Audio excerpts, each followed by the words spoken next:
Good morning, everybody. We have been waiting for our pet of the month.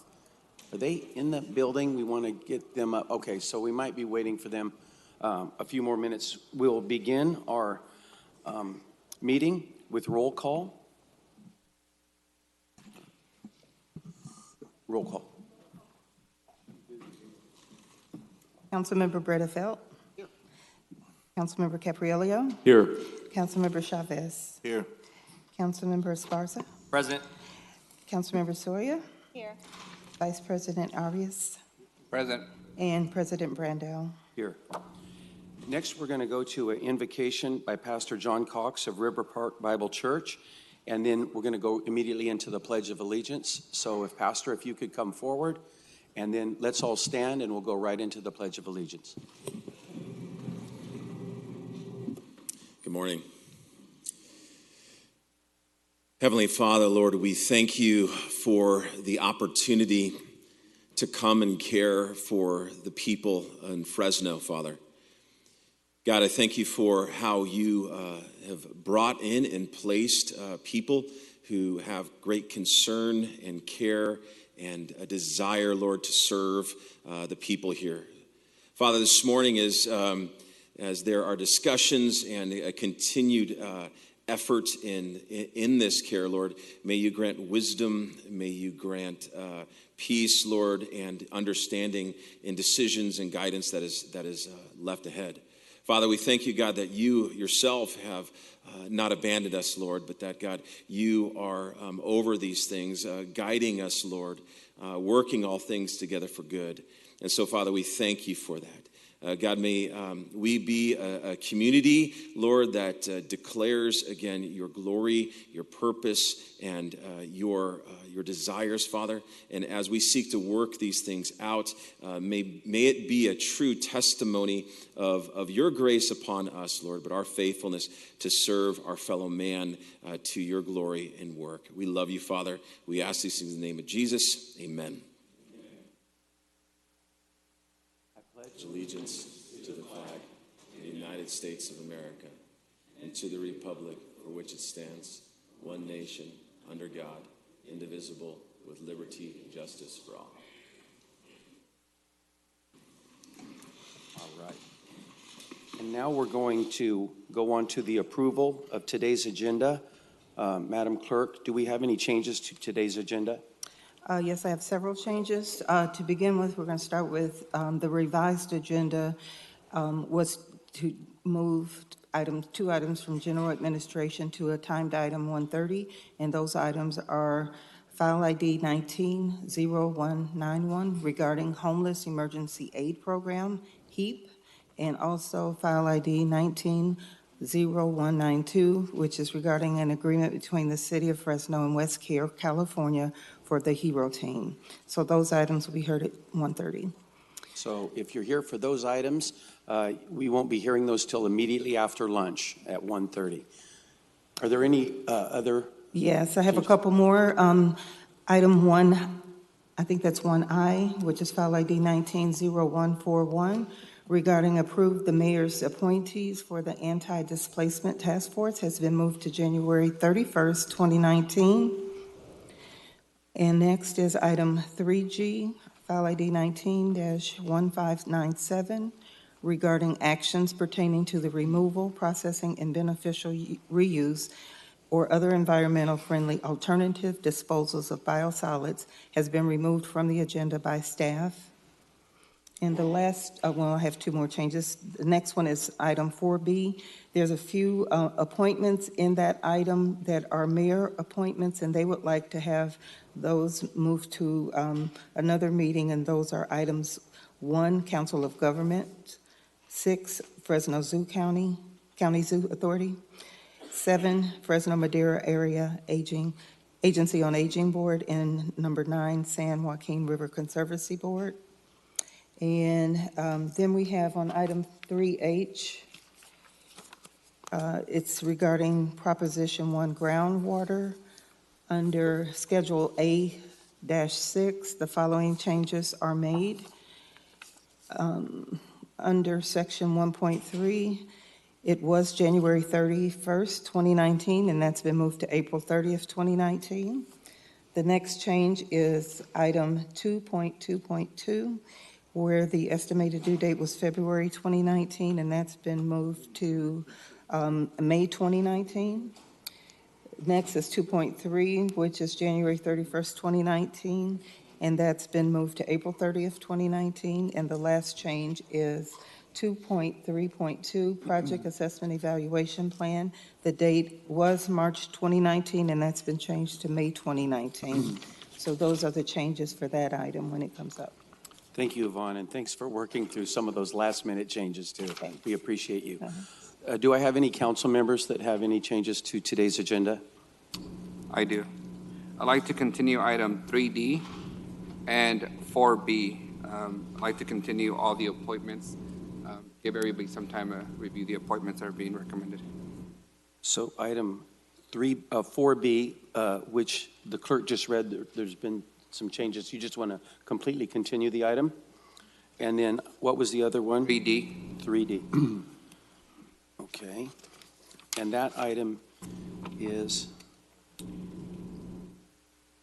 The Okay. municipal code related to the Municipal pension system. Okay. And then Councilman Chavez? 3K. To the next council meeting. Miguel, did you have any, it's like Councilman Chavez is moving that to our next council meeting. Did you have any idea when you wanted to, you're willing to Can bring I these chime up? in on Councilmember Chavez, you said 3K, you'd like, there's one item in there that's time sensitive, so I would recommend that we hear the item, and perhaps council could help us move that one particular project forward, and we can bring the rest back on the 31st. Yes. Is that okay? Wonderful, thank you. So we will not remove 3K, we'll hear 3K. At that time, we'll only deal with this one issue as agreed upon. Councilman Arias, did you have an idea when you wanted to? Sure. 4B can come back on the 31st. Okay. And the 3D? 3D, I don't know. I Okay, won't be you need meeting to- staff till next week, so All right. give me a better idea. Okay, with those changes, Motion to approve. we've got a motion to approve from Second. from Councilmember Soria. All in favor? Aye. All right, the agenda's been passed unanimously. Mr. President, in light of the agenda changes, maybe we should do a motion to adjourn. Yeah, no kidding, huh? We're going to load up 2 weeks from now, I can tell. All right. So we've got the approval. Then I need the approval of minutes from the December 6th meeting. Are there any changes to those minutes? Yes, I'd like to announce that the reason the December 6th minutes came back to council for approval is because they've been amended. Initially, item 1H was issued a regular council meeting resolution number when it should have been a JPA resolution number. So that's been updated in the Okay. minutes. All right. Do I have a motion to approve the minutes of December 6th? Motion to approve. Second. I have a motion and a second. All in favor? Aye. That passes unanimously. President, I'd like to abstain from the vote since I wasn't here. Okay, then we have a 6-0 and 1 vote. On another meeting we have to approve the minutes for was the January 10th meeting, our ceremonial meeting this year. Madam Clerk, were there any changes to those, or we just need to approve it? Just need to approve it. Do I have a motion to approve? Motion. Okay, and do I have a second? Second. A motion and a second. All in favor? Aye. Aye. That motion passes unanimously. All right, that's the quick, early, nitty-gritty stuff. Now we're going to move on to ceremonial presentations, and I didn't see SPCA come in the door. Are they here yet? Yes? No? Okay, I don't hear any dogs barking or cats purring. So we're going to move on to our second ceremonial, which is a proclamation for David McDonald Day, and that's with myself and the mayor. So Mayor, join me at the front. And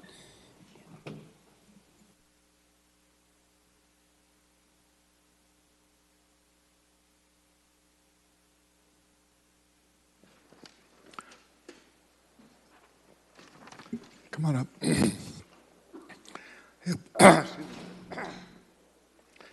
My sinuses. Good morning.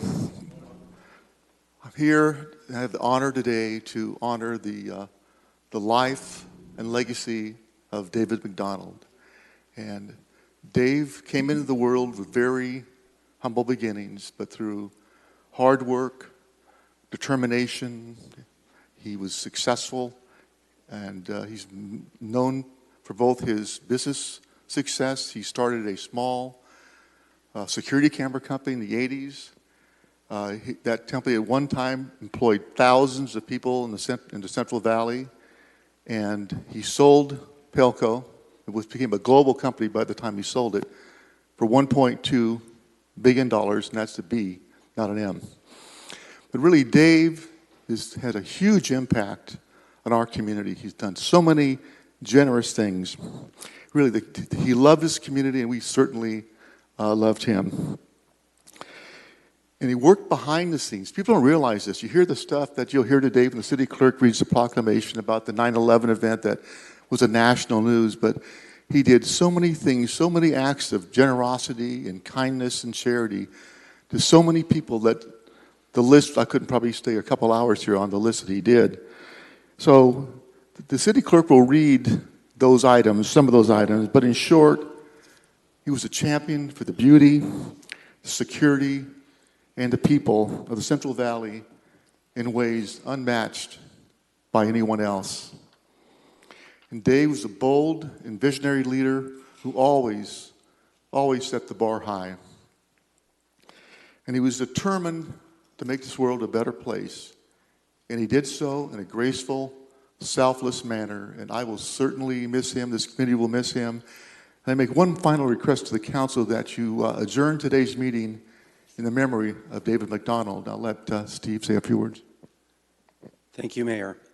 And we want to introduce David's son, Blake, is here with us today, and his daughter, Erin's shooting a little video right here for us. So we'll let them have a chance to say a few words if you'd like. I would just like to add, Mayor, that of all things, I was out at the Pelco campus. I still call it Pelco, at the Pelco campus this week. And I was standing in one of the buildings that's getting refurbished. The county is now doing a lot of stuff at that campus and taking over some of the buildings. And I looked at that great, huge flag that has flown there ever since your father started the 9/11 memorial, right, which is a great addition to our community and has gone on for all these years. And I think it's one of the most robust 9/11 memorials in the entire nation. And I saw that flag. It was maybe 200 yards away. It's huge. And it was flying at half-mast in honor of your father. And I thought how appropriate that was. And so it was very beautiful. But as I was standing there, a couple things came to me like, wow, what a visionary David McDonald was to build this big, beautiful, thriving business that employs thousands of people in our community. And I thought, what a business genius, right? We need more people in our community like Dave McDonald. At the same time, I think at the end that that magnificent business brain was matched and maybe even surpassed by his heart. And the things that he did with his business success turned into success for our community in many other ways as he gave and gave and gave and gave to this community, many times behind the scenes, and very few people even knew about it. So we're really happy to honor your dad today, Blake and Erin.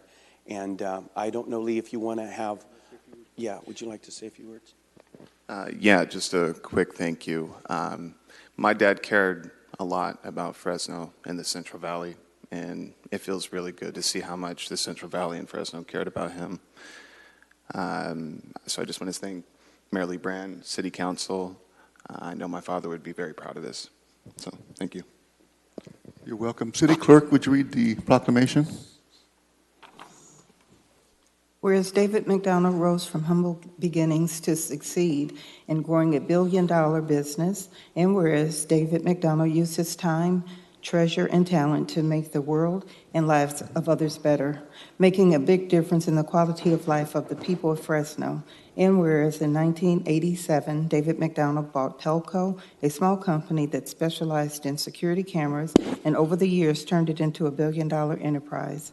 And whereas being deeply moved by the tragic loss of lives during the terrorist act against the World Trade Center in New York, David McDonald built a California memorial on the grounds of Pelco to pay tribute to the fallen public safety officers.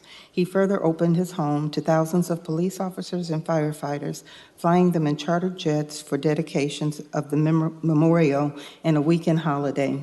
And whereas among Mr. McDonald's many civic contributions included the Fresno Chaffee Zoo, both Measure Z campaigns, the 9/11 California Memorial, Toys for Tots, Special Education Days at Pelco, Miss Wrinkle's Pet Adoption Center, and many more.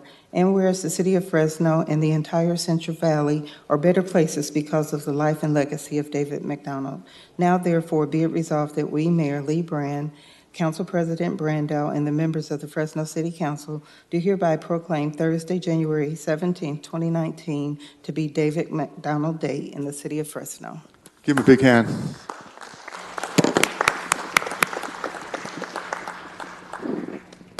Finally, here's the official proclamation. Today is Dave McDonald Day. Thank you. Blake, I just wanted to personally also share my gratitude towards the work that your dad did here in our community in the city of Fresno. It wouldn't be what it is today. And I just want to say that at least I personally recognize that your dad was one of those individuals that saved our zoo. And I'm so appreciative of him stepping up and being a bold leader this last election cycle because he helped us almost save all our parks. And so I want to thank you just from the bottom of my heart for the work that your father has done for the city of Fresno.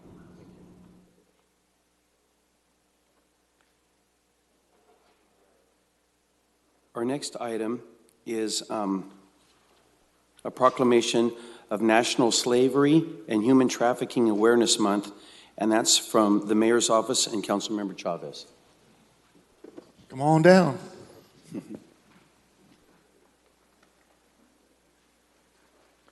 Today we're recognizing National Slavery and Human Trafficking Prevention Month. And really, despite the dark shadow that slavery has cast over this mankind for so many years, it's still out there in today's contemporary world. Now really manifesting itself primarily through human trafficking, which is another form of slavery. And in the Central Valley, it hits really hard for young women, young girls, and these are people that are not taken, they're voluntarily seduced on social media. But we have some people to combat that. I'm going to recognize a few organizations that are making a big difference on human trafficking. One is the Fresno EOC and the Break the Chains. And we have people, Sarah Johnson here. Oh, I'm sorry, Sarah. You're okay.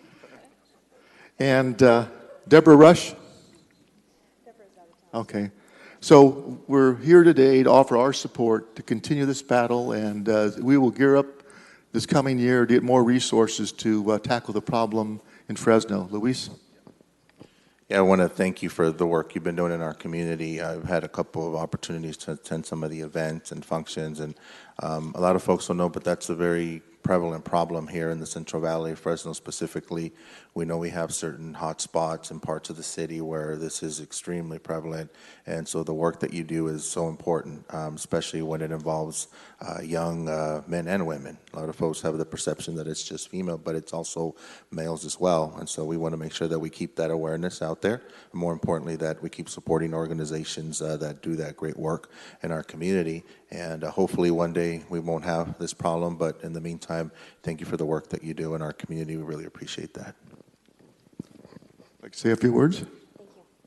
So I'm Sarah Johnson. I'm the program manager for Fresno EOC Central Valley Against Human Trafficking. And I know we have a lot of our partners in the room today from Central La Familia, from the Central Valley Justice Coalition, Made for Them, Marjorie Mason Center, the Department of Child Welfare, and I'm so sorry if I missed anyone. Oh, the courts, Fresno County Superior Courts, and Sean is hiding, Sergeant Sean Biggs from the Fresno Police Department are all here today. And it takes a village, as you can see. We have a lot of people here because it takes everyone working together in order to address this. And it is a sad reality that we have to reckon with. And so I thank you guys for recognizing this month as National Slavery and Human Trafficking Prevention Month.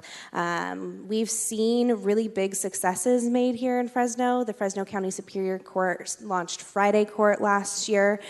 We've had the Department of Child Welfare trained over 60 individuals in prevention materials to do prevention groups. We've seen over 750 victims come through our offices alone that have been connected to services. And so 2018 was a big year. And then we're gearing up to bring the annual conference on human trafficking back to downtown Fresno this year. And so it'll be in the Doubletree this year where people can come and get trained on this issue to bring it back to their communities. I just wanted to read a few words from a survivor who we asked her what it meant for her to be free. And I think it's important to hear from their voices because that's really why we're here. So what she said of what it means for her to be free is that she's free to think on my own, to make my own choices, to go where I want to go, to do what I want to do, eat what I want when I want, and go to sleep and wake up when I want. I can have what I want in life, be with my family, take care of my dad. No more lockdowns or court times. I can see what I really want to become. So on behalf of survivors and advocates, thank you for your support, and thank you for continuing to fight against trafficking in this community. We appreciate you all. You're welcome. City Clerk, would you read the proclamation? Whereas Fresno EOC Sanctuary and Youth Services Central Valley Against Human Trafficking Project assisted and identified over 550 victims of human trafficking from our local communities. And whereas the Central Valley Against Human Trafficking Projects provides resources to empower self-sufficiency, restore dignity, and support recovery from traumas for survivors. And whereas the International Labor Organization recognizes there are an estimated 40.3 million people in modern slavery globally, where 1 in 4 victims are children. And whereas the National Center for Missing and Exploited Children estimates 1 out of 6 endangered runaways are likely child sex trafficking victims. And whereas the U.S. Department of Labor identified 139 goods from 75 countries made by forced and child labor. And whereas the City of Fresno recognizes the need for greater awareness and accountability in regard to modern-day slavery. Now, therefore, be it resolved that we, Mayor Lee Brand, Councilmember Luis Chavez, and members of the Fresno City Council do hereby proclaim January 2019 to be National Slavery and Human Trafficking Prevention Month in the City of Fresno. Thank you, City Clerk. Again, another hand of applause. Thank you. Thank you, Mayor, Councilman Chavez. All right, I still don't see a little dog in the building, so we'll try and get him back for our next council meeting. Councilmember Sawyer, you'll still get to do it, but hopefully we'll get him in 2 weeks. So we will move on to council member reports and comments. And Councilmember Soria, you've punched up. Yes, so just a couple comments. One, I want to officially welcome the new colleagues. I think this is your guys' first official meeting, so it's exciting to see you guys on the dais. And also, I just want to welcome a new business to District 1. It's called the Bad Axe Throwing. It's going to be a very interesting business. It'll be opening next month, so just encourage folks to check it out. Also want to congratulate Central High School's varsity and JV pep and cheer teams on their wins at the USA Regional Competition in Deer Valley. The varsity pep team took first place along with the cheer, and they performed very well. Also want to congratulate the Central High School's Wind Ensemble for being chosen as one of the only 2 groups of ensembles in the state of California to perform at the California State Music Educators Conference as an all-state honor band, which is high recognition. So just want to congratulate all the students that are part of these teams for their great work. And then finally, I just want to add a couple comments because I will be leaving early this morning and I won't be able to participate in the discussion and the 1:30 item, which is the homelessness item that is before us. While I'm excited that there are state dollars that are going to be coming to the city of Fresno and to the county so that we can comprehensively put a plan together to tackle the issue of homelessness, I just wanted to share a couple of the things that, and I'm going to throw it out there for my colleagues so that as you guys have the discussion this afternoon, hopefully these issues are brought up. And first, I do want to thank the staff and also the homelessness advocates that I met with and talked about the plan that is being proposed today. So one of the concerns that I mentioned I think it was last month or the month before, was the issue of homeless kids and moms. And in talking to other advocates here in the community, there is definitely a gap for families and children. And that for me is a very, special population that needs to we need to be paying close attention and prioritizing as we're looking at how we allocate these dollars. Currently, as the plan is proposed, we're not doing that. And so I'd really stress to my colleagues here that I hope that you guys bring that as a point of debate and that we address that as we move forward in the allocation of the dollars. Also, one of the other issues that we've talked about is overburdening one district over another when it comes to where these shelters are going to be. So I hope folks are mindful about that. And the third point that I wanted to make is about accountability and some flexibility. I want to make sure that this council has the opportunity to constantly be given reports, if it's through a memo on a monthly basis, and then staff reports here on the council meetings, a couple times a year, so that we know that there is progress being made, and that we do have the opportunity to change any of the agreements that may happen as a result of how we allocate the dollars. And then lastly, if the dollars aren't, if the final plan for the allocation of dollars not voted on today, I would encourage folks to consider doing a subcommittee for the interim period with the council.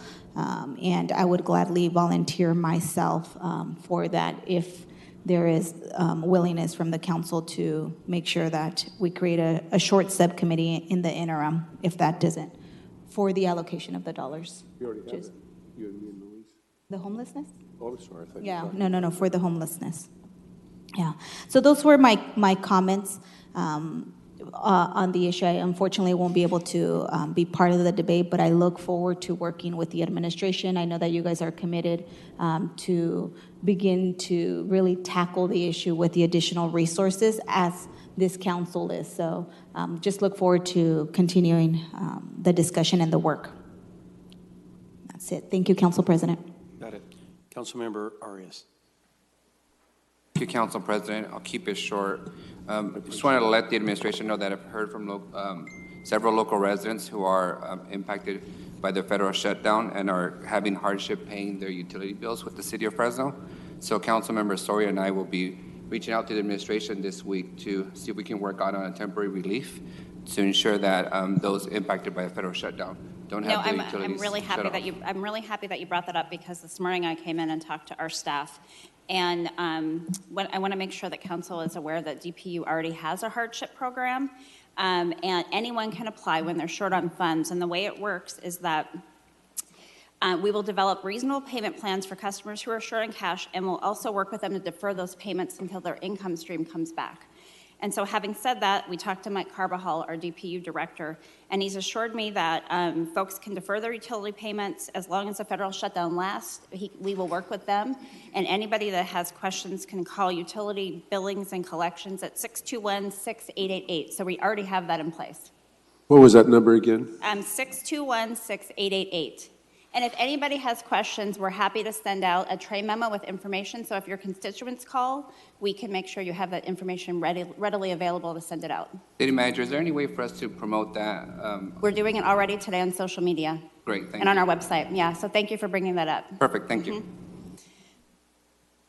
Councilmember Capriolio. Thank you, Council President. Congratulations, Steve, as our new old president. You've been down this path before. Congratulations to our former president for the work you did. Appreciate that, and welcome to our new hardworking council members.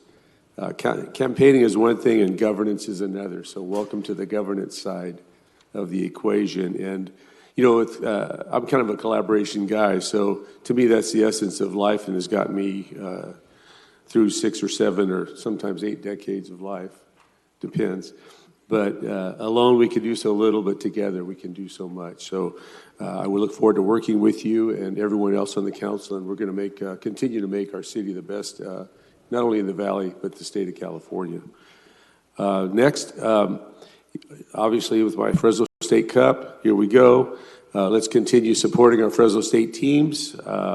They're doing very, very well. Our basketball team is doing great. Our women's basketball team is doing very well. Wrestling, there's so many sports out there, so continue to wear your red. Continue to be proud of this university. It's bringing a great deal of information, knowledge, and events to the city of Fresno as well as the university. And we've already talked about their academic achievements in past meetings. So it's a nice parallel course to keep going with our great university. This week I stopped by the Discovery Center. I know many of you have been to the Discovery Center when you were 4 or 5 years old, and it's still going. There are great things happening out there. They have new leadership, a new board. We talked about the future, their future plans. So I encourage my colleagues, especially those with young children, to enjoy the Discovery Center and our residents. So stop by, be sure and call, make sure you know the hours.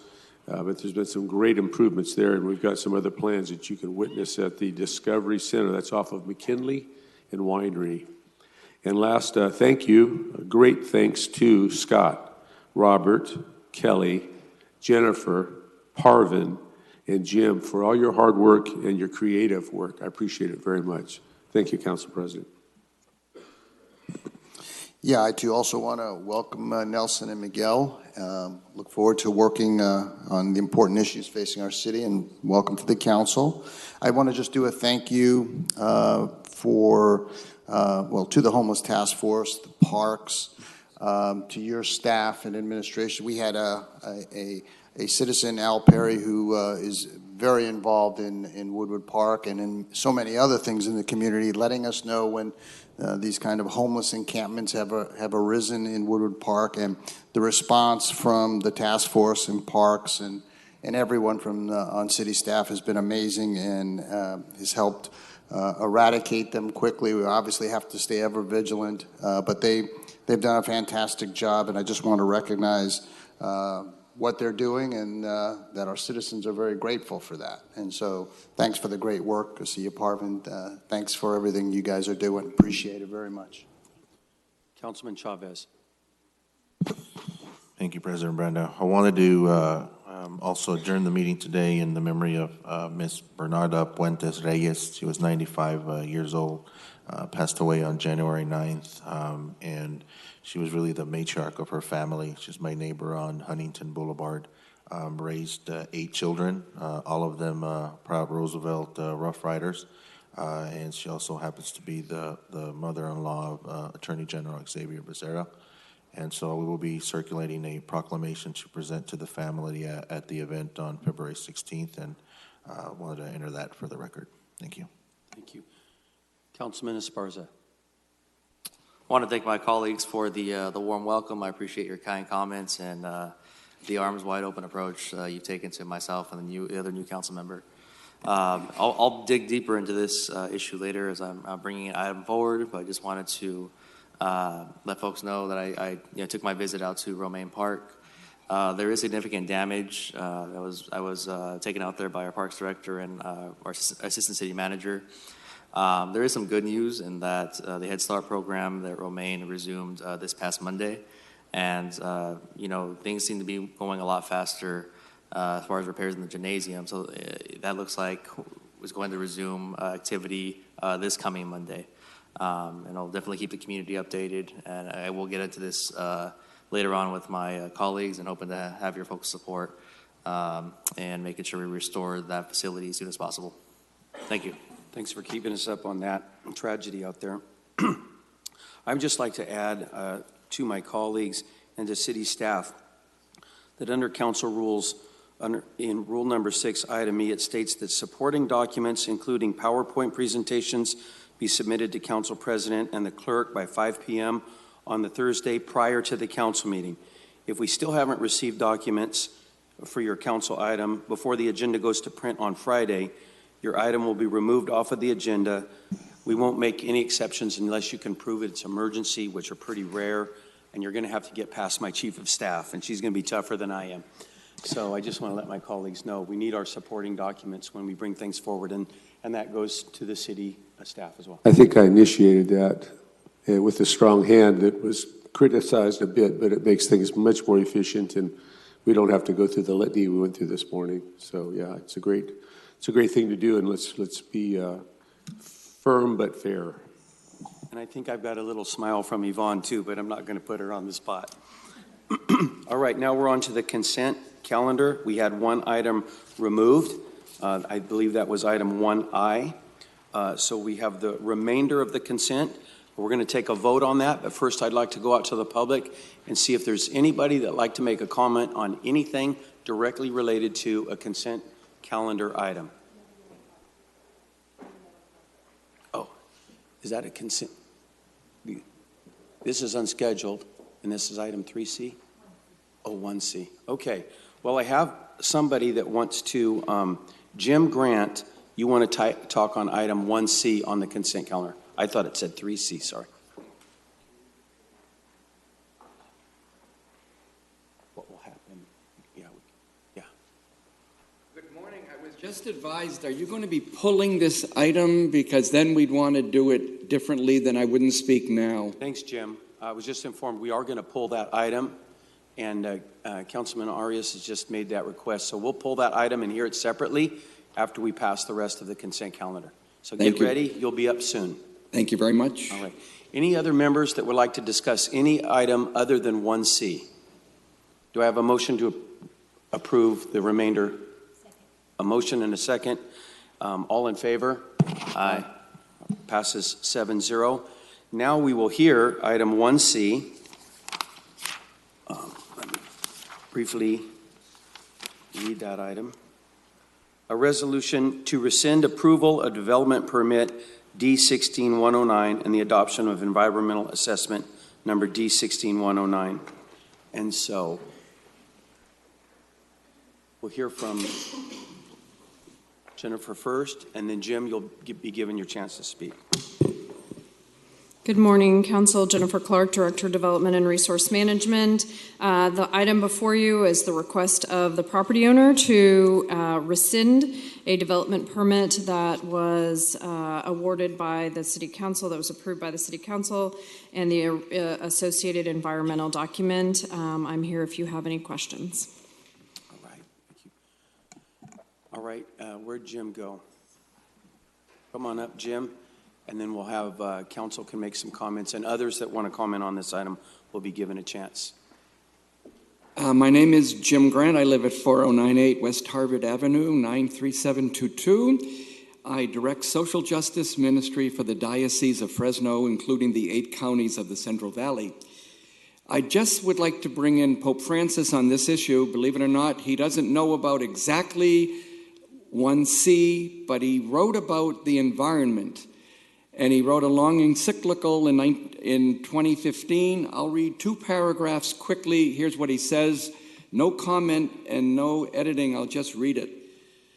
Given the interrelationship between living space and human behavior, those who design buildings, neighborhoods, public spaces, and cities ought to draw on the various disciplines which help us to understand people's thought processes, symbolic language, and ways of acting. It is not enough to seek the beauty of design. More precious still is the service we offer to another kind of beauty, people's quality of life, their adaptation to the environment, encounter and mutual assistance. Here, too, we see how important it is that urban planning always take into consideration the views of those who will live in these areas. Paragraph 151. There is also a need to protect those common spaces, visual landmarks, and urban landscapes which increase our sense of belonging and rootedness, of feeling at home within a city which includes us and brings us together. It is important that the different parts of a city be well integrated and that those who live there have a sense of the whole, rather than being confined to one neighborhood and failing to see the larger city as space which they share with others. Interventions which affect the urban or rural landscape should take into account how various elements combine to form a whole which is perceived by its inhabitants as a coherent and meaningful framework for their lives. Others will then no longer be seen as strangers, but as part of a we which all of us are working to create. For this same reason, in both urban and rural settings, it's helpful to set aside some spaces which can be preserved and protected from constant changes through human intervention. I think what he's saying and what we need to do in this city is, first of all, put people first and have them help us create environments which are healthy, and what is being rescinded is a good idea to get that off the table. Thank you. Thank you, Jim. Are there any other members of the public that would like, yes, please come forward. Brianna, she has a card, but we don't really need your card, but we'll take it just for the record. If you could state your name and address, please. Great. Hello, everyone. My name is Genevieve Gale. I represent the Central Valley Air Quality Coalition, and my address is 1337 North Echo Avenue in the Tower. I'd like to thank the council today for rescinding the permits, and I'd like to thank the residents of South Central Fresno for speaking up and voicing their concerns and their hopes for their own neighborhood. This region of South Central Fresno is home to the most polluted census tract in the state of California, according to the CalEnviro Tool, a methodology developed by the Office of Health Hazard Assessment. And because of this, the state has chosen this region as a focus under a new state program, the Community Air Protection Program. And the goal of this program is to monitor, reduce, and mitigate pollution in the selected areas. And so this process has just begun, and I hope to work with the city and residents and other stakeholders to achieve these goals.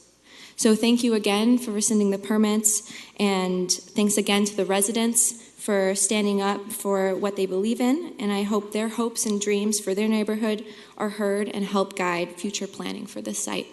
Thank you. Thank you, Genevieve. Any other members of the public like to address this item?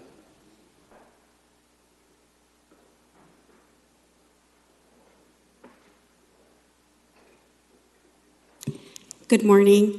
My name is Sandra Celedor. I'm here on behalf of Fresno Building Healthy Communities and also as a representative of Friends of CALWA and as a resident and as a person that was raised in the community of CALWA, which is close to the area that we're discussing today. And I just want to commend the council today for taking this action. I think it's been about a year that we were here asking a different council, but the same body, not to approve this project because of the expected negative health outcomes to the surrounding community.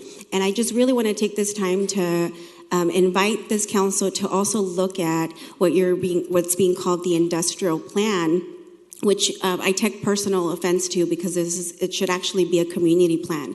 There are community members and housing that is within these areas, so it's really not just an industrial zone. And I really think that the plan should be something that is taken publicly, that it reflects the general plan process, the Southwest specific planning process, and the current Southeast planning process, which is about engaging community members to really have a say in what they want to see in their neighborhoods, so that it's not just about providing a space for further industrial development, and that we have an honest conversation about economic development that values not just the work that people are engaging in, but also their lives and their health, and that there is a possibility and the opportunity to create jobs that enable people to live with dignity and health.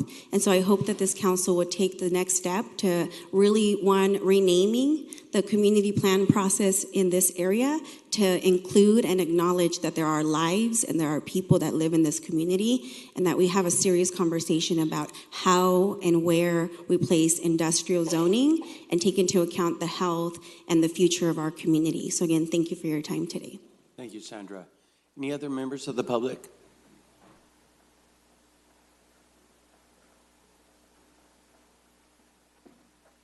Hello, thank you so much, City Council, for considering repealing the permits for this project. Residents from Delville, they're not able to be here today.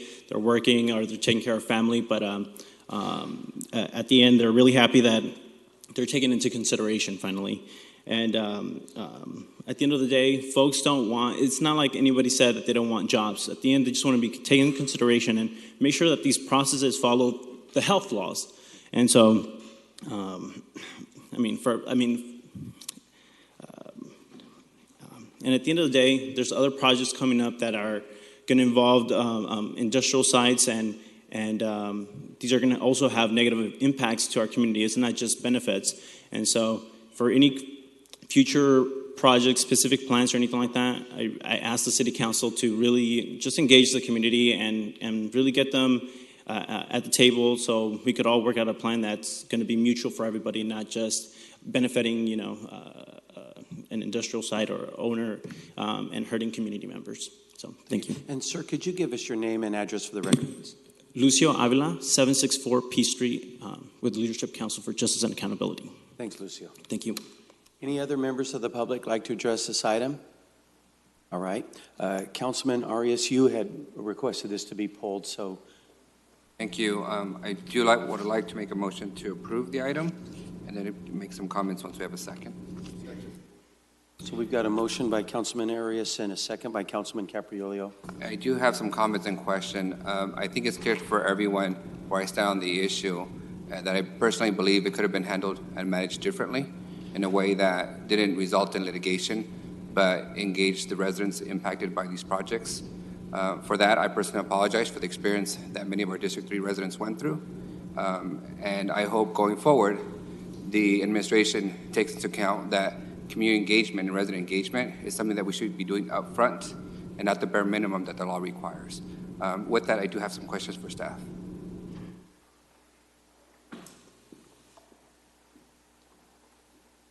I know there are several next steps that are being planned for the reverse triangle. What are those and what's the timeline?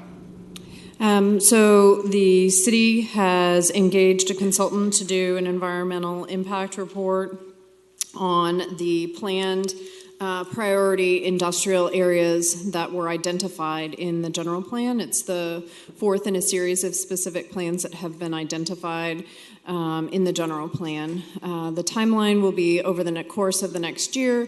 The current policies that are on the books in a number of plans that will be studied, the general plan, the Southwest specific plan, the Roosevelt community plan, among others, will all be studied and will be environmentally assessed along with the existing land uses, some of which date back to the early 1960s, to ensure that we have adequately assessed not only current but cumulative impacts.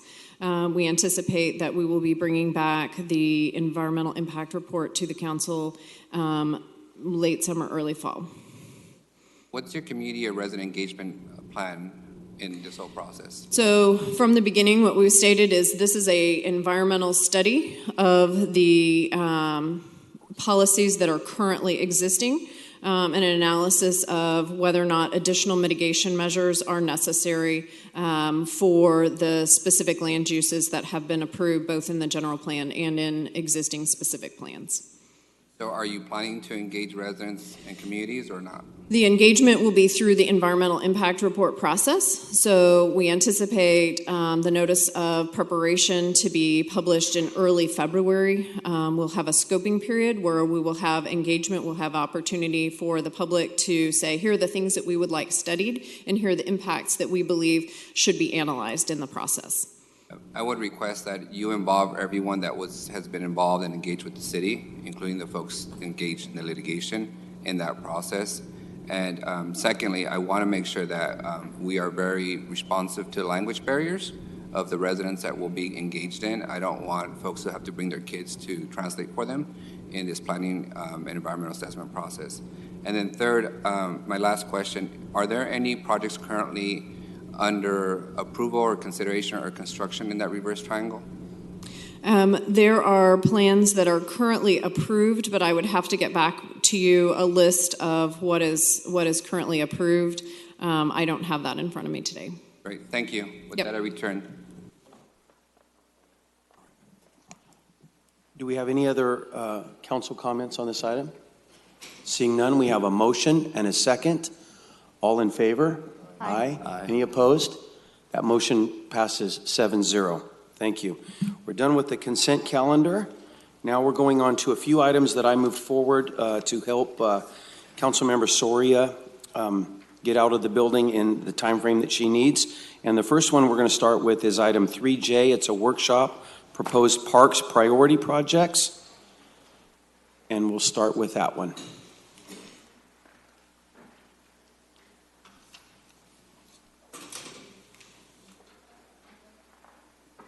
J.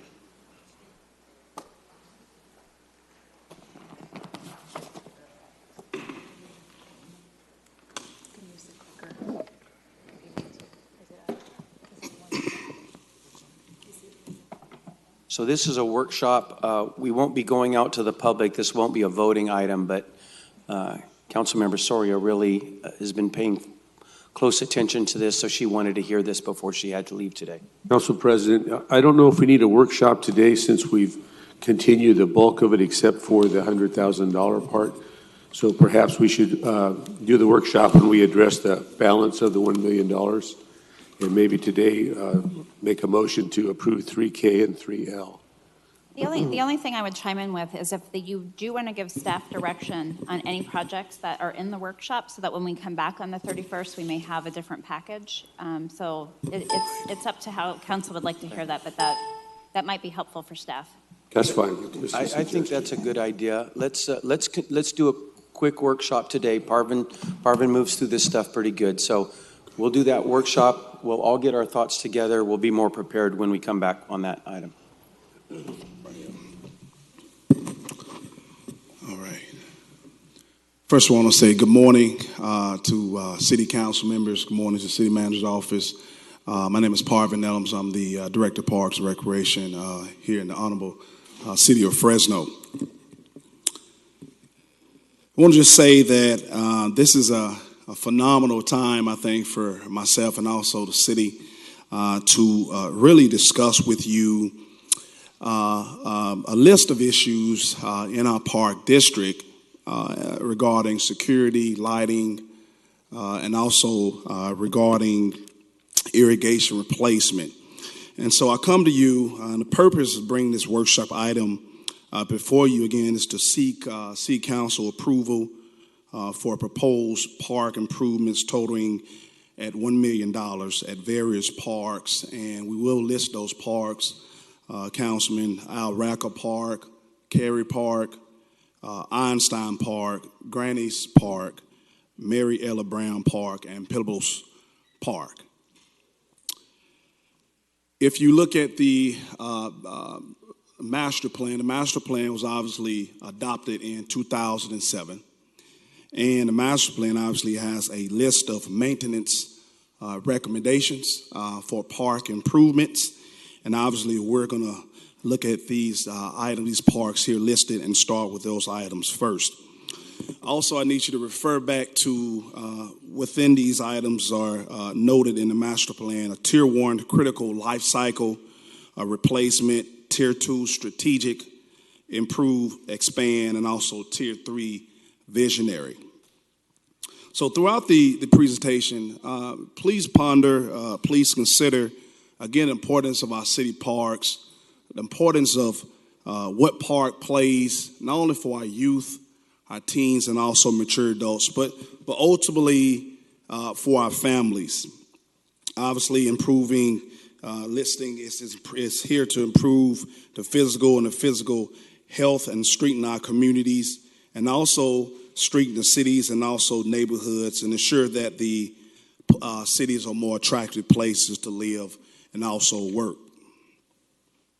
Parks are great places for children, as I mentioned, to make the connections, make those memorable connections with their parents, their peers, the environment, and they're also great for physical fitness with based activities.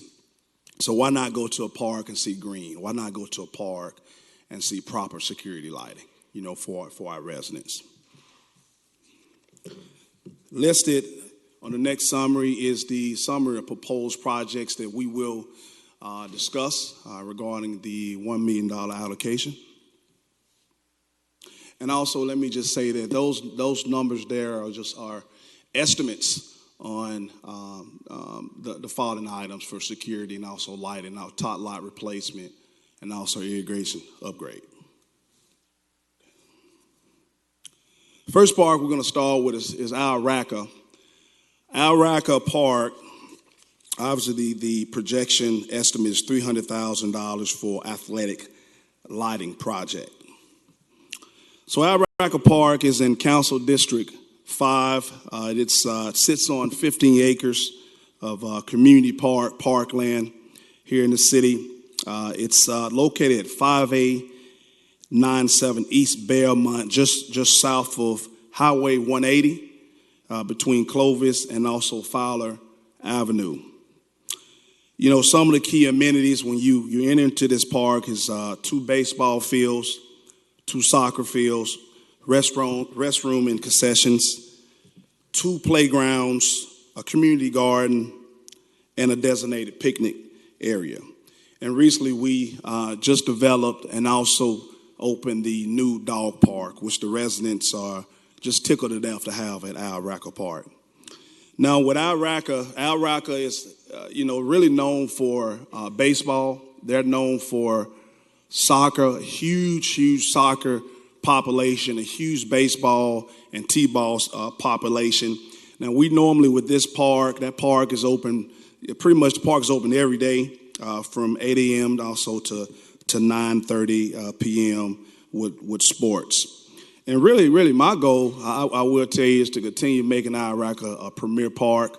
We, the goal is to continue offering travel soccer. We want to get into travel baseball. We're walking into rugby now, so rugby is really huge here in the city of Fresno. And also, we've had a lot of requests for ultimate and also offering more flag football at Al Racca Park as well. Parvin, before you go to the next, is it okay if I just make a comment and, maybe a suggestion? So I've noticed that there are several parks where we want to address lighting issues.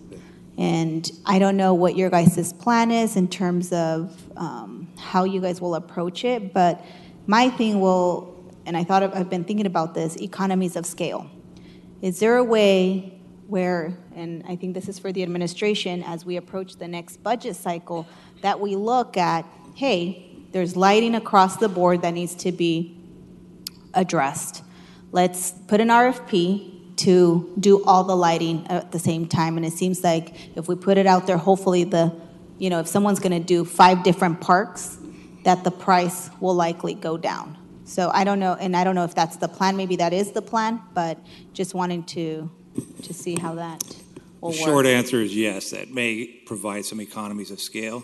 and we may be able to finance it with the savings in electricity if we do some retrofits. And that was what was going to be my next point is we got to look at, I know that there's programs for solar or to reduce some of the energy costs, which I know that that's a big issue for some of our parks.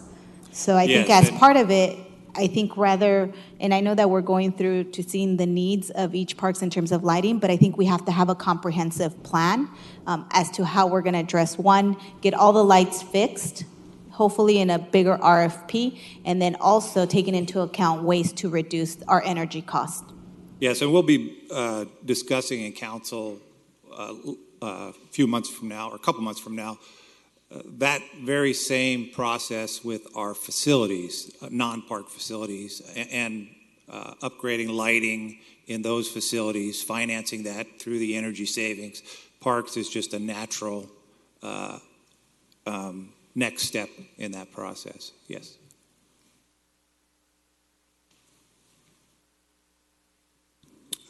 Okay, so the next slide is obviously the lighting project at $300,000, what we're proposing. Project scope, installation of the athletic field lighting. That's going to be one soccer field for you. Upgrade to electrical service, install a management system, and actually once construction has started, impact to park accessibility will be minimum. Now with this park, when the master plan obviously was developed, and the park actually ratings was good and fair based on what the citizens has said about the park and also the firm. Again, we talked a little bit about soccer, and soccer is huge here in this park, and so it's important that we look at the lighting. It's very important that we look at sports lighting, because the more sports lighting you have, the more teams you have in your park. And I see that we can have travel ball, we can look at tournament ball, et cetera. So we definitely need to look at the lighting at Araco Park if need be, due to the programs of soccer and also other requests that we're getting from various other sports at Araco Park. Next park is going to be Cary Park. Cary Park, we're estimating $250,000 for irrigation replacement project, and also $100,000 for augment funding for athletic field lighting. Cary Park is a 9-acre park, neighborhood park. It's in District 4. It's at 4750 North Fresno, adjacent to Holland Elementary School and our Fashion Fair Mall. I really love that mall, by the way, just FYI. Some of the key amenities at Cary Park, we have 4 baseball fields, roller hockey rink, a skate park, 2 basketball courts, playground, a picnic area, and a combination of restrooms and concession stands for you.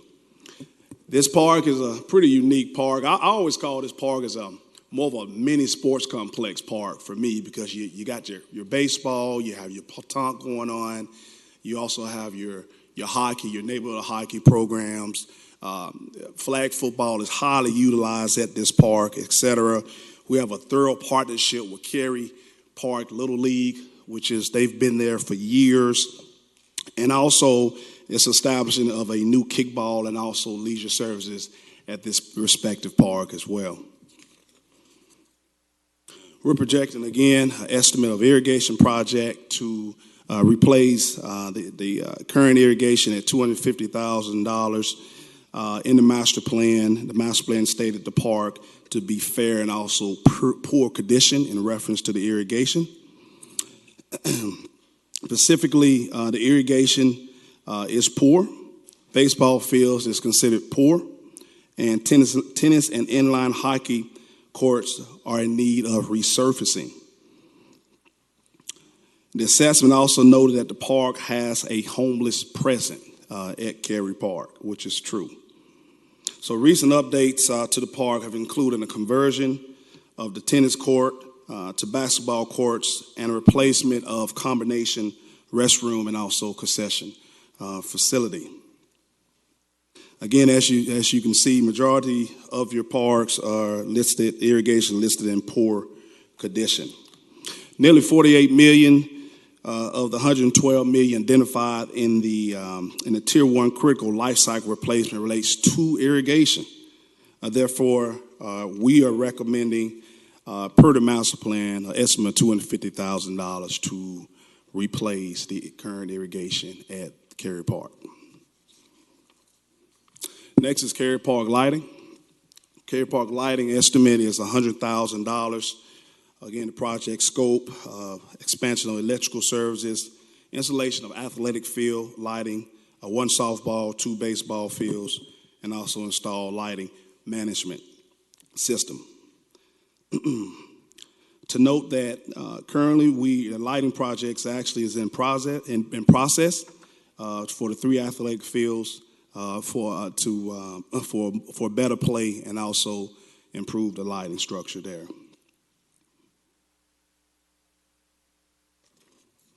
Next part is going to be Einstein Park. Now, Einstein Park is the home of Mid-State Baseball. They have been with us for years as well. And Einstein is a 15-acre park located in District 7 at 3566 Dakota Avenue, near Millbrook Avenue, west of Centennial Elementary School. Some of the key elements as listed is a recreation center, 2 ball fields, 2 tennis courts, volleyball court, learner pool, restroom, a playground, and designated picnic area. We offer various programs here at this park, from our neighborhood park youth sports league, and we talked about mid-state, character development programs, large group games, homework centers, summer and winter breaks at this park, a healthy snack and lunch program partnership with EOC, and also our Fresno Outdoor Recreation Group. Marvin, we got to get moving. I got to get her out the door. Okay. And we got one other item to hear, but And I think that we're going to be having this discussion in the future meeting. I think one of the main items was to approve the 100,000, which is imminent. And we just heard I'd suggest, well, he just explained it. So I suggest that we move forward with that, and then we can continue to have this discussion.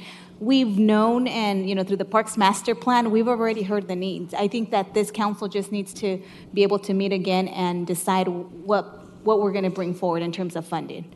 So that's what I would be interested in, just because if my colleague. Parvin, how many more parks did you have to cover in the presentation? 3 more parks. 3 more. Can we hear about those other 3 parks when we come back to vote on the vote? You did cover our main item today was at Cary Park, right? Yes, sir, at Cary Park. So we got that covered.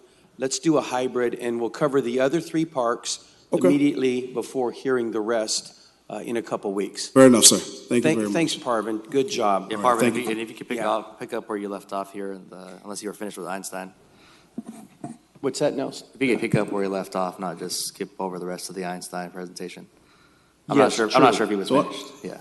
We'll restart at Einstein. We'll start at Einstein. Thank you. Yeah. All right. Good deal. All right. Thank you, Parvin. So for all sakes and purposes, that'll conclude the workshop for today. We will continue it. You were doing great, Parvin, but I've got to get a council member moving on, so I appreciate that. We'll come back, take up at Einstein when we vote on the bulk of it. Our goal today was to talk about one item about Cary Park. And so that item is included in agenda item 3K. And so this goes over this is a vote on some of the stuff that Parvin was going over. But realistically today, our goal is to get one of those items to move forward today and hear the remainder of them at next council meeting. So, Council President, if it's appropriate, I'd like to make a motion to approve item 3K in the amount of $100,000, with the balance being set over to the next mutually agreeable date. And then make a motion for the actions pertaining to the installation of the field lighting at Cary Park. That's item 3L. And I'd like to make a motion to approve that item today. Second. all right. So 3K and 3L are both related to the lighting at Cary Park. Doug, can I vote on both of those items in one fell swoop, or? Yes, you may. Need to go out to the public first, though. Absolutely. Parvin, is there anything you'd like to add on just that lighting? I mean, you just covered it on the Cary Well, I Park. covered a little bit of it, but again, the lighting is needed, at Cary and in addition to a number of our parks, just pretty much due to safety, security, and also due to future planning for programmatic things we're trying to do at parks. Thank you, Parvin. Right, thank you. We're going to go out to the public right now. We've already got a motion and a second on this lighting of some fields at Cary Park, and but I'd like to invite anybody from the public to make a comment on this if they'd like. All right, coming back to the dais then, we've already got a motion and a second, but Councilman Arias, you've punched in, or? Yes, Council President, I just have one simple question that probably isn't for staff here today, but clearly even these $1 million are just pennies in the bucket of our park needs. And since the administration defeated Measure P, in the next workshop when we come back for a discussion on parks, I'd like to know what their plan is to address the hundreds of millions of dollars in park needs. I know there's been conversations about another initiative. I'd like to hear what the proposal is since they actively defeated the Measure P proposal. Thank you. Thank you. Councilman Capriolio. Thank you. I just want to thank you all for the consideration today of this vital asset and this particular lighting project. If we don't do it today, we'll have to go back to square one. So that's the urgency. And I really appreciate and thank you on behalf of the residents of District 4 in the city of Fresno. All right, I don't see any other council members punched up. We have a motion and a second. All in favor? Aye. Any opposed? Motion passes 7-0. Congratulations on getting that work done on Cary, and we're going to address this other part of the $1 million at our next council meeting, I believe, and we'll take it up at Einstein Park. All right, now, and Council Member Soria, I think that's what you needed, is that right? Okay. Now we will go on to our regularly scheduled 10 a.m. item. 10 a.m. number 1, it's a hearing to adopt resolutions and ordinance to annex territory and levy a special tax regarding the City of Fresno Community Facilities District number 11. Good morning, Council. Scott Mosier, Public Works Department. This is a scheduled hearing for a new development at Church between Sunnyside and Fowler. This is a scheduled hearing consistent with what Council previously adopted back in November for the resolution of intent. The developer did make some minor changes, increase the amenities, and so as such, this does reflect that special tax being about 4% higher. We do have the ballots from the landowner in support, and we'd recommend that you adopt the resolutions and move forward on the project. Staff's available with any questions. Thank you.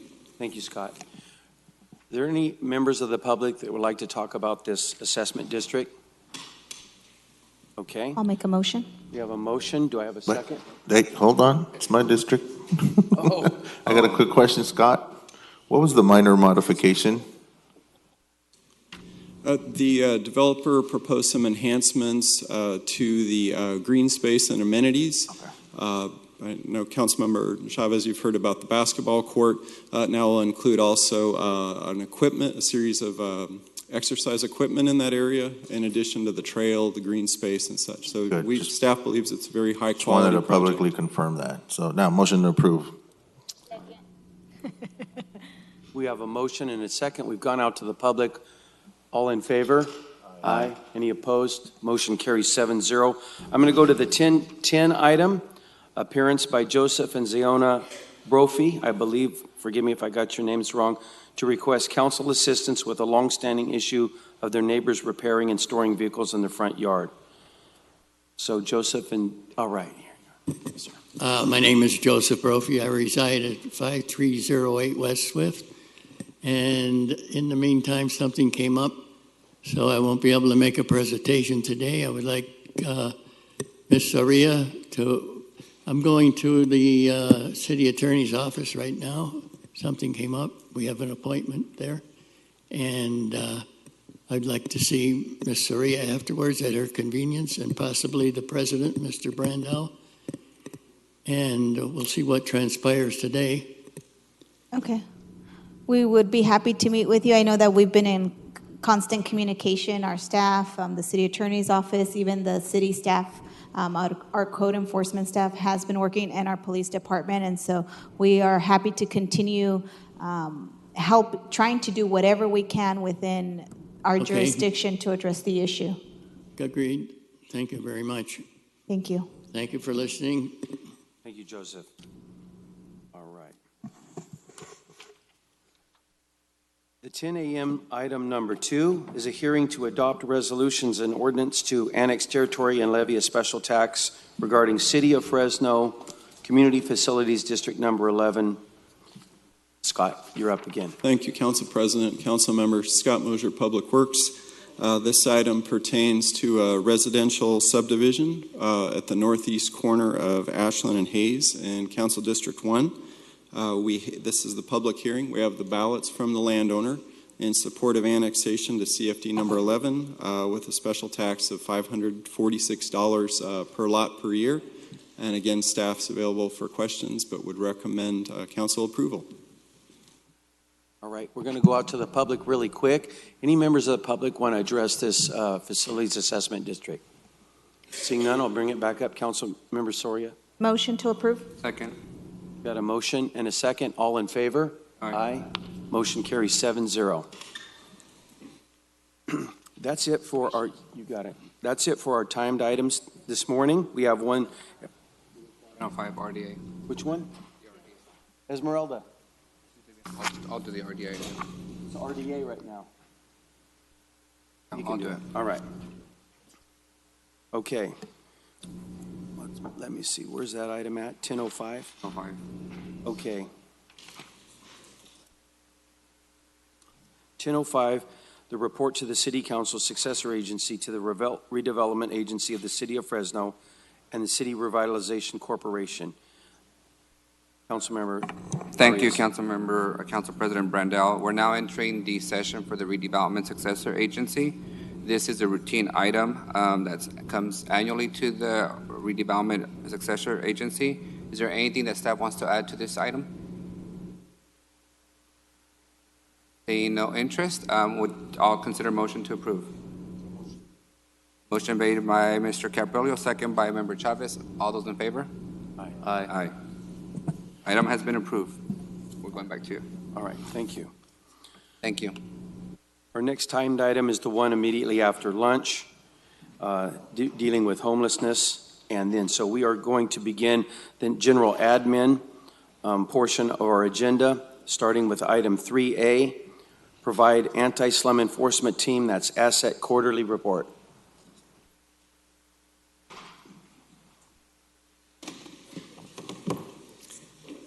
Good morning, Council. Kelly Furtado. I'm with the DARM Department. The division I'm here representing this morning is the Rental Housing Division. And this is a co-presentation, a workshop at the Council's request to come before you quarterly for the anti-slum enforcement team. So Christina and I typically come up here and do the dog and pony show. I get to give you a little framework, and she's going to go through the lovely pictures and answer some more specific questions. For the benefit of some of our newer council members, ASSET, we heard Council Member Brandau speaking about it at the ceremonial presentation last week a little bit, being instrumental in forming the unit, anti-slum enforcement team. So we're basically out there going after the worst of the worst as far as violations go in the multi-family housing world. And we had a plan to do about a little over a dozen a year of these properties because of the severity of the cases. When we see typical housing issues, we have notices of violation that may be 2 to 3 pages. Our team is producing violations on properties in the counts of the thousands. And so it's a pretty complex paperwork process, and we're very fortunate to have the teaming of the City Attorney's Office to help us get all of our I's double dotted. So, Kelly, before you start, I just wanted to chime in and offer for the new council members, if you want a meeting with Kelly or Christina to kind of learn more about the program, we're happy to accommodate you with that. I also want to say that I had the pleasure of going out with Kelly in probably December for a half day to kind of see what the team's doing, and you all continue to amaze me, so thank you.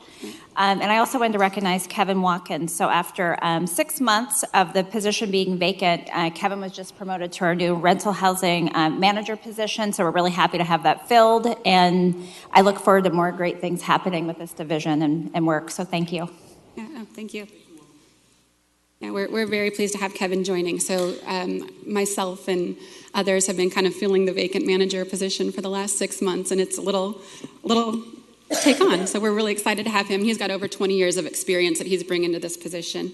So in the meantime, I know many of you have met Randy, who's in the audience as well. He's been supervising this work. And then again, the city attorney's office team has been very instrumental.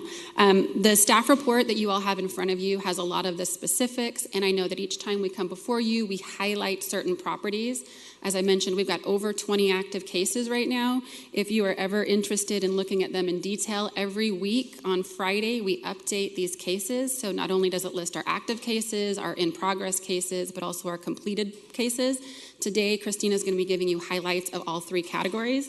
And I just wanted to quickly indicate that we're having so much success in this program, not just the sheer volume of what we're doing, but we are seeing compliance in so many ways that we didn't envision when we started this, back when, Council Member Brandau was involved in setting this program up. But we are seeing success in receiverships. We are seeing success in what we jokingly refer to as our strongly worded letters. So whenever we've identified a property, we send a letter out indicating that, hey, you're on our radar. We're going to be looking at your property soon. It's going to be coming up in the queue soon. Well, those letters are generating sale of property or rehab before we even get there for our first inspection. So we know that the word is getting around with landlords and property owners, and so we know that we're getting a lot of work done before we even step foot on the property for the first time. I wanted to mention to this council specifically that we continue to take referrals from our partners in code enforcement, neighborhood revitalization, police, fire, but also from the dais. So if you have any properties in your districts that you feel, after looking at the PowerPoint presentation and hearing what Christina presents today, that you feel are some of the worst in your district, please make sure that we know about them.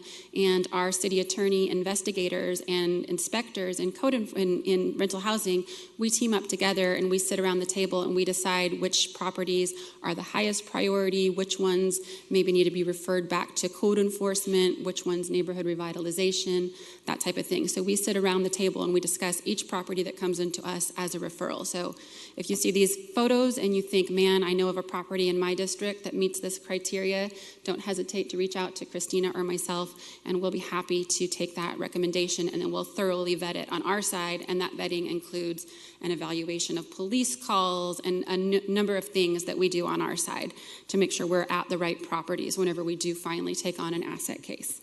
So that's kind of it for my frameworking. I'll just hand it over to Christina at this point, and again, she's going to go over some of the highlights, and enjoy. All right, good morning, Council President Brandau and council members.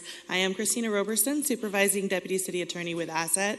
Kelly had mentioned receiverships, and again, I just kind of wanted to provide a short definition of what that was. It is a very extreme remedy that's only used in cases where we, for some reason, cannot get any kind of compliance from a property owner, whether that be because the property is essentially abandoned, they're unable to do the work, or they're unwilling. So for receiverships, just to give you an idea, this is a lifetime numbers, not just the last quarter, but we have filed 13 receivership petitions. There are currently 7 cases that are open, going through some stage of the process. 3 receiverships have been completed, and you'll actually see a couple of those today on our completed properties. And a few of the receiverships, actually 3, have resulted in action other than needing to have a receiver appointed.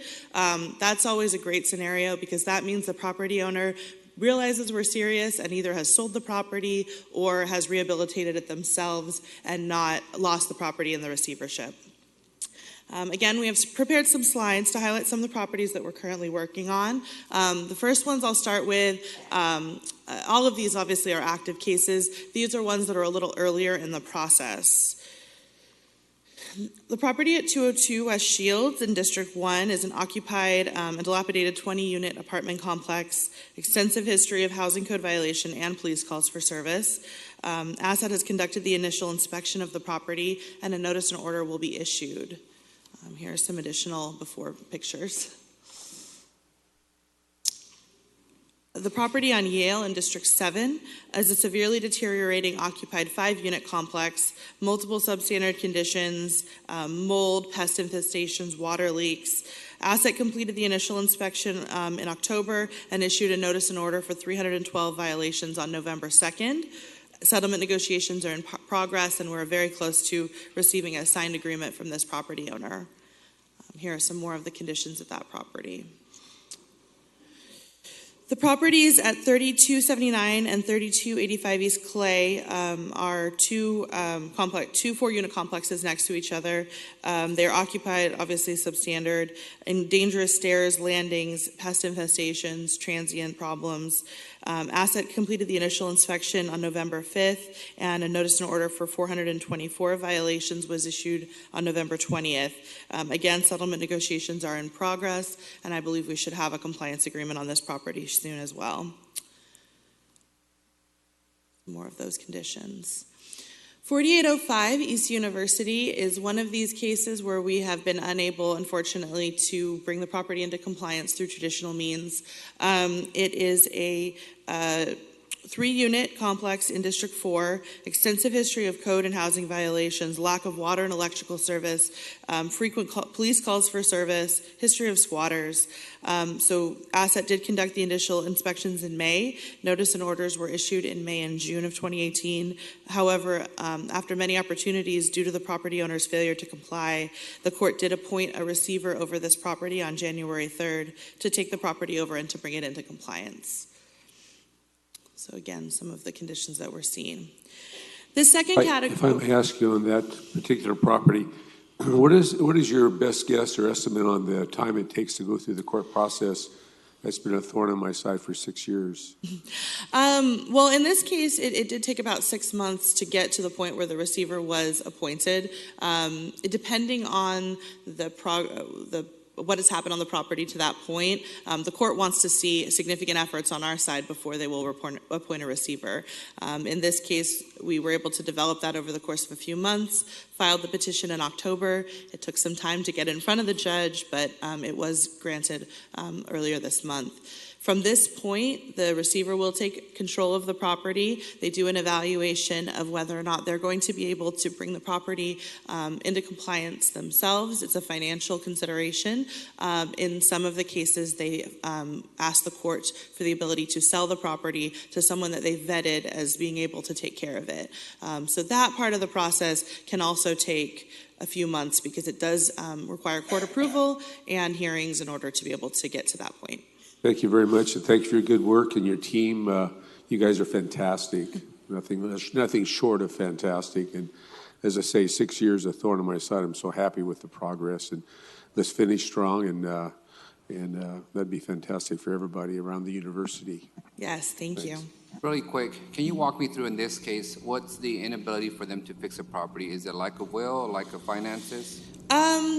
I think in this case it may have been a combination. However, the property owner in this case actually had made some efforts to try to sell the property, had a buyer that was willing to take over the property at the beginning of this process, and then completely abandoned that process. And so we tried to motivate through many means. We actually issued a citation to try to get the property owner to just go in and sign the paperwork in the escrow company. And unfortunately, the property owner just did not have the ability or the motivation to do that. Secondly, can you walk me through the process that the court utilizes to determine who's fit to purchase a property and fix it? Yes, so the receivers that we work with, they are doing these kind of receiverships all over the state. So they have a lot of knowledge about what it's going to take in terms of financing for the buyer and in terms of just the right type of person to take the property. So what they do is they elicit bids from a number of different people. There's a lot of investors right now that are looking for properties to rehabilitate, and they obviously consider who's giving the highest bid, but also they do background checks on those people to some extent. They look for lawsuits, defaults, problems in other counties, and that kind of a thing in order to determine who the right person is. And again, all of that is presented to the court, and the court makes that determination. All right, so the next category I would consider the ones that are either in a settlement agreement or the rehabilitation has been started. The first one on Chestnut in District 5 occupies substandard 12-unit complex with excessive police calls for service and significant health and safety violations. In September, Asset completed the initial inspection, and a notice and order was issued in October for 781 violations. And on November 19th, the parties entered into a compliance agreement, so there are upcoming inspections. So some of the conditions seen at Chestnut. 701 West Cambridge is a 10-unit apartment complex that was occupied and very substandard, water damage, mold, insect infestation. The initial inspections were conducted in March, and the notice and order was issued. The notice and order and the process actually in this case did motivate the property owner to sell. The property was sold at the end of June, and we are pursuing compliance with the new property owner. At this point, this property actually has been completely gutted, and they're doing a full rehabilitation and renovation. So here are some in-progress pictures. The property on Simpson in District 1 is a partially occupied 14-unit complex. A compliance agreement to include major renovations and the correction of all violations was entered into in April. Rehabilitation is underway, progress inspections have been completed, and administrative costs in the amount of $7,835 have been paid pursuant to the agreement. So this one we have some nice before and after pictures. It's not completely finished, but it should be soon. The property on B Street in District 3, this is 2 single-family homes that were on 1 APN. The city was seeking voluntary compliance in this case for various substandard conditions, including major structural damage, holes in ceilings, holes in floors, unsanitary conditions, missing smoke alarms, improper occupancy of a rear porch and a patio. Unfortunately, again, due to lack of compliance by the owner, the city posted the .6 notice, which starts the receivership process for the 71 violations, and the court did appoint a receiver on June 12, 2018 for this property. The receiver has cleaned and secured the property, and the property has been sold. The court granted the motion to sell on October 17th, 2018. And again, the property is in rehabilitation. So it's clean and secured at this point. Who purchased the property? This one, actually, I don't have the entity's name in front of me. I can get that information to you. Just for future reference, I know you list the LLCs, and there's a lot of LLCs that own these properties. If you could actually list the principal owners of the LLCs, that would be very helpful. Thank you. Thank you. The next property on West Princeton is a 12-unit apartment complex in District 1 with an extensive code history and significant substandard conditions. This one had visible black mold, roof issues, electrical and plumbing issues. The asset inspection was completed on September 27th, 2018, and the notice and order for 686 violations was issued on October 12th. A compliance agreement was executed on November 29th, and the property owners have met their milestones so far. Again, some of the before pictures. 2845 East Madison is a single-family home that was occupied and had multiple health and safety violations, including significant junk and rubbish and some roofing and other structural issues. A notice and order for 41 violations was issued actually back in September 2017. Unfortunately, again, due to the lack of compliance by the owner, the city did petition the court for a health and safety receiver. The petition was granted on May 30th, and a motion to approve the sale of the property was granted on August 2nd, and the rehabilitation, as you can see, is in progress. Property on Woodward in District 5 is a 4-unit multifamily residence occupied and severely dilapidated. Asset completed an initial inspection in August of 2018, and the city issued a notice and order that month for 499 violations. The property owners did promptly complete work related to a serious mold issue at the property, and a compliance agreement was executed on November 15th, 2018. Progress inspections have been completed, and you'll see some of the in-progress photos in the PowerPoint. The property is nearing completion on the interiors of the units. The next property on 4518 East Fountain Way was actually a deteriorated and occupied 57-unit complex in District 4, excessive police calls for service, and an extensive code history. The initial asset inspection was completed on July 17th, and a notice and order for 1,931 violations was issued on August 2nd. Administrative costs have been paid in the amount of almost $15,000, and a compliance agreement was executed. There was a priority list that was issued, and those violations that were corrected. However, a second reinspection occurred on January 8th, and definitely violations do remain at the property, so a citation may issue. This property is also in escrow with an investor who would undertake complete rehabilitations, so we're working to see if that escrow will close. The next property on Hamilton is in District 5. It's a 28-unit apartment complex, again with very serious health and safety issues. The notice and order for this one was issued back in June, and a compliance agreement was entered into in August. Re-inspections have occurred. There was a notice of breach of the agreement sent in December. However, since that time, the property owner has acknowledged the substandard and lacking work that's happened so far, and there is another agreement to complete all work by January 31st. You should see in the pictures that there are some definite improvements, though. 4608 to 4612 East Inyo is in District 7, and it's an 8-unit complex, again with pest infestation, junk, rubbish, mold, water leaks, a significant amount of problems. The initial inspection was completed in August, and notice and orders were issued in September for a total of 854 violations. The compliance agreement was executed on November 1st, and administrative costs have been paid in full. And again, there are definite improvements here, and we anticipate that this one will be completed soon. 4811 East Geary was one of the interesting ones where the filing of a receivership actually prompted action without having to go through with the complete petition. This one was a single-family home with a severely deteriorated roof, causing not only issues with the roof itself, but also leaks, pests, and other problems for the inside of the unit. The notice and order was issued back in March, and a health and safety receivership was filed. However, these steps motivated one of the lien holders, Wells Fargo Bank, to actually assume control of the property, because in this case, the property owners were both deceased. So ownership of the property was transferred to Wells Fargo in August, and rehabilitations of the property are in progress. The property on Lane in District 5 is a 16-unit complex, very next door to a school, significant substandard conditions and health and safety issues.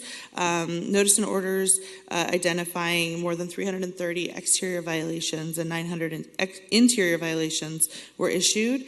A settlement agreement was executed. An inspection warrant was actually executed on this property in April of 2018, and an administrative citation for $86,000 was issued in June. The owner has filed an appeal of that citation, and an administrative appeal hearing will be scheduled in February 2019. The owner has expressed his desire to sell the property and is currently reviewing offers. We have some before and some in progress pictures for this property. West Shaw Estates is a large condominium, so multi-owner complex that has been through the process for some time. In February, actually, of 2017, inspections revealed many exterior violations. The Homeowners Association hired a new manager and has entered into a compliance agreement, and they are meeting milestones. They have also paid the administrative costs that were settled on. So here's some in-progress photos for West Shaw Estates. The last few slides are going to be some of our recently completed cases. As you'll notice on the list, there's quite a few cases that have been completed. So these are ones that have been closed just within the last quarter. 1367 East San Ramon and 6540 North Winery are placed together because they had the same owner. His name was Brian Rosine, and he essentially had abandoned quite a few properties in the city of Fresno. These two properties were both filed together for receivership, and both properties have since been rehabilitated and are sold to new owners. 1367 East San Ramon was a 4-unit complex, and you can see in the photos some very, very striking before and after photos. 6540 North Winery was a single-family home that had been a constant target for transients, and it was a really big problem for the neighborhood. That one, again, has also been rehabilitated and sold. The next property on Princeton is, it's actually 2 apartment complexes next to each other with the same owners for a total of 22 units. The parties entered into a settlement agreement in July. The administrative costs were paid in full, and the rehabilitation of the property is now complete and passed clearance inspections in October. All permits have also been finalized. So here are some after photos for that property. Finally, 4853 East University in District 4 it was a vacant and abandoned 5-unit complex regularly broken into and used by transients. This is another property that the city did file a petition for the court to appoint a receiver, and the receiver was appointed in December of 2017. The property was sold on April 24th, 2018 to an investor, and the rehabilitation is now complete. Hard costs and fees have been paid in full, and you can see the drastic difference that that it has been made. I did just have a couple other things to highlight. This team is constantly getting out there and doing inspections. So just this week, they have completed additional inspections. There was actually a couple weeks ago, there was a 4-unit complex in District 7 on Olive that was inspected, and that notice and order has been issued. There was a property on Recreation in District 5, 9 units, that was inspected earlier this week, as well as a 16-unit complex on District 1 on Andrews inspected earlier this week. So there's constantly updates, and I can't get everything into the presentation because it's just happening so fast. Finally, Kelly had mentioned some of the tools that we have aside from even inspections that are really valuable, and those angry letters that we send, or those serious letters. 3 properties that are currently on the pending list all have reached out after the letter was sent, and those are all right now in an agreement where they're going to be doing some work, and we're going to be checking their progress before we even have to get the whole team out there to inspect. So it's really valuable to just figure out what tools are working and the different things that we have in our tool belt. So with that, if there aren't any other questions, that will conclude my presentation. Thanks, Christina. So this was another workshop, so it's not an actionable item today. We've got a number of council members punched in. Councilman Bredefeld. Yeah, I just want to commend all of the people working, Kelly and the lawyers and the city attorney staff. This is a phenomenal program. It's been effective from the very beginning. It says that we're not going to tolerate this kind of nonsense going on in our city, and I love that we take the properties when they don't respond and force rehabs and force sales. That's what you have to do with people who just ignore one, common decency, to the law. So the city of Fresno has been very responsive. I think rightfully so in the past in the media. The city of Fresno has been criticized for being slow to respond. I would love for the media to highlight this kind of a program and this success because that would send out even a louder message that the city of Fresno is very serious about going after slumlords and people who are non-responsive. So congratulations, keep up the good work. You're making a difference in the city. You're making a difference in these people's lives who've had to deal with these kinds of conditions. So thank you and keep it up. Councilmember, if you would indulge me, I'd like to invite the folks that are out in the inspections every day to stand up so we could recognize them. You know, these are the worst of the worst. We do see on the media when there's shootings and violence and issues, and our team are out there being fantastic representatives of this organization. They are compassionate yet firm. They are just fantastically professional representatives of the city of Fresno. So if you'd indulge me, I'd like to have them stand and just a round of applause. Absolutely. But thank you for acknowledging them. Sure. Please stand up.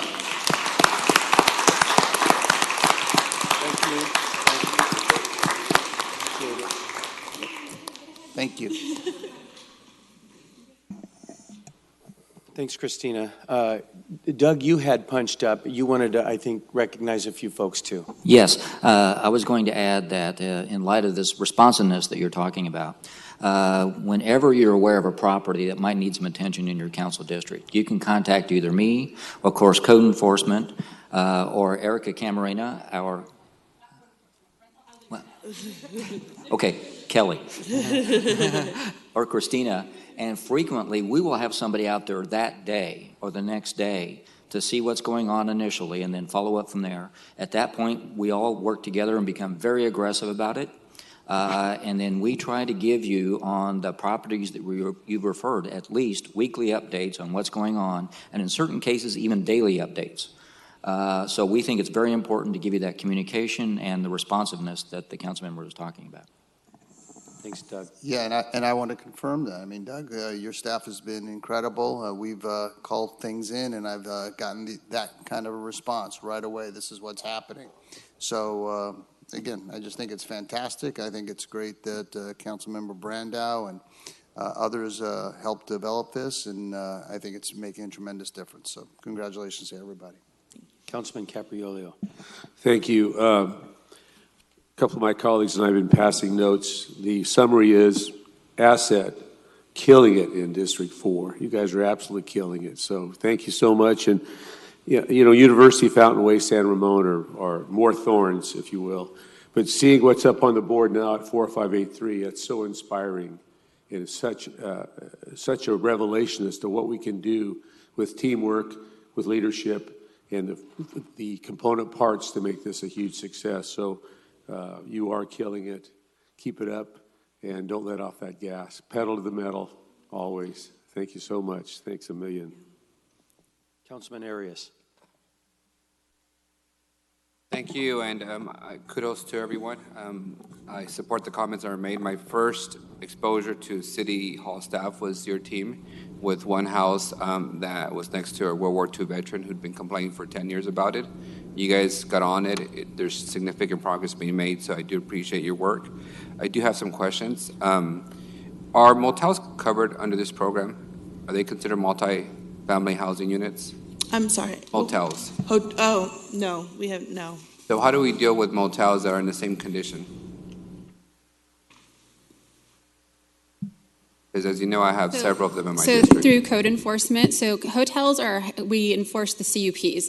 So it's a unique, hotels are handled uniquely. We don't have proactive enforcement of hotels. So whenever we have complaints, we enforce their CUPs. Is there any reason why we can't include motels as part of this, your body of work and responsibility for this team? Well, some of it's regulated, some of it's through regulation, some of it's through capacity and resource. And then my second question is, have we monitored the impact on rents after property owners are required to fix their properties? Are they bumping up rents of their tenants afterwards? We have not formally monitored that. Unless Christina and her team have heard information, we have not monitored that, no. Can we make it a point to track that information? Because in my view, these are landlords who have for years been charging rents unjustifiably for units that are not in compliance. So I'd like to know whether they're doubling rents after they're fixed to try and recoup some of their cost or not. And then lastly, to the administration, given the success of this team, I would hope that in the budget process, we would be considering expanding their capacity, because my district by itself has enough work to keep you guys all busy. And I know that the rest of the council members would still like some of their properties addressed. It's something we can look into. Thank you. All right, any other council members? Our board is clear, so I'm going to ask a couple of questions. Again, thanks, Kelly. Thanks, Christina. Thanks for everybody. I was part of that standing ovation. Fantastic work. And it's truly a difference you're making in our community. I wanted to, Doug, you had made a comment a minute ago that made me want to ask you a question. So when we're pursuing these asset properties, do we pursue, like, what's the strategy? Do we pursue every little violation or only health and safety issues? And what would you think is most effective? Typically, when we go into a property, the strategy now is to pursue every violation that we find. And that can include anything from health and safety to aesthetic issues, but largely building code issues. And the council could provide direction on how you would like us to do that. You know, these pictures that you see, the before and after, the after photos probably reflect curing every possible violation. They look really good. If the approach, so you can take the approach of pursue every violation and you basically have a new property when you're done. Or you could give direction to pursue significant health and safety issues. If we did that, we would take care of the health and safety violations that we find. It might not look as nice when you're done, but alternatively, you may be able to pursue more properties because you're not spending as much time on one property. So that's some direction that the council could give. Thank you. I like Councilmember Arias's question about in the budget process, and I know that will be heavily debated, but what we, you know, and by the way, I never get bored of this, okay? I mean, when I look at that, that makes me proud for being here. That makes me proud for all of us working hard together. When I travel through our community, and sometimes it's not just in my district, but sometimes it is in my district, I see lots of properties that need this kind of attention. And you folks are truly making a difference, and that makes me proud to serve with you. So Miguel, I would love to see more capacity. Now, I know that's in the framework of the budget as well. But like you said, we could, in your district alone, we could put this whole team in there and they'd never run out of work. So the mission is large. We're doing a good job, and I truly appreciate it. And I love these before and after photos, and I love hearing all the results. And I know it's tough work, and I know that we have to, because it's tough work, we're working with a lot of people that aren't helping us on the other end. So there's a little bit of force on our side sometimes, and that's why the city attorney's department is so much involved in this aspect of code enforcement. But I think it's created a very effective process. So again, thanks, Kelly, everybody on your team, Christina, everybody that's working with you, Doug, and all of our city attorneys. We appreciate that. Okay, I think we are done. Thank you. Again. Thank you. Now we are on to item 3B, submission and acceptance of the City of Fresno Comprehensive Annual Financial Report and the Comprehensive Annual Debt Report for fiscal year 2018. Good morning, council members. Mike Lima, Finance Director Controller. I'm very pleased to present for your acceptance the fiscal year 2018 Comprehensive Annual Financial Report, otherwise known as the CAFR. The CAFR shows policymakers, citizens of Fresno, and other interested parties the financial position of the city as of June 30th, 2018. We are also presenting for your acceptance the fiscal year 2018 Comprehensive Annual Debt Report, or CADR. Submission of the CADR is required under debt management policies that Council accepted in 2009. The CADR gives a concise look at how much debt the city has outstanding, the sources of payment for that debt, and Fresno's debt metrics as compared to those of other large California cities. There are some positive financial results shown in the fiscal year 2018 CAFR, most notably that the city as a whole reached $4 billion of assets for the first time in the organization's history. A small but important part of that asset pool is our pension asset, which was valued at $318 million. We are still the only city in California with a pension asset and one of fewer than 10 in the United States. Yet despite positives like the asset figure, It would be more accurate to say that the organization showed only modest improvement in its finances during fiscal year 2018. For almost every positive result, there was an offsetting result as well. For example, while citywide assets grew, citywide expenses also grew by $15.4 million as a result of startup of new services and the restoration of previously cut service levels. Nowhere is this mixed bag of results more apparent than in the general fund. While some assets were up from fiscal year 2017's levels, liabilities were also up. As a result, the general fund's net position, or amount of assets versus the amount of liabilities, actually dropped between fiscal year 2017 and fiscal year 2018. Fiscal year 2018's results show the need for constant diligence and continued prudence when it comes to the city's finances. I encourage Council to read the 2018 CAFR as we approach the 2020 budget process.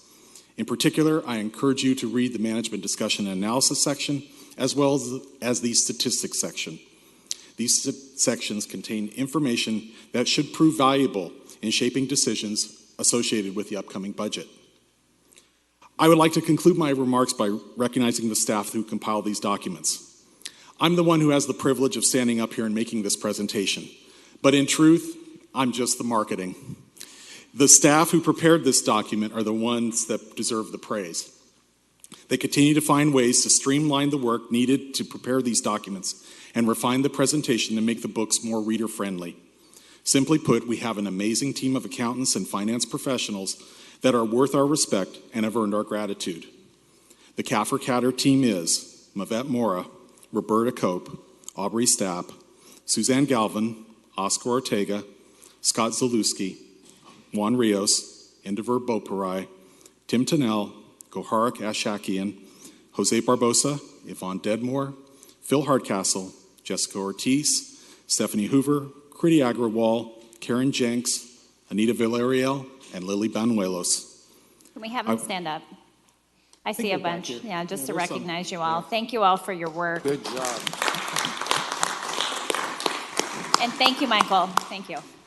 I would also like to thank Brown Armstrong for the audit services they provide in service of this report.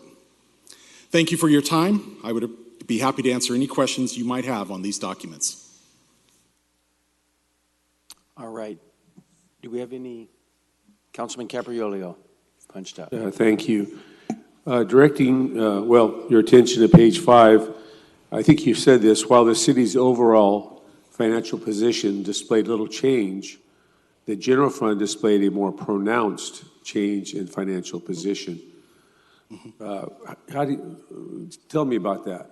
It seems like they're kind of diametrically opposed, or are they in sync? Well, the city is as a whole, so we're talking the enterprise funds, so like DPU, airport, FACTS.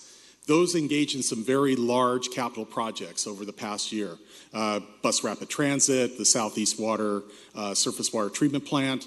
Airport had a couple of repavings of their apron and other facilities. So there was a lot of work done on the capital side there, but on the general fund side, there wasn't as much. And so as a result, the general fund really didn't grow very much. It's a very tight general fund, which, as you've probably heard that message during budget talks, and these numbers prove it yet again. Every budget talk, quite frankly. And then on page 6, our bond rating is doing excellent. Can you tell me a little bit about the impact of that on our financial position as a city? You know, the bond rating is really important when we go out to issue debt. That's where it becomes really important. But in essence, the higher the bond rating, the less we have to pay for debt. So as we go into the market, if we were to go in again with a bond issue right now, we would actually pay less than what we did when we had a lower rating. So when we did the refinancing a couple years ago, we were at a triple B rating roughly. We moved up to an A. That saved us about a percentage in interest, which over 20 years is a lot of money, millions and millions of dollars. The bond, you probably remember this, the bond refinancing we did saved 42 million over 20 years. So, and that was the result of our bond rating going up.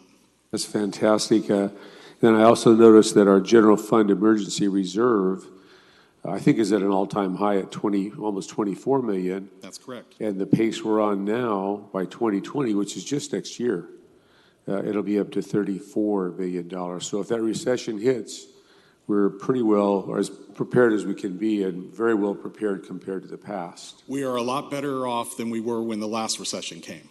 It all depends on how deep and how severe it is, but yes, we are better prepared for the upcoming recession, whatever it is, than we were entering into the last recession. And my last comment is on page 7. If my colleagues have a chance to review that, it has, I don't know how many, 25 cities listed. Mm-hmm. And if you go down to Fresno at the number 5 spot with regard in particular to our pension liability, we're the only one in that entire list that's on a positive note. And we're talking LA, San Diego, San Bernardino, Fremont, Irvine, Riverside, Orange County, rich areas, and they can't even come close to matching what Fresno has done, thanks to you, your team, the administration, and the council. So it's really refreshing to see that, and our hard work and diligence from your side to our side obviously reaps great rewards. So thank you and your team. Keep up the good work. We love you guys. Try to double down on the general fund, get that up a little bit.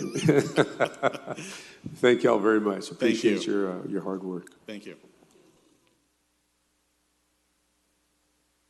Is it fair to say that we have a historic unemployment rate and we're at a peak of economic activity nationally and locally? Our unemployment rate is definitely better than what it was. We were at the depths of the recession, we were a double-digit unemployment rate. We're right now, I believe, in the stats section. 0.4. Yeah, it's a lot lower. I was going to look it up because we do have that in our statistics. But yeah, we're right around 5 now, I believe, if I remember correctly. Yeah. So what I'm trying to understand is we're as strong financial position as we've been in probably a decade, and we still can't seem to be able to afford to pay for the public safety and parks responsibilities that we have. What's missing there? Is it the size of the general fund? Yeah, the general fund is not very big. You've got a $330 million general fund.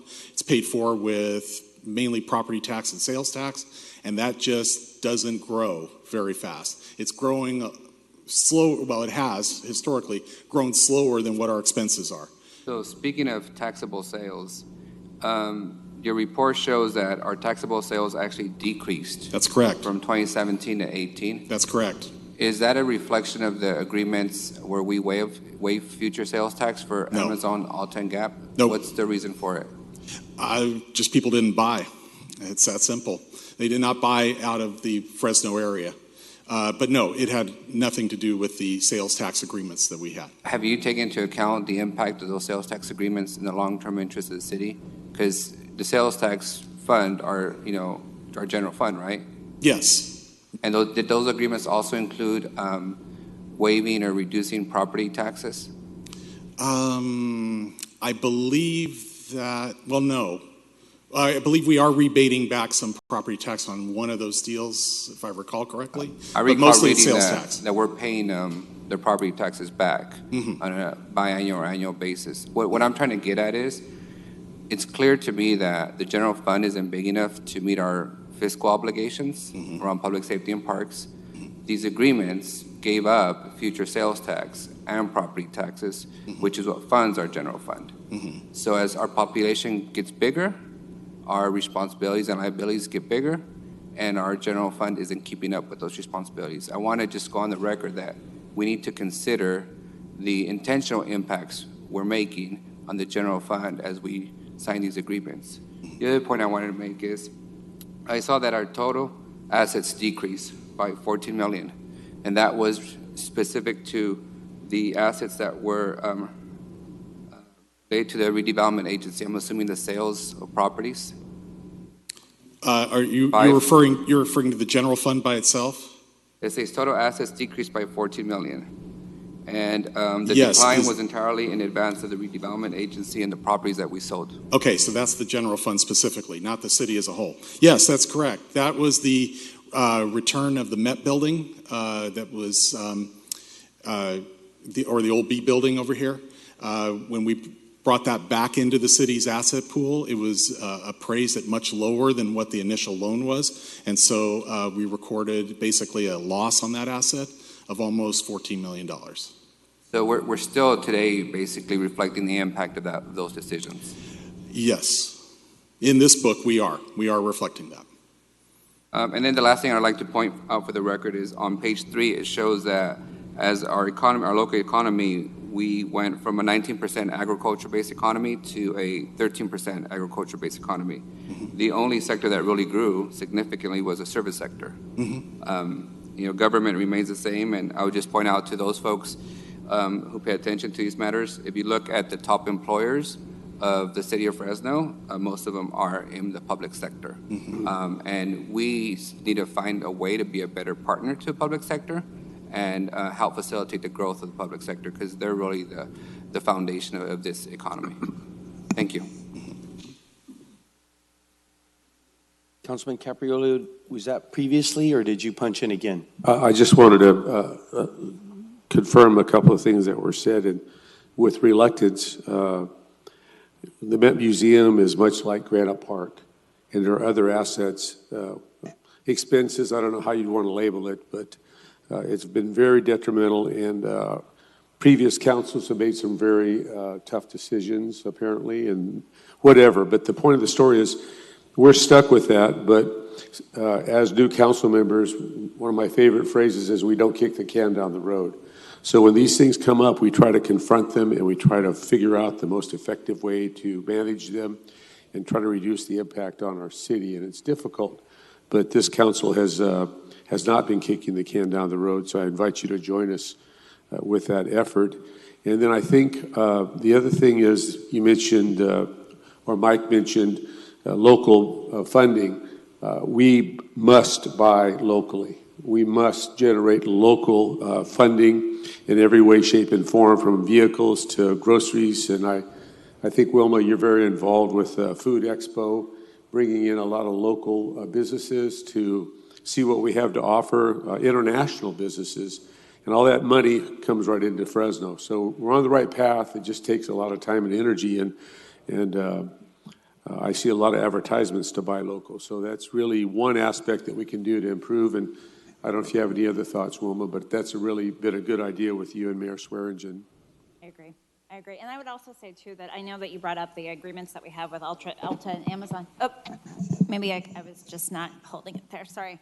But it's also job creation, so it's a balance. And every single one of those agreements, and we're happy to talk with you as they come forward as we're developing them, but we engage the controller early on in those processes so that we're looking at both the benefits and what the impact is. But like I said, it's job creation. It's making sure that we're being competitive to look at the overall picture. So yeah, and I appreciate that, City Manager, and I would ask that, when you're looking at selling city assets or providing 30-year agreements that waive taxes of any kind, that those are things that should not be given to us with 4 days to read and make a decision. So I would just say in the future, when it comes to city assets that we're either getting rid of or selling or doing anything, that we need enough time to digest. just so you know, so since I've been city manager, every single significant property sales went to closed session first. And so that's always my intent, to make sure before we continue negotiations with whoever that party may be, we come in, we vet things with council, and then I do, because I agree with you. So, yeah. That it? Yes. All right. Councilman Chavez.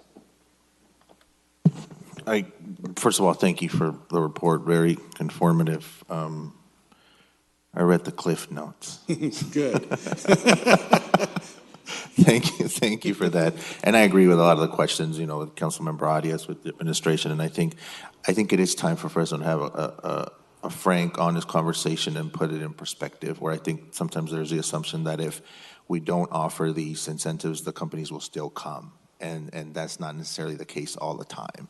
And so I think when we have that broad conversation, we have to look at the multiplier effect and what that means for our workforce and our local, job placement, development that we have. And I think that is a great time to have this conversation with this new council that's coming on board. What is our comfort level for providing these subsidies or these incentives? And, that's actually what I did when I wrote my Support Small Business Act. We do that for the big dogs. We also got to do it for small businesses. I, for one, I'm supportive of that, and I know that there will be some support on doing that in targeted areas for the city of Fresno. So appreciate the conversation, and I'm looking forward to that. And I think this might be the opportunity to flag maybe starting that committee, Councilmember Arias, that was discussed with regards to what these incentives look like for the city of Fresno. But thank you for the report, the Cliff Notes. If I may, I know we're talking about economic development agreements, but I will point out, if you look at page 218, and this is why I asked that you take a look at the stats section, Amazon is already one of our top 10 employers in the city in its first year. That says something about what they brought and to help reduce the unemployment level in this city. So I would encourage you to take a look at, like I said, go through the stats section, go through this. There's a lot of really good information here. But I understand the policy debate, but they did bring in a lot of jobs, and that's already reflected because they're one of the top 10 employers here in the city. As does community hospital, probably There's a lot of them. 3 times more. Absolutely. Right, and they still got to pay their fair share of, their needs that their employees, their footprint require in the city. So my point is, we got to have a conversation about everybody paying their fair share, because if not, we're forced to raise taxes on residents, and that should be a last resort. Councilman Esparza. Yes, thank you, Mike. So I'm down here on page 26, and this, you're outlining some of the concerns about the long-term financial health of the city and our organization here. I'm interested in particular, my question is regarding, about 20% of the revenue is accounted for is through grants, both operating and capital. And what's even more concerning for me is looking at the volatility, not necessarily in raw amounts, but you see a 20% decrease in operating grants, but then offset with a 17% increase in capital, which ultimately was a net gain, right, in grants. Why the volatility in these categories, the ups and the downs between operating and capital? Well, this year in FY18, what happened was the capital grants in FY17 were funding mainly BRT. And that had a huge impact on the capital grant. Those faded out as we finished BRT, and now the operating grants to help subsidize BRT service kicked in. So that's why you're starting to see some of the differences there.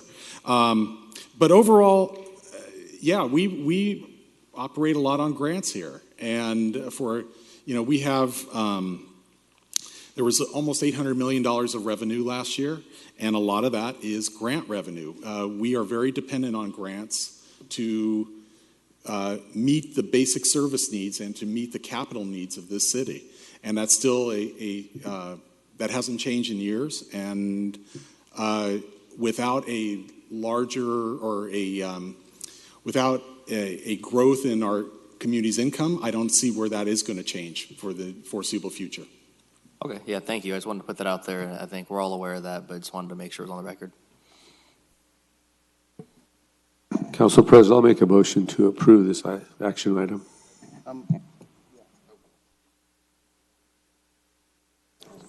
Okay. Mike, thanks for the report. We're doing well. I appreciate that you point that out. Councilman Arias raises an important point. We need to discuss these policy issues in terms of economic incentives. I mean, when I was on the council 16, 17, 18 years ago, we had the Gap Warehouse Distribution Center, and that was a debate that we had, and I believe we gave them land that was valued at about $10 million, and lo and behold, 20 years later, they've had hundreds of employees, been paying property tax and sales tax, business tax, filling the general fund budget quite well and in a healthy fashion. I think it was a great investment. I think it helped us throughout the country, knowing that we landed GAP, that warehouse distribution center. I envision the same thing with Amazon and Ulta, but he is right. We need to do that analysis. We always need to do that analysis to see if what we are offering to land in Amazon and in Ulta and bring these jobs here gives us increased value. I believe it does.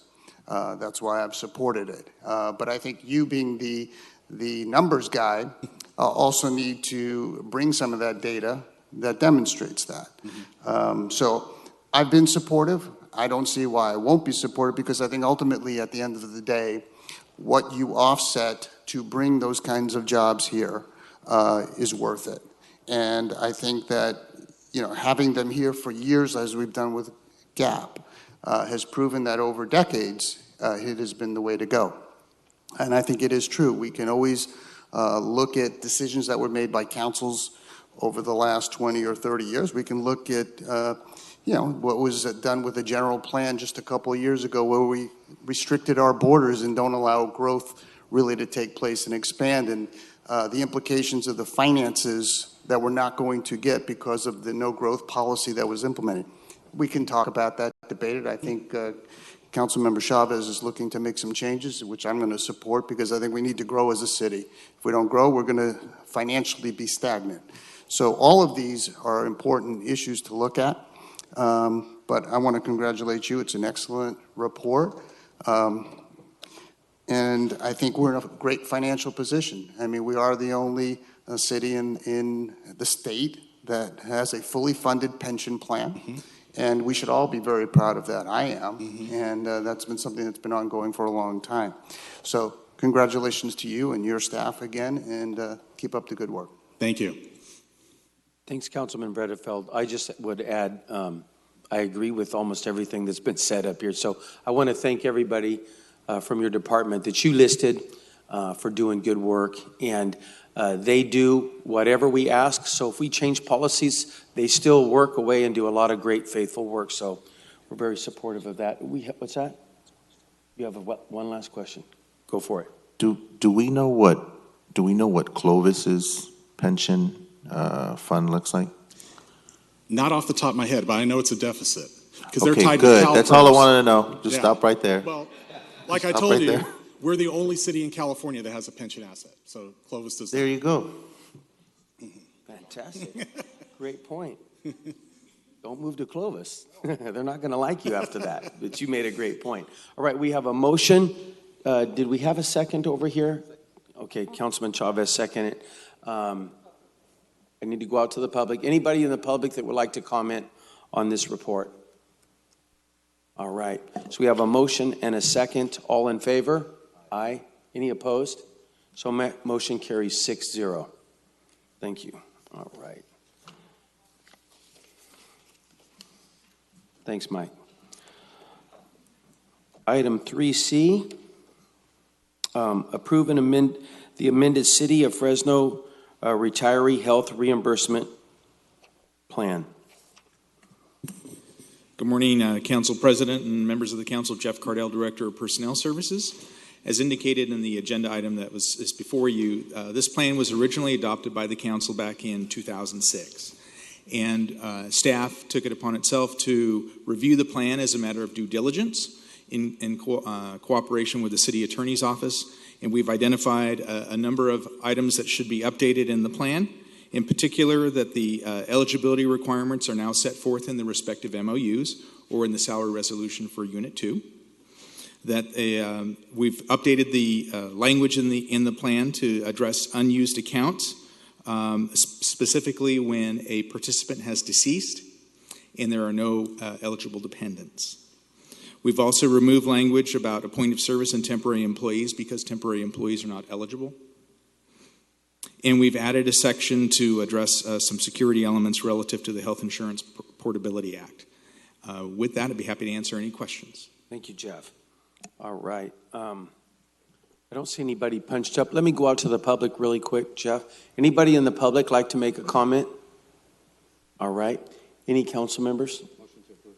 Got a motion to approve, a second by Councilman Capriolio. All in favor? Aye. Any opposed? Motion passes 6-0. Thanks, Jeff. We appreciate it. All right, item 3D has been removed, so we're on to item 3E, award a requirements contract to Chemtrade Chemicals, and that is from Department of Public Utilities. Good morning, Council. Bud Tickle, Assistant Director, Department of Public Utilities, here to seek your award the requirements contract Chemtrade Chemicals, USL LLC of Parsippany, New Jersey, an amount of $1,204,500 for bulk aluminum sulfate for a term of 1 year with the possibility of 2 1-year extensions. Aluminum sulfate is a coagulating agent that we use in our surface water treatment plants. So I'm available for any questions if needed. Thank you, Bud. Let me go out to the public really quick. Any members of the public like to address this item? Seeing none. Up at council, were you trying to punch in right there? Councilman Arias. Can you explain to me, the second bidder who's in California was determined unresponsive? What was the reason for the unresponsive determination? They weren't responsive because they were not in agreement with the,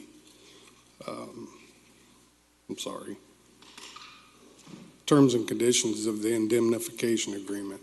Is the indemnification agreement standard language, legal counsel, for every contract? Yes, it's standard. Thank you. With that, I'll make a motion to approve. Got a motion to approve. Do I have a second?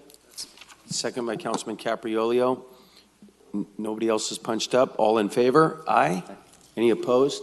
Motion carries 6-0. Thanks, Bud. Thank you. Then item 3G has been removed, so we're at 3H. Actions pertaining to the accepting of a groundwater sustainability grant from the state of California for removal of this chemical from groundwater at pump stations PS 117 and 284. And that is also Department of Public Utilities. Just 3F? Oh, okay. Good afternoon, Council President Matthew and Council members. Matthew Bullis, DPU Engineering. I apologize, I'm ready to do the flare, and you jumped over to my other item. This is a item for approval of a grant from the State of California Department of Water Resources for $2.2 million and approval for pump station 117 and 284. And we're looking for approval of this. The item is a grant from the state for approval of this. We have completed the engineering work previously, and we have sought approval of this, and we have in front of us this item for approval. I'm sorry, I'm stumbling. Motion to approve. Motion to approve. Yeah. Let's go out to the public. Thank you. I'm sorry I probably threw you off because I forgot 3F. Yeah, I'll call you right back up. I'm ready for my flare, and I look down, and it's like, I left my notes on my table over there. So is there any member of the public that would like to talk to us about item 3H? All right, I don't see any. We have a motion and a second. All in favor? Aye. Any opposed? Motion carries 6-0. All right, now we'll go back to 3F. Approve a consultant services agreement. There you go. I have my plans and notes. Mr. President, council members, Matthew Bullis, DPU Engineering. This is an agreement for approval of a contract to Carollo Engineers for $906,350 for prep of plans and specs for a waste gas flare unit at the wastewater treatment plant. We went out with the standard SOQ program, and we only received one SOQ responder, which was Carollo Engineers in combination with SCS Engineering. Looking back at that firm and asking questions, typically we have about 3 or 4 different projects in the queue right now in gas collection systems. We have off-gassing to a Colony Energy. We have gas conditioned systems. And the two engineering firms currently working for us at the plant are SCS Engineering and Carollo. This time they elected to combine their efforts into one RFP. So fortunately, we have both of those teams giving us an RFP. We did submit out to all the other engineering firms in the state of California. At this point, we got one response. So we are seeking approval for that agreement at this point. I'm here to answer any questions that you have. We're going to go back out to the public again real quick. Officially, anybody in the public like to talk about this agreement? All right, I'll bring it back up to the dais. We have a motion from Councilman Caprillo, second from Councilman Arias. Screen is clear. All in favor? Aye. Any opposed? Motion carries 6-0. Thank you. Yeah, Sorry, I was confused on the two items. No, that was my bad. You got two victories right there. Thank you Okay. very much. Now we are on to item 3I. Approve award of purchase contract to Stommel Inc. And let me flip the page there. Does business as Lear Automotive. What's that? It says they do business as Lear Automotive. Oh, Thought you were going to read the rest of it. Okay, thanks, Greg. Greg Barfield, Department of Transportation, here to seek your approval for uplift equipment for 66 vehicles, 60 vehicles for the police department. Fantastic. That easy, that smooth, huh? All right. Would any of the members of the public like to address this vehicles for the police department item? Coming back up top here, nobody's punched Motion in. to approve? What's that? Motion. Okay, Councilman Arias. Greg, just one question. Is there any local companies that do this kind of work? No. Thank you. So I have a motion, and we have a second. Councilman Chavez, screen is clear. All in favor? Aye. Any opposed? Motion carries 6-0. Thank you Thanks, very Greg. much. All right. That was easy. Now, 3J. Is that? Oh, that's the one we did, yeah. 4A, under City Council. Actions related to the repairs at Romaine Neighborhood Center, adopt a finding of categorical exemption, and directing a prompt repair. Councilman Esparza, this is your item. Yes, thank you, Council President. As I mentioned earlier, I took my visit out to Romaine Park, look at the damage, take my own assessment based on the fire that occurred on New Year's Day, very early morning. Right now we're in the rainy season, and I think the damage on the facility is really, excuse me, is preventing the use of it, currently. And right now the timeline, in talking to the city manager's office, we're looking at a timeline of probably August, where everything will be up and good and running smoothly and open to the children in my district. This resolution, while the city manager's office is taking action and they've been responsive and fixing the gymnasium, I want to keep the language airtight and make sure that we move on these repairs as quickly and promptly as possible. Again, right now we're in the rainy season. I think by the time, looking at our timeline of possibly August for completion, we've missed summer months. We'll have bad air days where we need that inside facility space. And so, I'd urge my colleagues to support this resolution. I'm happy to answer any questions you may have. Yeah, and I want to chime in too, and I have Jim here to kind of go over some stuff. I do appreciate you going out to Romaine earlier this week to save you the trouble of future resolutions, and I do appreciate you doing this. But we're on it, and Jim can kind of outline where everything is, and I'm happy to work with you to save you the trouble of bringing things like this forward in the future. So. Sure. Yeah, perfect. Thank you, Jim. Good afternoon, Council. Jim Shad with City Manager's Office. Fire occurred on 1/1 of 19, right after New Year's. Our risk staff was on site the very day that it happened. What we found out there was damage from both the fire and the water in putting out the fire. The damage was mostly on the south side of the recreation room and the PAL boxing facility.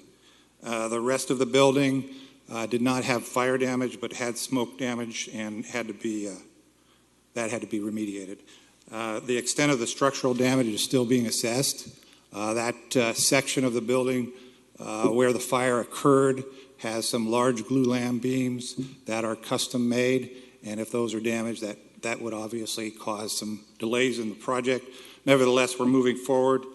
Since the incident, we've met with the insurer, we've isolated the damaged areas, we restored gas and electric and heat to the unaffected areas. Head Start classrooms were open on the 14th. We tested for lead and asbestos, found asbestos was positive, so that will have to be remediated. We secured restoration, abatement, and engineering contractors to do the work. Worked with PAL to see if we can relocate their activities into the gym. The gym is being decontaminated as we speak and should be open this Monday.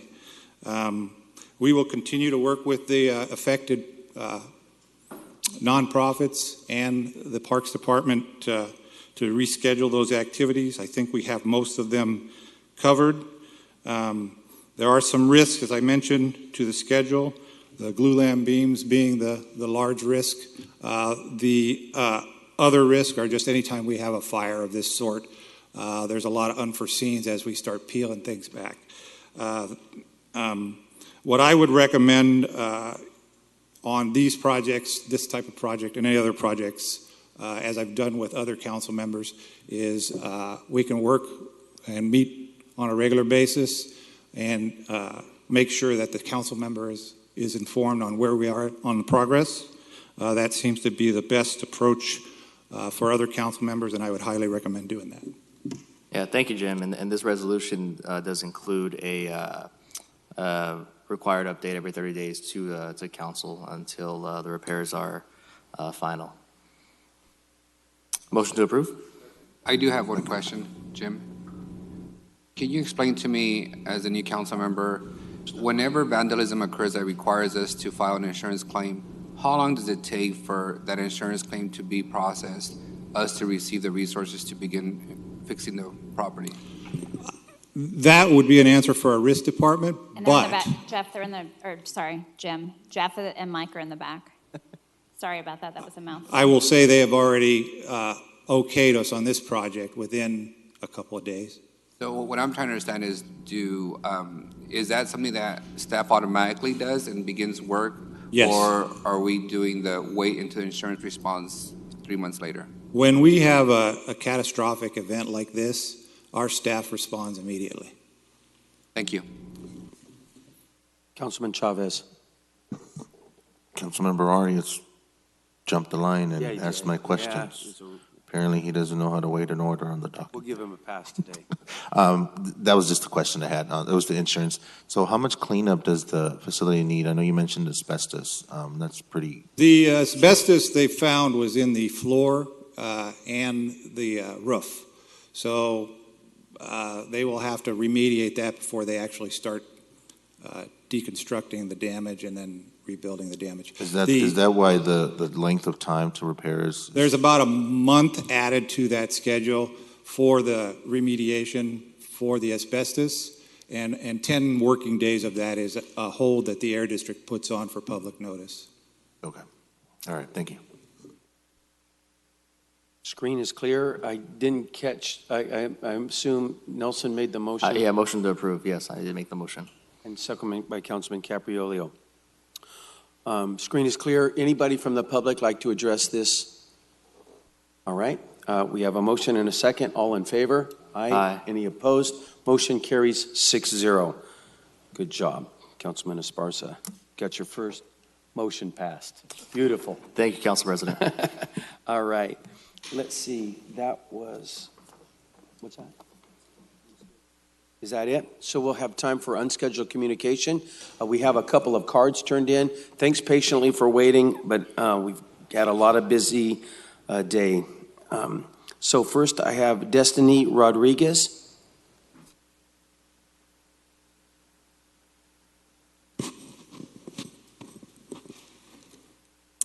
Hi, good morning.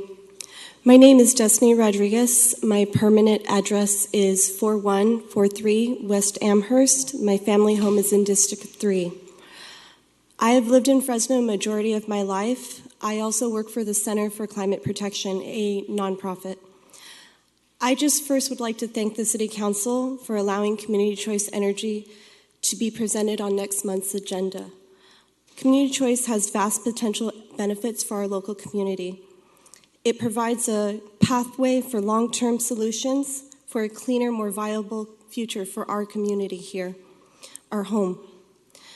Community choice agencies offer more stable rates, local control. They create jobs, offer consumer choice where historically we've had none. With 19 current operational community choice agencies in California, the Central Valley is long overdue for its chance at this innovative opportunity. Not only will it offer us consumer choice, but also opportunities to serve our community with tailor-made programs for our local community. It will help our private sector. It will breed innovation. It will lower greenhouse gases and improve air quality overall, and much, much more. So again, thank you, council members, and I do have some materials for the council. Thank you, Destiny. Brianna, she wants to hand us some materials. Thank you, Destiny. Next is David Love. David, come on up to the microphone, please. The name is David Love. Number 4. I'm the first Hmong saint. There's no other Hmong saint in the world. I'd like to voice all the way to Washington, D.C. Under Building 429 building guidelines. I'm talking about Polyang's organization of the Dark World of Satans, of Kokons. I believe that their organization is going to look forward to the election this year, the presidential. I believe the presidential election is on lockdown, shutdown right now. But I believe that maybe it came off the shutdown. I'm not sure about it.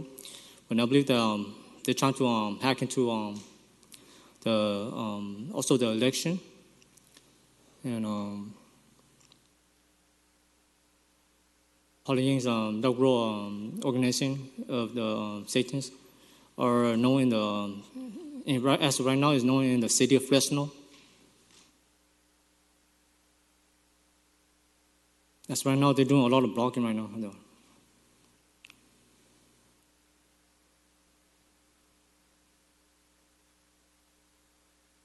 I know that there's the East Wing and the West Wing of Democrats and Republicans. I'm not Democrat or Republican.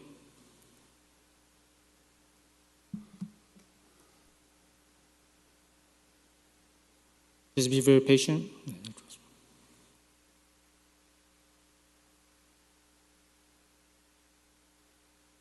I noticed that there's a Homeland Security threat from Polyang's organization of the Dark World, as they are hacking into a lot of, I'll call it Wi-Fi, the World Encyclopedia, meaning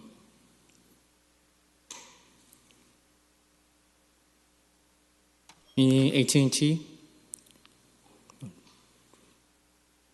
and also lots of accounts of bank statements. You guys may look and you guys may not laugh, you guys may laugh and you guys may not believe it, but it's the truth. To the 21st century, there's only 81 years.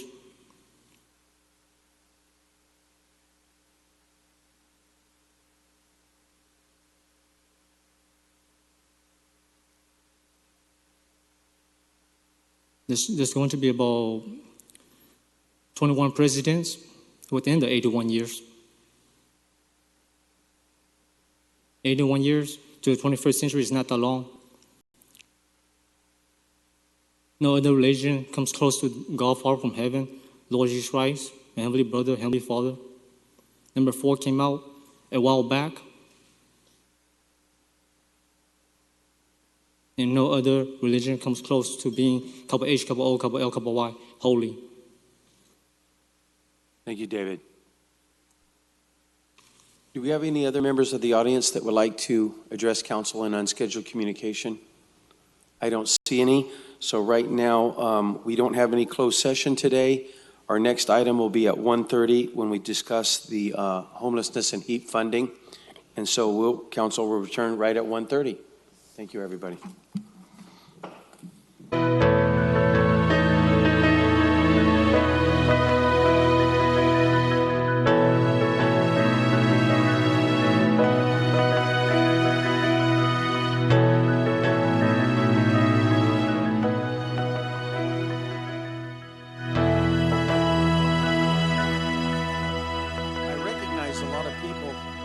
Today.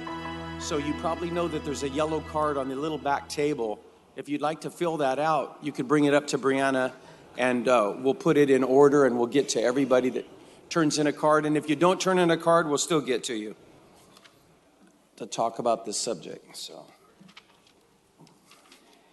who's that guy down at the end? Who's on the other side of you, Nelson? Who's that? I don't recognize him. Mayor, are you crashing our party today?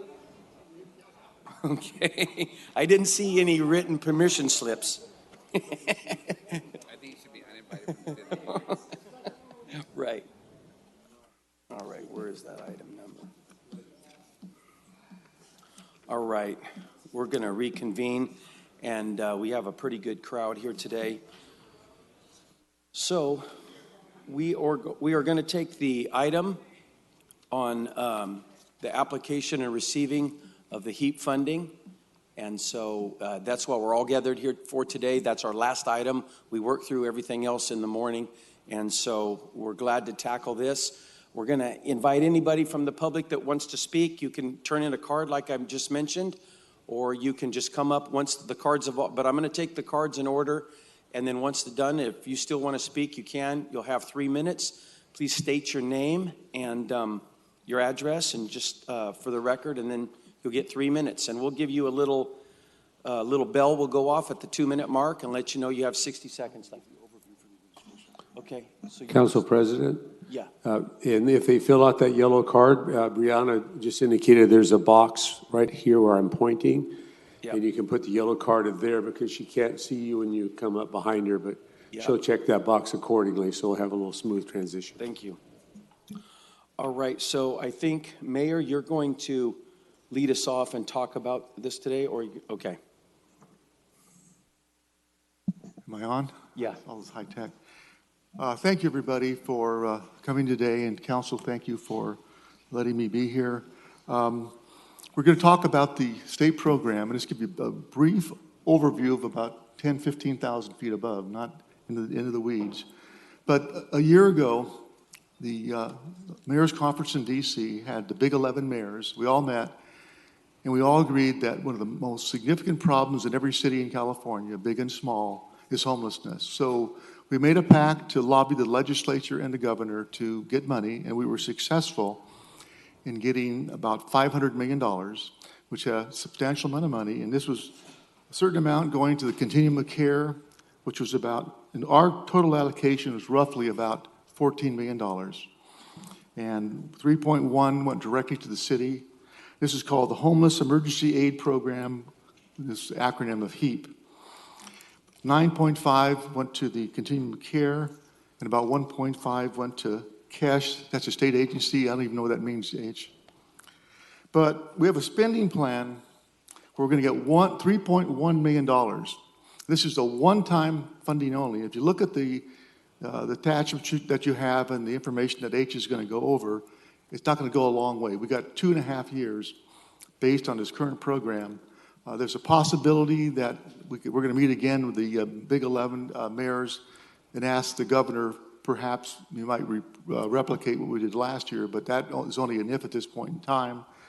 So we need to just make our decisions based on the money we have in front of us.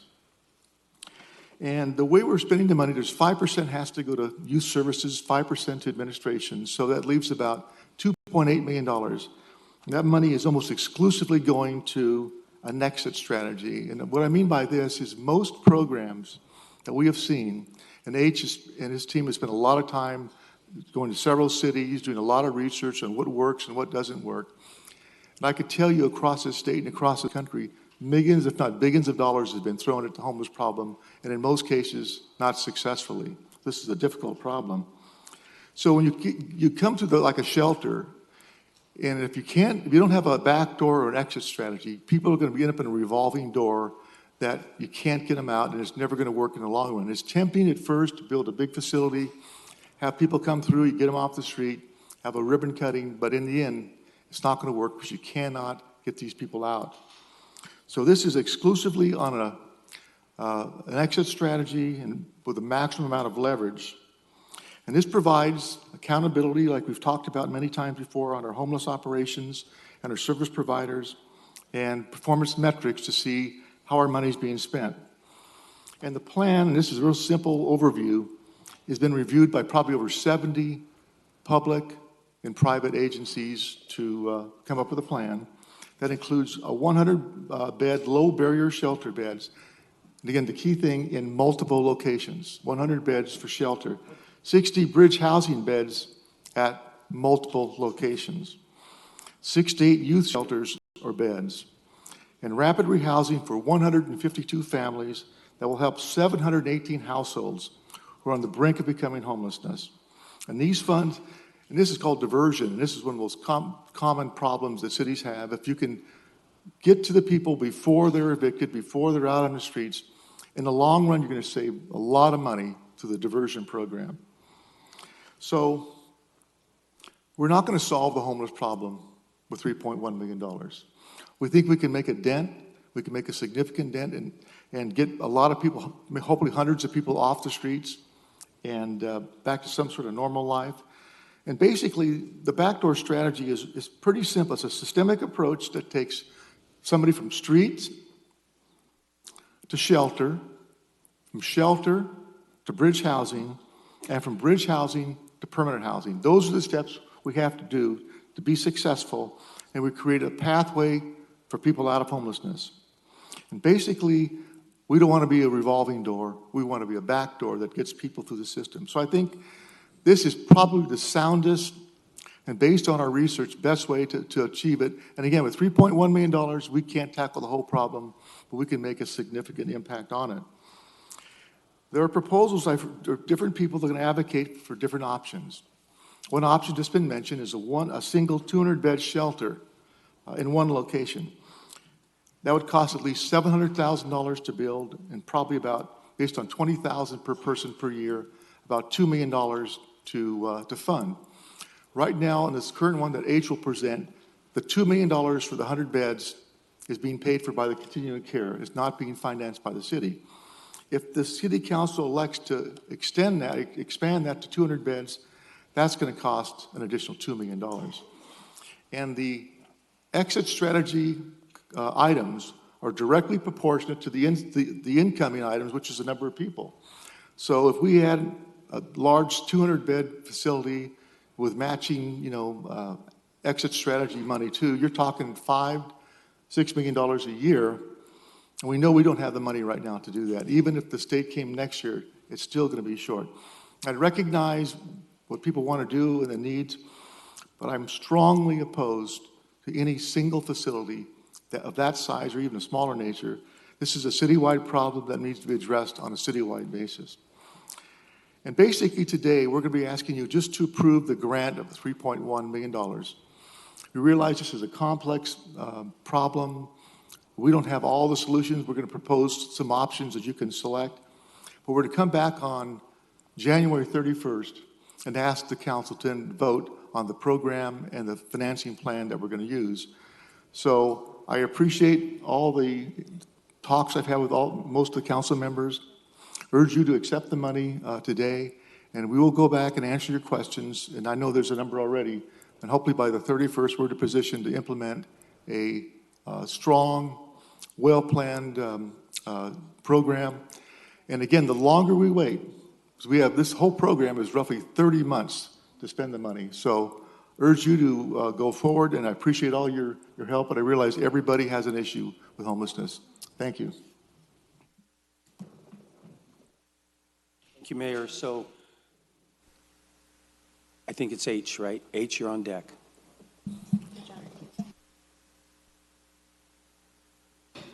Do I need to turn? Oh, there we go. Thank you very much. It's been my pleasure to be able to meet with each of you prior to this gathering and on behalf of the mayor, and to hear your genuine, heartfelt concerns and commitment to addressing homelessness in ways that are both compassionate and cost-effective. We've heard your concerns, and here's a summary of the concerns that I've heard from you in meeting with you. That number one, you want action that will get significant results beginning this year. Number two, you applaud a joint planning with the community, the county, the COC, and others, but you want strict and direct accountability to the city for funds spent under our portion of HEAP dollars. Number three, you want shelters, but you don't want the whole burden of shelter facilities to fall on just one neighborhood.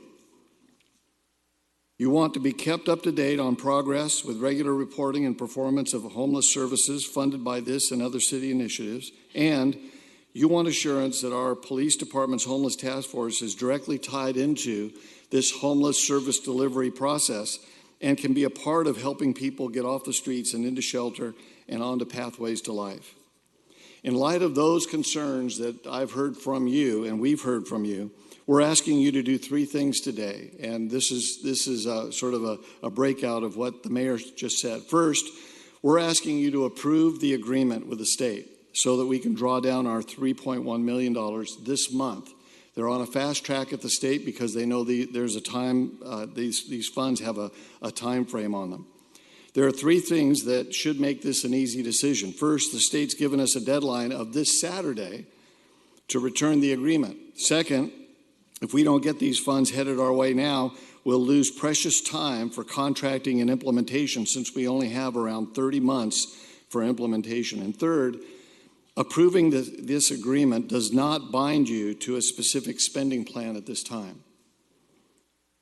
Second, the second thing we're asking is for you to choose a spending plan. We will recommend a plan today. It's not etched in stone. With your input today, we will work with you to finalize our city's spending plan over the next 2 weeks for council approval on the 31st. And third, we're asking you to choose an implementation plan. This includes procurement, RFP, contracting, monitoring, and reporting. We'll recommend some plans today. With your input today, we will work with you to finalize our city implementation plan, including procurement, RFP, contracting, monitoring, and reporting for your approval on the 31st. Let's take these one at a time very quickly. First, we're asking you to approve the state agreement. Pretty straightforward, simply receiving the funds. Again, our deadline is Saturday. Second, we're asking you to choose a spending plan. A bit more complicated, but we'd like to present you three options. Option number one.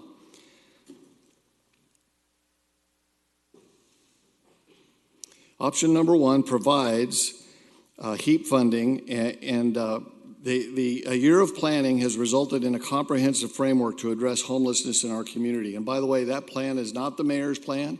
It's not any individual's plan. It's a community plan. HEAP funding cannot fund the whole framework, but it does give a great start, and the mayor directed us to jointly plan with the community, the COC, the county, the housing authority, and service providers. And as he articulated, this joint plan will provide 100 low-barrier shelter beds, 60 bridge housing beds, 6 to 8 youth shelter beds, rapid rehousing for 152 families, and help prevent 718 households who are on the brink from becoming homeless. And as well, it engages the private sector with a mitigation fund that will incentivize landlords in their participation. Some of the features of this plan that are very appealing to the mayor and to others in the community are, number one, it maximizes leverage and impact by coordinating our $3.1 million with other funding streams for a total of $14 million. Number two, it develops pathways into and out of the system leading to homes. It's a pipeline, not a pool. Number three, it allows many excellent homeless service providers to apply for funding, not just one. Number four, it calls for using existing facilities, eliminating the cost of new construction and speeding up the opening of services. Number four, it calls for multiple shelter sites that will allow for serving multiple populations without overly impacting any one neighborhood. Number five, finally, this plan has room for augmentation. If your council believes that there is still need for additional shelter beds beyond the 100 provided in this option, your council can approve additional city resources to augment that number using the same RFP procurement and contracting and monitoring process. Generally, $1 million will provide 50 additional beds per year. That's option one. Option number two. This option includes most of the benefits of seeing our HEAP funds leverage the overall $14 million in total funding through the joint plan, but it separates city HEAP dollars into investments that focus on backdoor strategies, namely rapid rehousing and private sector housing options. And then option three. Option three is to pull out of the community joint planning process and invest all of the city's $3.1 million in a single 200-bed shelter with a single service provider. We think that option three, there are many reasons why we believe option three will be disastrous. Most of those reasons I've shared with you individually prior to this gathering. A structure built without a systemic approach to move people from the streets through a system to get ultimately into permanent housing means that all your resources will bottleneck up at the front end of the system and will not be making critical pathways for people to find health. We're not asking you to approve a final spending plan today. We're not asking you to approve the spending plan. What we are asking, but you can if you want. What we are asking you to do is to choose a general direction based on one of these options, and then we will work with you over the next 2 weeks to finalize a spending plan and bring it back to you for approval on the 31st. Third and finally, we're asking you to choose an implementation plan. And again, there are three options that correlate to the three options in the spending plan. Option number one, if you choose to utilize the joint spending plan developed with the community, we have the opportunity to pursue joint procurement, RFP process, and joint monitoring while retaining independently developed contracts directly with those vendors and service providers who receive our city HEAP funds. There's a successful precedent for this type of partnership between city and county. It was jointly administered through the Homeless Prevention and Rapid Rehousing Program, HPRP, several years ago under the American Recovery and Investment Act. We'd recommend developing an MOU with the county which we would bring back for your approval on January 31st. That option looks like this on a spreadsheet. You've received this spreadsheet. If we want to simplify it, that option looks like this in terms of our actual spending. This is our specific spending.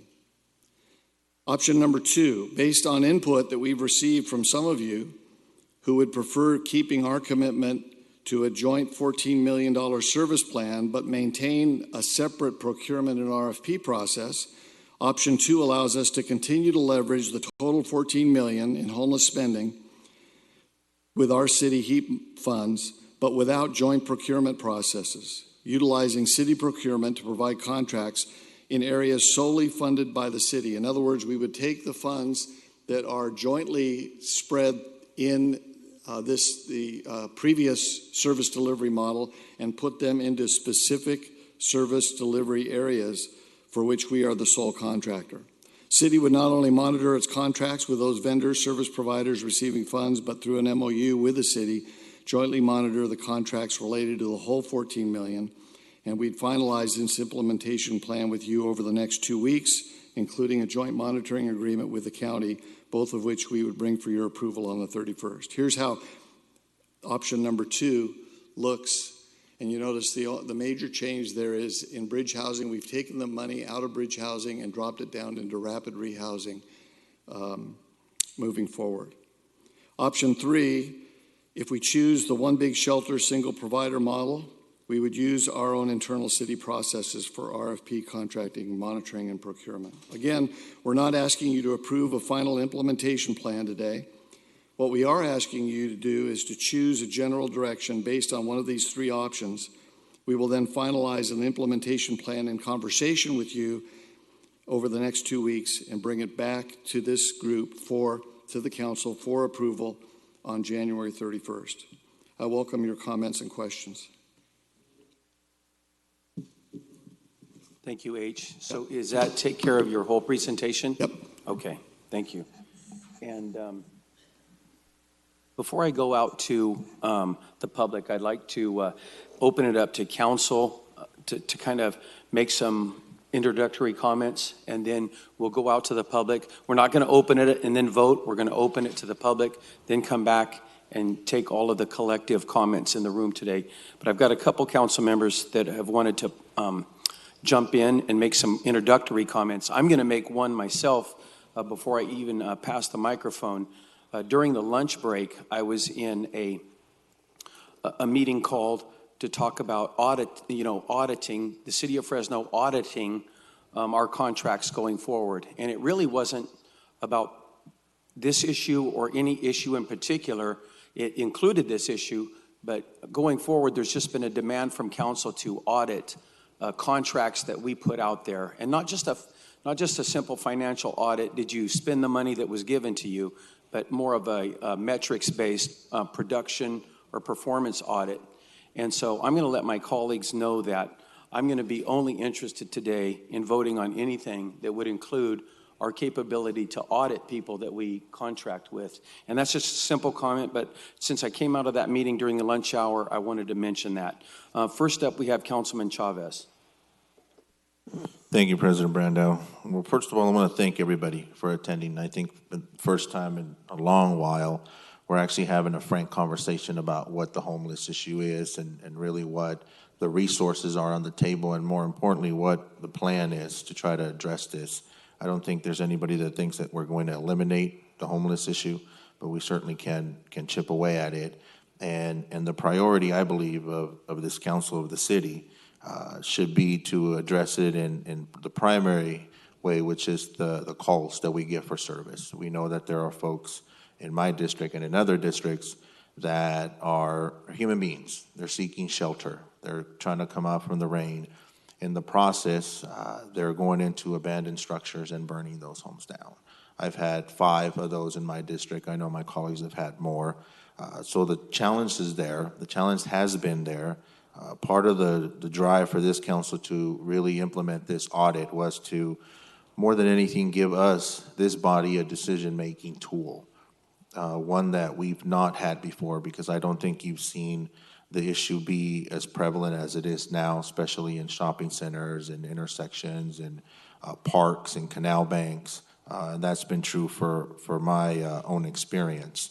But I think there's agreement on this body that we all want to get to a place where we are helping for those that need help. There's also a piece of this conversation, and we know we invest in law enforcement and what that entails for the usage of resources. But I think what you'll see today is a frustration on this body that has not been engaged in the input piece of this conversation.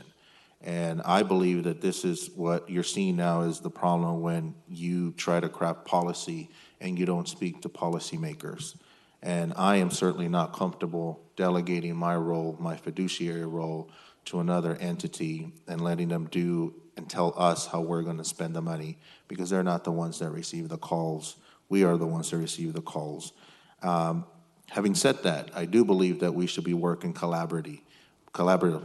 But I also believe that there's a reason why the state did not give the chunk of money to one single entity, and why they gave separate pots of money to the city, separate pots of money to the county and continuum of care. I think that was done for a reason, because oftentimes the priorities are different from a city's perspective than they are from the county. I think it's no secret that everybody knows that the county is primarily responsible for the homeless issue. And when I say that, I understand that we're all collectively responsible, but they are the ones entrusted with the resources and the financing that they receive to address this problem. I think you'll see a lot of collaboration from my colleagues, but at the same time, this body, I think, has made it very clear that you need to start having conversations with council members, especially ones that are disproportionately affected by this issue. I don't think anybody here is in support of making sure that these shelters are located or burdened by one single community. I think you always have that, and let's be honest about what we call it NIMBY, right? not in my backyard. Nobody wants that in their backyard. But guess what? They're already there. They're in shopping centers. They're in abandoned homes. They're in canal banks. They're across the city. I don't think there's a single district that this issue doesn't touch, whether it's the Bluffs and Councilman Brando. We've seen what that looks like at night with the campfires, Woodward Park, Sunnyside certainly in my area, Roding Park, Chinatown, the airport, the Tower District. And so I think it's time for us to actually address this. Again, I don't think you're going to get to 100% consensus. We certainly will accept this fund, and I'll save my motion to when after I hear the residents speak, because I think it's important that we listen to what's been happening, especially since this conversation started with about 15 business owners from the Chinatown Association coming in this body right here in front of us and really highlighting and explaining how bad the problem was in the city of Fresno. Thank you. Councilman Arias. Thank you all for coming this afternoon. I always try to reflect on how we got to this place that we're at today, and let me tell you that it's been an extremely frustrating experience for me, and I don't think it's because I'm a new council member and this is my first meeting. I think it's clear that veteran council members feel the same way. The option that was given to us on Friday only provided one option, option one, with the requirement for us to approve the expenditure plan as presented. It had no commitment or language that would not result in the concentration of shelters in one district, especially in District 3. It had no flexibility for the budget expenditure plan. It had no best practices that I can go and visit and reference. It had no city procurement process. It had no engagement of businesses and residents who are actually impacted by shelters and the homelessness in our city. It had a very limited explanation on the plan and the definitions of the multiple strategies. Bridge housing, triage centers. I doubt that most people in the public and the neighborhoods that we represent could explain what those things mean to them. It gave us 3 days to process this massive information and a 3-year commitment to this strategy with very little notice and very little time. And that's a very frustrating experience because, as I've asked the administration, we have a very limited general fund. There is no money from the general fund to address the homeless encampment if it pops up tomorrow. This proposal, as presented to us on Friday, would commit us to a 3-year plan and commit our resources for 3 years, which means that the rest of us would have to deal with any issues that pop up in some way when we know that there's no funds in the city coffers to do it. I understand there's a big body of work done by a lot of smart and thoughtful individuals in the world of homelessness and homeless providers, but I think the biggest lesson here is that everybody forgot to talk to the residents who actually call in, the businesses who actually have to deal with the challenge, and that's a critical step.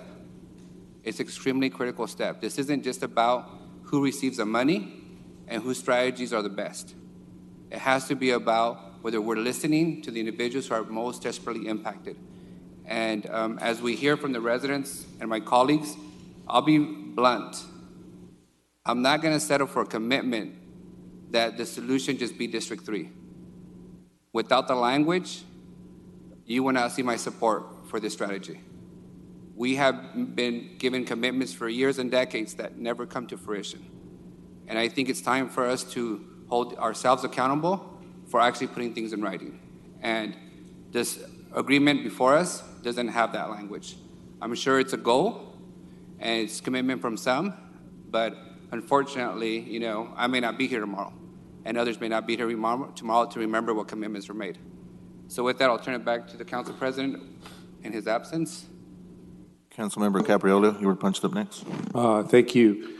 I appreciate the comments that are made by my colleagues, and we do appreciate all of you participating. I see faces that I've seen every time this issue has come up, and we appreciate your perseverance in working with us in trying to resolve this. And in the opening comments, there was mention about the county of Fresno and collaboration, and I see Chairman of the Board of Supervisors, Nathan Maxick, here. Would you come up and give us a little preview of of the county position or thoughts or whatever comes to your mind as chairman. Congratulations on your chairmanship. Thank you, Council Member. Council President and Council Members, thank you for your time today. My name is Nathan Magsig, and I represent District 5 on the Board of Supervisors and have the pleasure of being the chairman of the board currently. In November, the Board of Supervisors received the Barbara Poppy Framework for Action Report, and I was appointed by the Board of Supervisors to participate in the Planning Committee toward the development of a comprehensive plan to address homelessness on behalf of the board.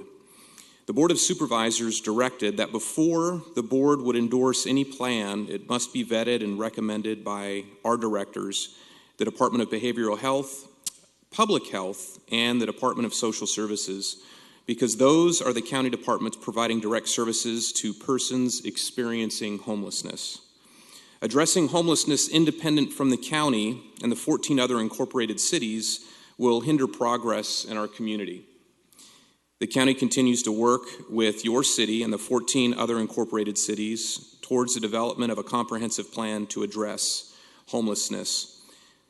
Of the $3 million that you're going to be considering, I too would agree the city should vote to accept those funds. I think that's important. I also believe that as we deal with homelessness, we have to collaborate with one another, because there's different pots of funds that are out there, as all of you are aware. I think it's best for us to use our funds together to deal with the homeless issue, and we can't forget about those individuals. Councilmember Chavez, you mentioned the Sunnyside area. We have the pleasure of representing a lot of the Southeast together. We've got both rural and urban folks that live in some of these areas, and I believe the best approach we take is by combining our funds together. I think we can have a greater impact that way. As all of you are aware, the county is responsible for social services and behavioral health. And a lot of those individuals who find themselves homeless may be suffering from behavioral health issues. Right now, a big gap that exists are individuals who maybe don't have those behavioral health issues, who are searching for housing and other opportunities and options for themselves. And by using this $3.1 million that you have in conjunction with other dollars we have, I see a greater benefit.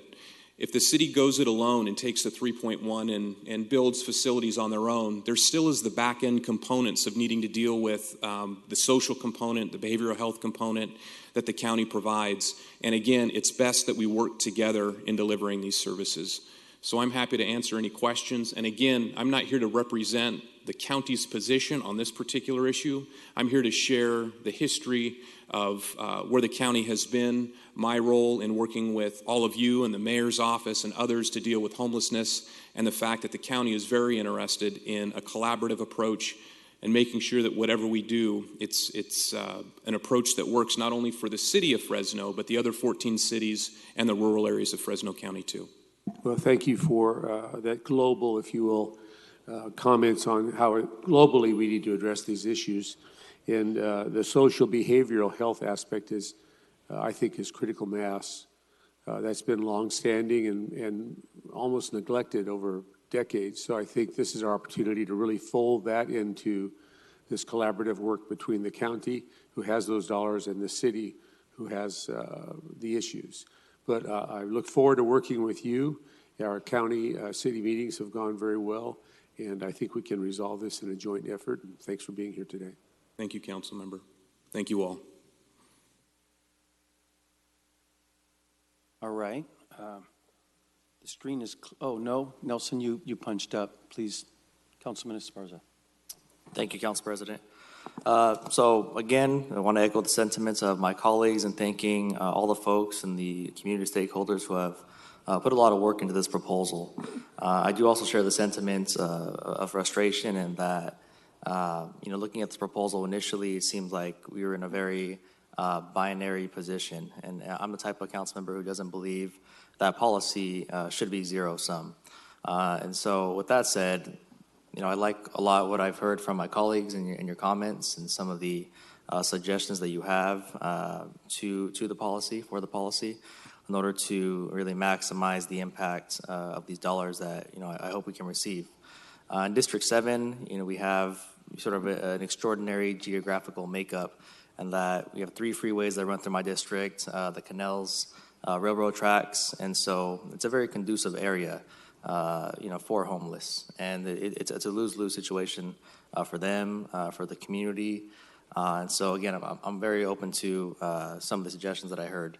One thing I did want to add is that, in looking at the allocation of the monies going forward, I think we have to find a way to prioritize children and families just a little bit better. I think a lot of folks in the city, we find it very easy sometimes to just kind of turn a blind eye to homelessness on the corner, or folks, asking us for money. But the one thing we can't turn our blind eye on, I know I can't, is when you see children, babies, and families as a collective homeless and unable to find shelter for a night or several nights. And so I'd encourage my colleagues to consider that in addition to some of the suggestions that I've heard. Thank you, Councilman. Now the screen is clear. We're going to go out to the public.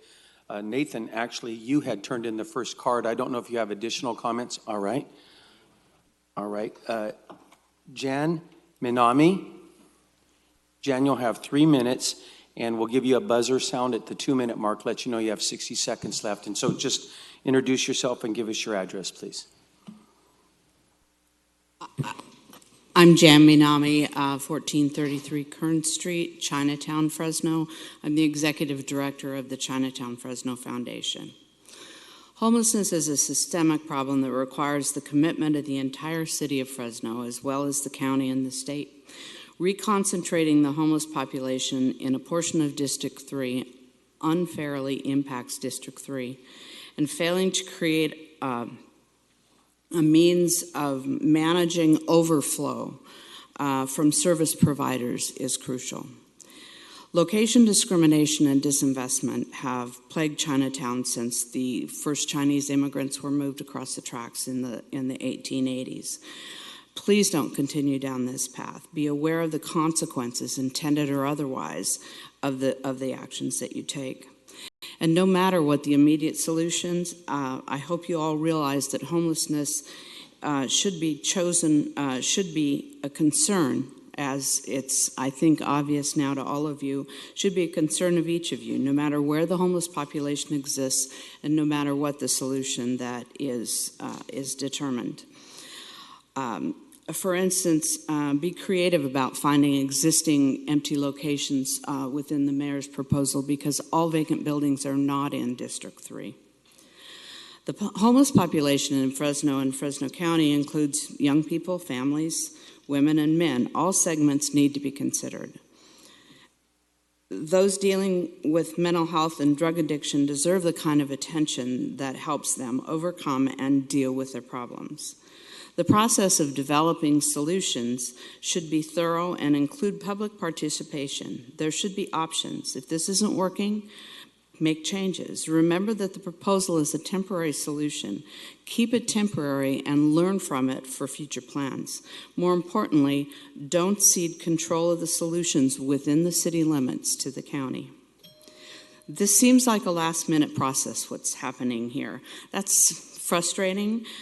Future monies, and there are future monies that are going to come down the pipe, approved by voters and in Governor Newsom's budget, will come to Fresno only if there are programs in place to enable accepting those monies. I leave you with 3 points. Homelessness is a citywide problem. There should be a citywide solution, not one thrust upon District 3 and particularly Chinatown. Include our entire homeless population in solutions. Deal sensitively with mental health and drug addiction, youth, and families. Assure that the service providers are able to stem the overflow that is currently plaguing Chinatown. Going forward, actively include the impacted communities like Chinatown. It is time to involve the public, provide notifications, and rely on best practices. Thank you. Thank you, Jan. Next is Brandy Villegas.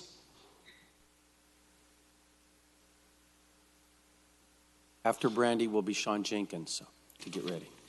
Sorry for my handwriting. Yeah, my name is Brandy News Villegas. I'm in District 7, and can you, higher? Thank you. And actually, I'm the unexpectedly artist of the painting behind you of one of our homeless residents that were lost that one of my partners wanted to share as a face of the homelessness. Coming in support of the option to be able to have shelters in many different places, to not just have shelters in places, but also drop-in centers, safe, covered places where services can be provided. That might even possibly be a warming center, cooling center in places away from the Poverello House, away from Poverello House and Rescue Mission, because there are services there. But one of the reasons I'm coming forward is because in the past year, I've assisted with other organizations with women and offered or gave them rides down there to either go to MAPS or for shelter, mostly in District 7 in the central Fresno. And a lot of them do not want to go there because they don't feel safe, because either they've dealt with abuse and assault before and that triggers them, or because they've experienced there. I want protection for those who are down there and for them not to be run off and bullied and stuff, but for them to be protected as well. But they need to have safe places. One person in particular, I gave her a ride and to give shelter. We were working with different organizations, and she did not want to get out of my car, and she wanted me to take her back because she felt safer where she was, where the shelter she set up. Another woman was someone who stayed, that I befriended near my house, and she would sometimes come to my house for help or whatnot. And I painted a picture of her and a man that has helped her, and that man has died in Central Fresno. And now I haven't seen her for 4 months, and she's another one who fears going down there, but I fear because she's not getting services closer to her that we might have lost her as well. So I asked for services closer, like in these areas that meets, like Central Fresno, that meets those needs. I also asked that there would be, we want to throw in the idea that in considering rapid rehousing, that you consider, making sure that no one falls through the cracks, and as the ones who either cannot work or cannot find work in 6 months that might be evicted, that those gaps, those things are stopped in coming up with your plan. And also that in the process, because this is not going to provide housing for everyone, that there is continued consideration of improving our homeless task force with the Fresno Police Department, that people aren't simply having their things taken as an incentive to leave, but that they are actually treated with care and making sure that their needs are taken in this whole process, and that their needs are met wherever they are in the city. Thank you. Thank you, Brandy. After Sean is Julie Buncharoon. I probably butchered your name, Julie, but you're up next. Good afternoon, council members. Sean Jenkins. I'm here representing the Fresno Madera Continuum of Care today. I would urge you guys to, one, accept the funding. Preference would be that you buy into the plan. The plan was a thoughtful plan. It's one that is multidimensional. It takes diversion, trying to keep people from entering into homelessness, triage, bridge housing, which is a temporary placement, and then permanent housing. It also includes additional outreach through coordinated entry.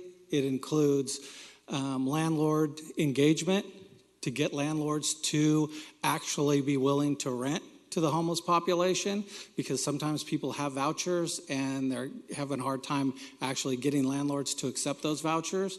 Also a landlord mitigation fund to help those landlords with some assurances if there are extra damages on their properties, that they could go to the landlord mitigation fund and have this done. It also includes some money for some rural planning and some domestic violence homeless prevention.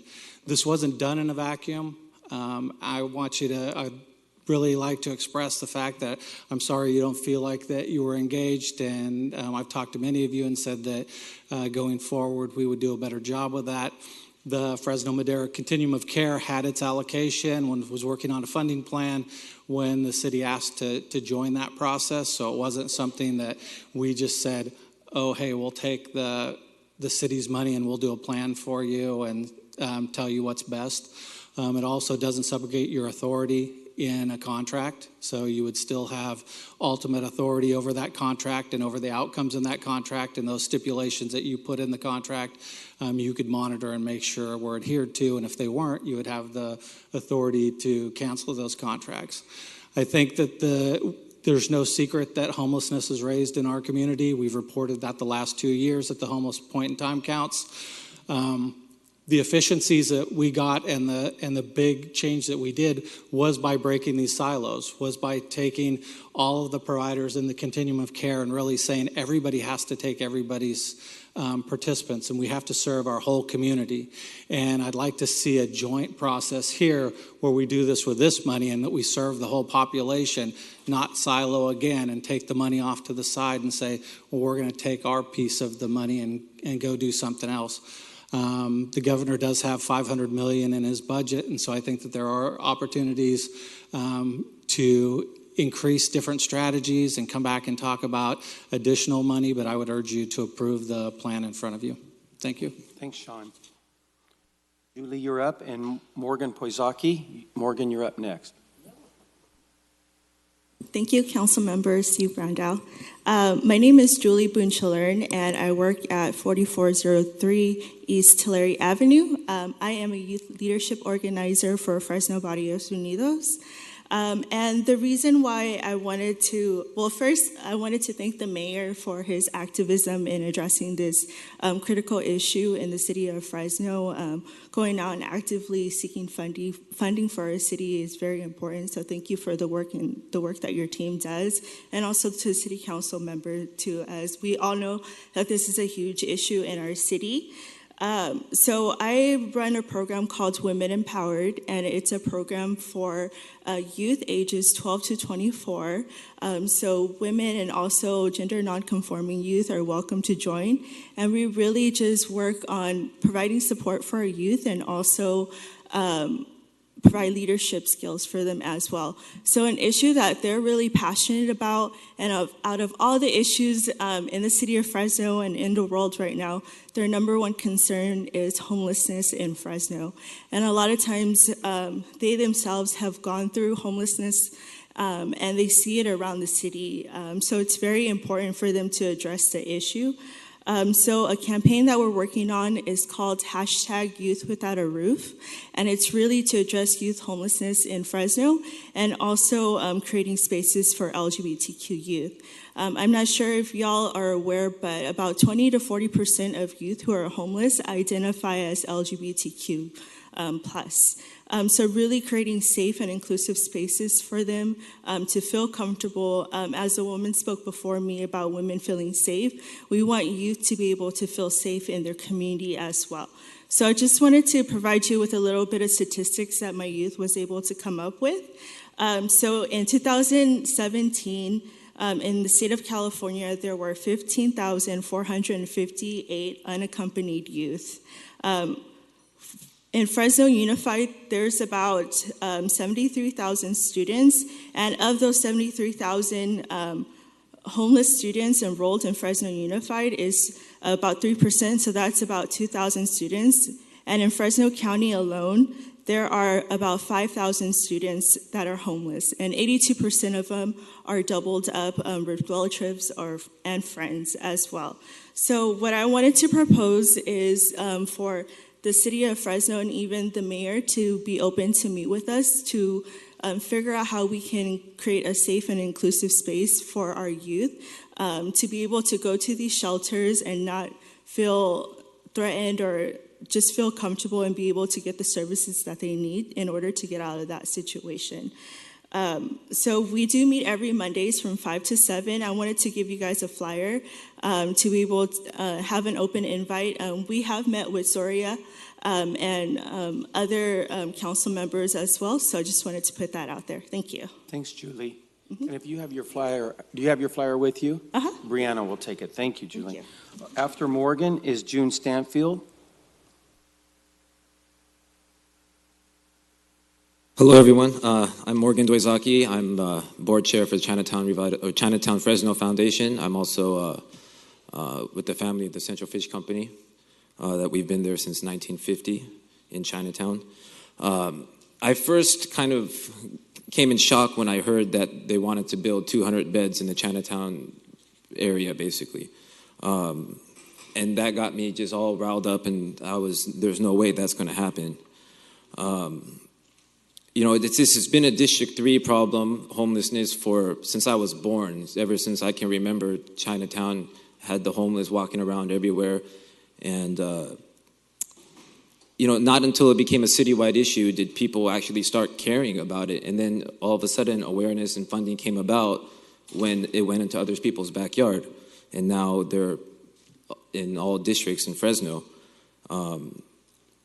And reconcentrating it back to Chinatown for District 3 is not the solution, because then the awareness and the funding and all these things will go away, and it just becomes a District 3 problem that ever since I've been born, that's what my family has had to deal with.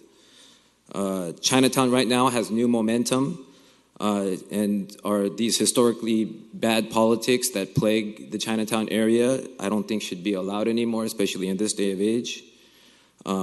I see, like youth, families with children, drug addicts, mental health issues. They should not all be in the same place. They should not concentrate all those type of people, especially with the youth, to these type of people. It's a bad mix that I see that happens in Chinatown every day. Communication with the impacted neighborhoods must be a part of the plan. Not till I found out about this a few days ago, when this is a big thing that can impact our neighborhood. This is a 3-year temporary plan that I hope becomes a 3-year temporary plan, so we can actually take some case studies and make some better decisions, and not just act so, like a knee-jerk reaction type of thing. Some of these decisions will impact generations that I don't want to see happen negatively. In Chinatown, we want to be a part of the solution. I've talked with Miguel, I've talked with H, I've talked with Preston.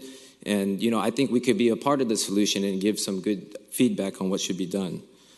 I've heard that, I like how Council Member Arias wants writing inside the proposal that it's just not going to be a District 3 thing, because later on we can have promises here right now, but if it's not on paper, it could happen, and that's historically happened to Chinatown. I live and work and play in District 3, and I just wanted to make it a safer place and make this still a citywide issue where everyone cares about it, not just District 3. Thank you. Thanks, Morgan. After June is Nicole Linder.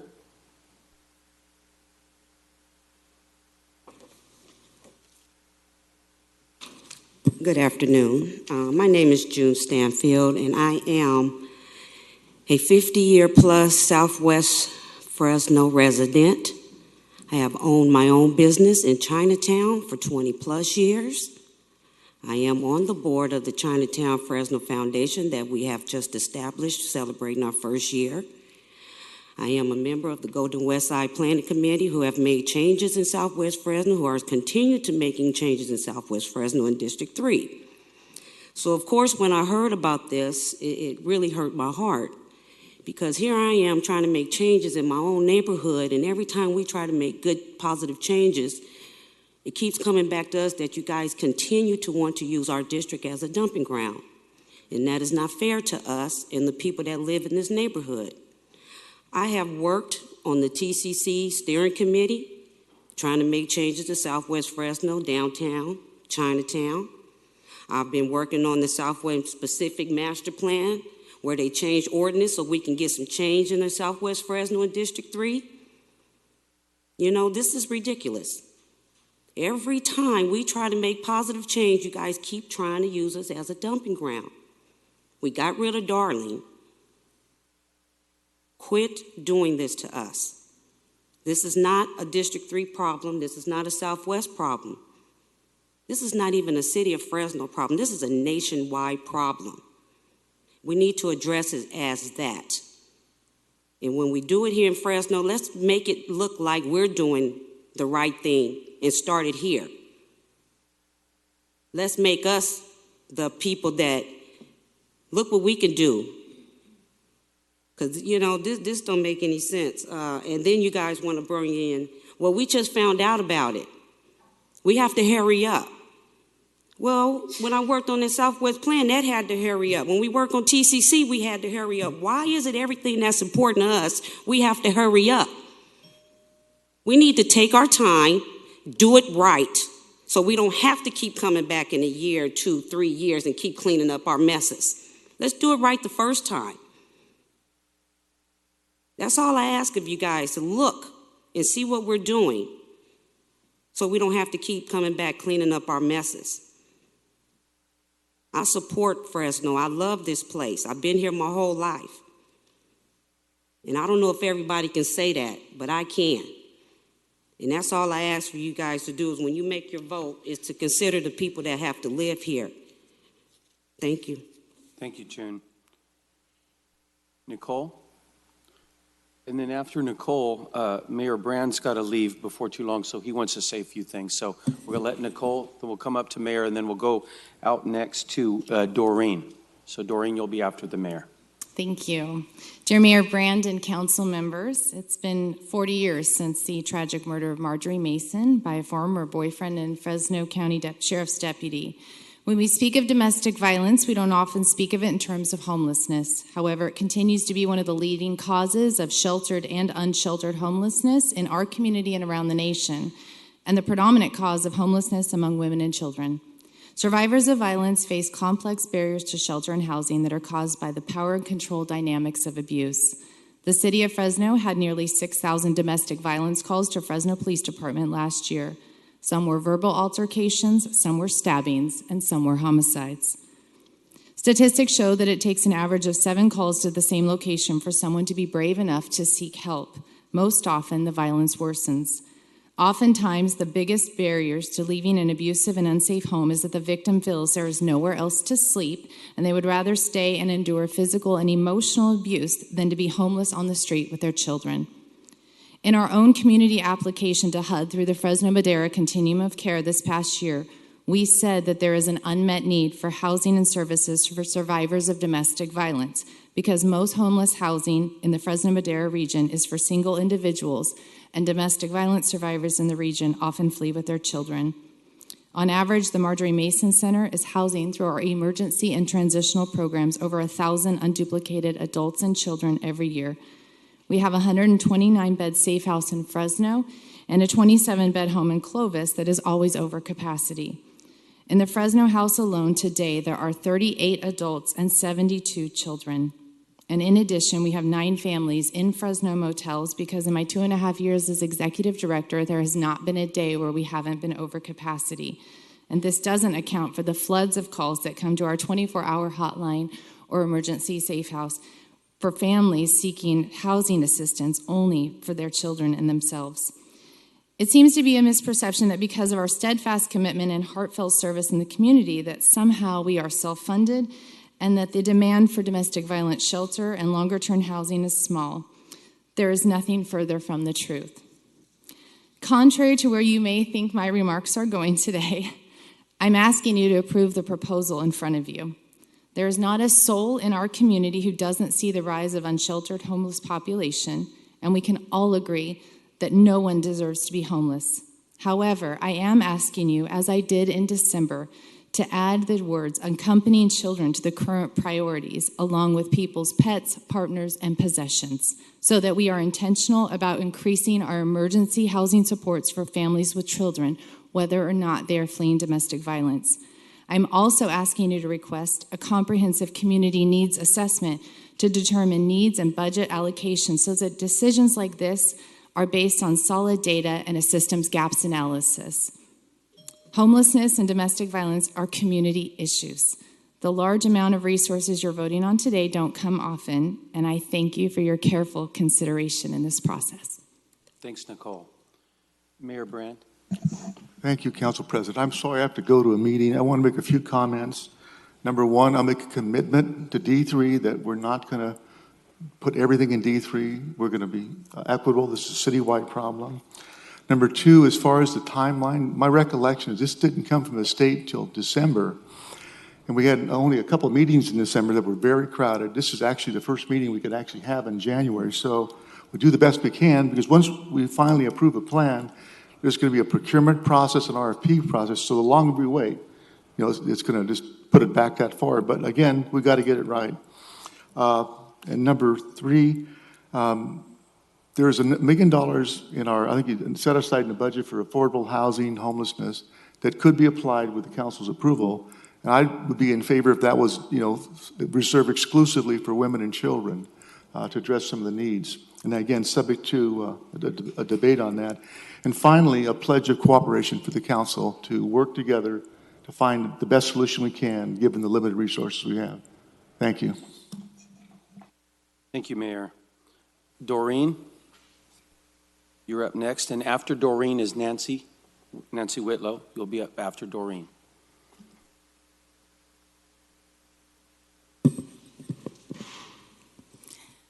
Good afternoon, Council. I'm Doreen Neely. My address, 5158 West Athens Avenue.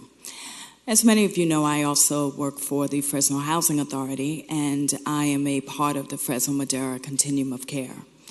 I'm here today to really urge you to understand that the plan that you see before you was very well, very careful, very thoughtfully planned out with a number of individuals, including those service providers that service women and children, individuals, families, the housing authority, etc.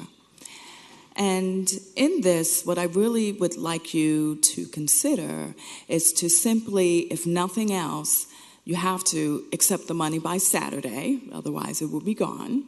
And 2, I will echo the council members' thing to say that we really do, the supervisor, to say that the city and the county really should work together here.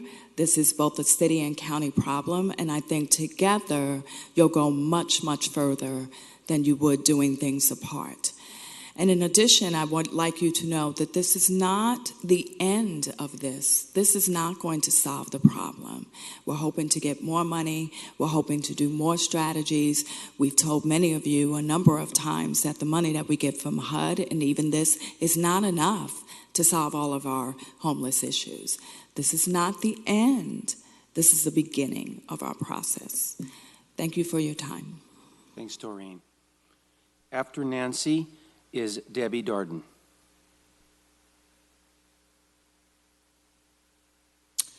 Good afternoon. I'm Nancy Whitlow, 804 East Fedora, in Fresno for 50 years. Not all my life. I just want to say, mostly, I am happy today, which is not the usual case when I come and get up here.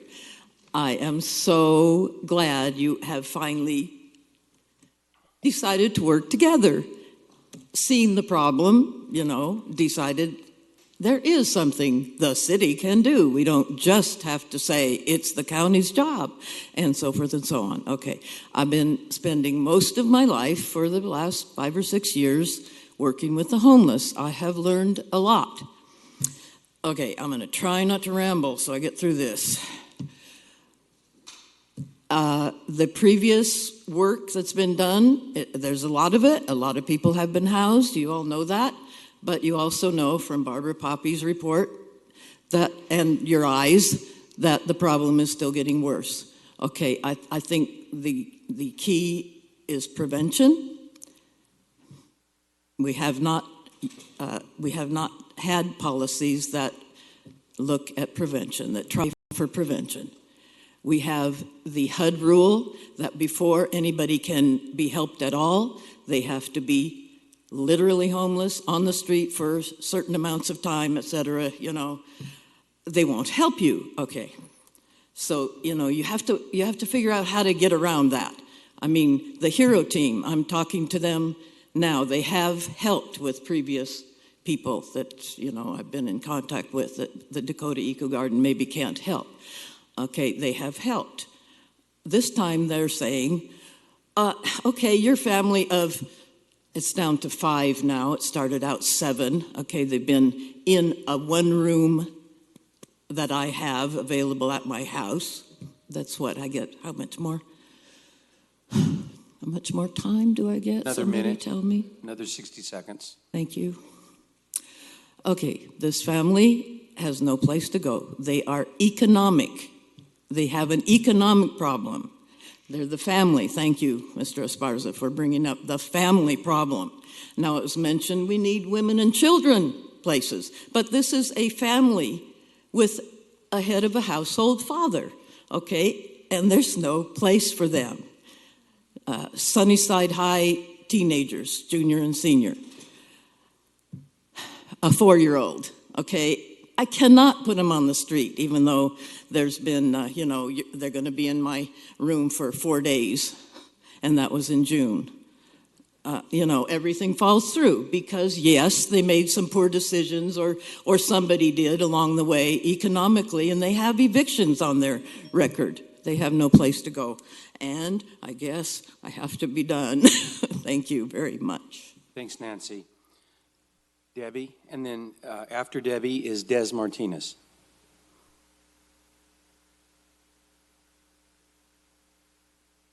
Good afternoon. My name is Debbie Darton. I am the chair for the Golden Westside Planning Committee. I live at 891 West Kearney Boulevard. I am a born and raised resident of Southwest Fresno. And I'm coming up here for one, I just want to piggyback on a lot of information that was already given as you make this decision. I want to thank Councilmember Arias for the fact that although we saw the presentation, a lot of times what we need this stuff broken down to say exactly what it is that you're planning on doing. The city of Fresno has a history of presenting things and then going behind closed doors, and you come up with another plan only to push it down our throats, and then we're stuck with it. I want to thank Councilmember Esparza as well, stating the same thing. One of the things I want to piggyback on coming from Councilmember Chavez is that he stated how the homeless is throughout the city of Fresno. That's true. But it is so heavily burdened in certain areas versus others. But I also want you to keep in mind is that when you talk about shelters and where to put people, there's 2 districts who have the heavy burden of that. One is Southwest Fresno, the other one is Southeast. And one of the things that the city of Fresno, what you guys have a tendency of doing is you say, we need to put them where the services are near them. Where are those services located? You have behavioral health, that's Kings Canyon, that's between Cedar and Maple, so that impacts that neighborhood. You have West Fresno, there's one right next to Rallies over on Fresno Street and East Street, that impacts our district. You have the Fresno Rescue Mission on G Street. You have the Poverello on G Street. You guys have a tendency of saying that that's where the services are, so we need to house them as close to the services so that they will have adequate transportation, whether it's public or private, to get to those services. We need for you to take those in consideration. When you talk about housing development, one of the things is in transitioning living, you've already stuck one across the street in West Fresno, right across from Frank White, less than a half a block from an elementary school. You've stuck the one that's on G Street. You have utilized hotels and motels for some of these folks. And we know there's an issue, and we don't have a problem helping in that area. What we have a problem is a lot of you have the simple fact, and I know this conversation came out before, that the south end of the city of Fresno is where your low income of every undesirable project you have needs to go there. That conversation was mentioned before when the HUD came out and said that you now can build in the northern part of the city of Fresno. They can go to those schools that's in the northern part of the city for a better education. But that comment came, there goes the Fresnans when you decided to put it out north. We'll understand something. Those of us that live in West Fresno and we have it all low, you take away the median and you don't want to build up. We don't want to continue to be your impact to your solution. Like you heard from the other ones, like they stated, it's a citywide problem. Stop looking at the undesirable. As we know, as you continue to be blight and continue to be blight, there's no way up from there. Thank you. Thank you, Debbie. Des Martinez, and then Des is our last card of the day. If you'd like to speak after Des, you certainly can. We'll have opportunity for that.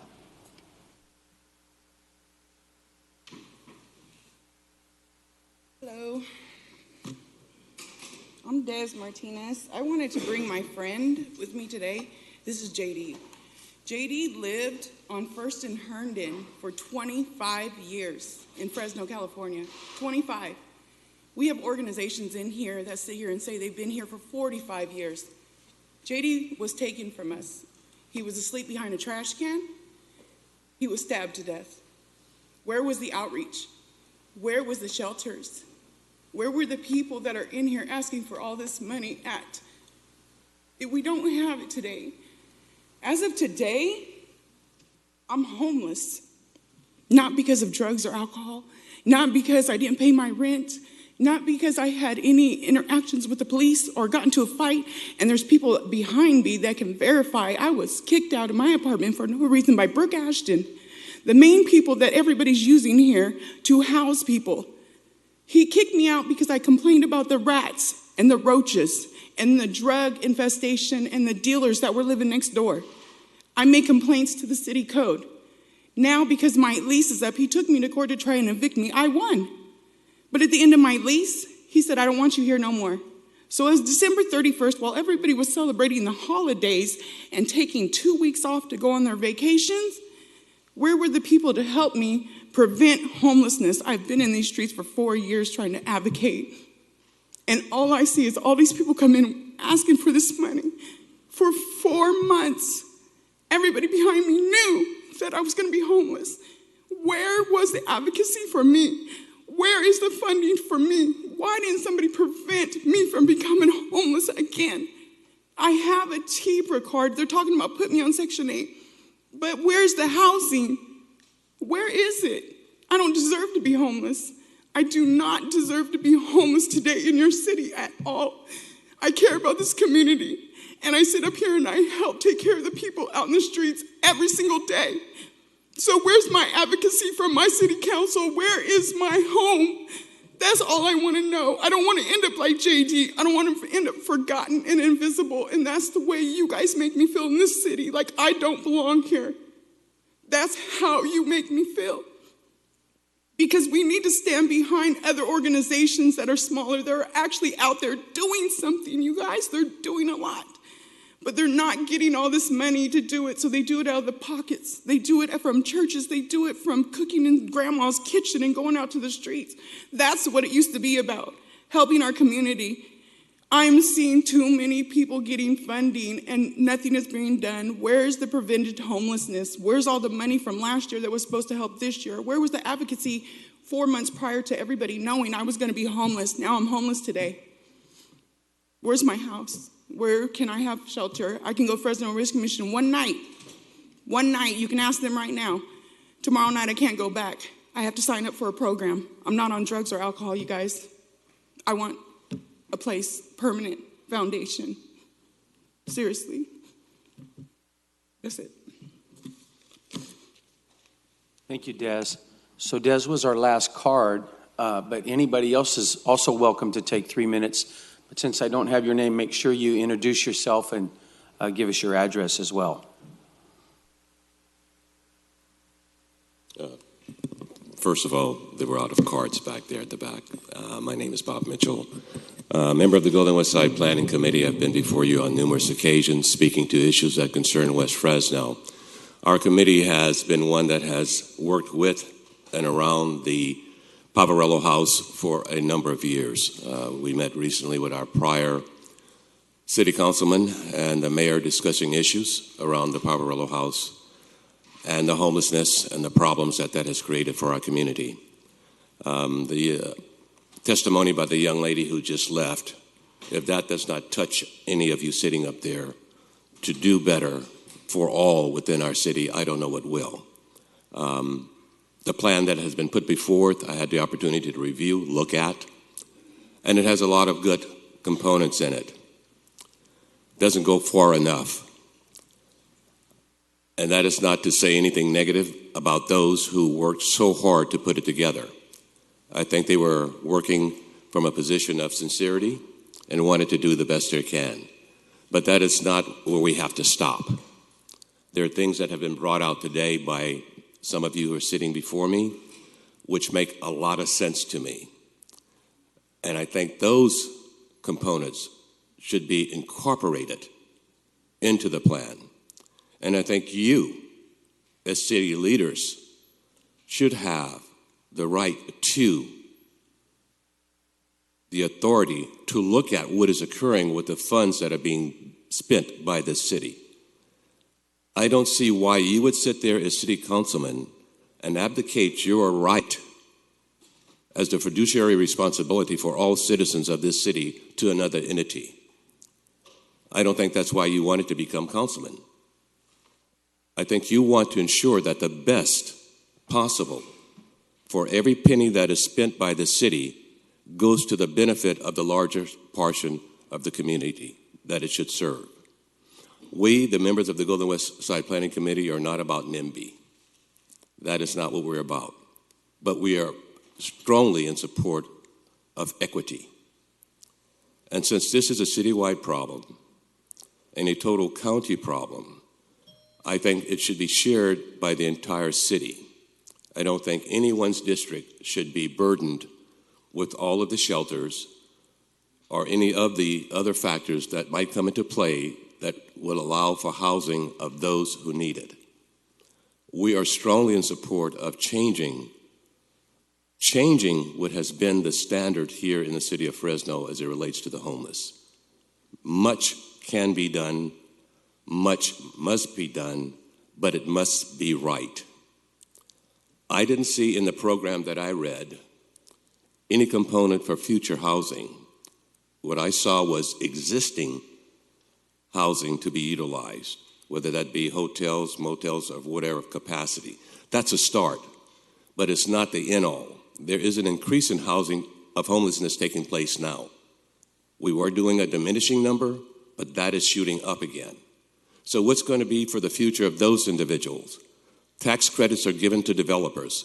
Let's use some of that power to cause those developers to put low-income homes in those apartments. That would be one of the many solutions that you can employ to help this homelessness condition. So I thank you for the opportunity to address you. And again, I applaud those who worked hard on this plan, but it's not what we should have. Thank you. Thank you, Bob. And I totally agree with you. I think Desi really set the tone. None of us want her to be on the street. She's not undesirable. And I thought she really drove that home. I'm Preston. I'm the CEO of the Fresno Housing Authority. Nancy, I'm like you today. I'm really happy. I know that this is like a really frustrating spot that we might find ourselves in today, talking about these HEAP dollars. But I'm excited that we're talking about how this community can end homelessness, that it's not just about the HEAP dollars, it's about a year-long process where we, within the community service providers, said, we've hit a plateau, we need some help. And we started a framework process with Barbara Poppy that the city and the county were part of, and we had lots of nonprofits that were part of. And oh, by the way, I met with many of you on the dais during that framework process, and I met with some of your predecessors as well. And so I feel like what we really should be talking about, yes, these HEAP dollars. Yes, I think you should accept them. I believe you should do option one and partner within the HEAP program. I also think partnering with the county on procurement does not abdicate your responsibility. You still have the ability to hold accountable through the contracting process. It's really about leveraging the dollars up. So where we are is we're at this great spot with people like you who should be the ones who are accountable to the community to say, here's how we can, through this framework that we call Street to Home, that we can address the 4 issues that we have to do. It's about governance and communication. We have to do a better job of telling the story and communicating and getting more people involved. We have to do something about diversion, stopping the inflow into homelessness. We have to do something about the crisis of people on the street. And we have to, as Bob Mitchell just said, do something about permanent supportive housing. The Housing Authority, in partnership with DBH, we are applying for funds in this month for permanent supportive housing. We are working on housing developments that are throughout the city and throughout the county. We are doing just what Bob Mitchell suggested. We're doing 5 units of homeless housing units within a family development, right? So that we can incorporate solutions throughout the community. So I understand the frustrations that you have. I do feel like there's a little frustration on our part. We were here in December. The HEAP plan was presented. At no time were we told, have some more meetings. We would have done it. We would have been here. We would have been meeting with the community. So what we want is to, continue this process under Street to Home, we can have a governance process, a long-term plan of communities' involvement, the data collection that you heard Nicole say, right, that we have to get better data. There's $100,000 in the HEAP funding, half that will look at what's happening in the county and the rural areas, and the other half will look at what's happening within the domestic violence world, right? We need to have better plans and better data. That's what's happening with Street to Home. That's what's happening with the HEAP program. Thank you. Thanks, Preston.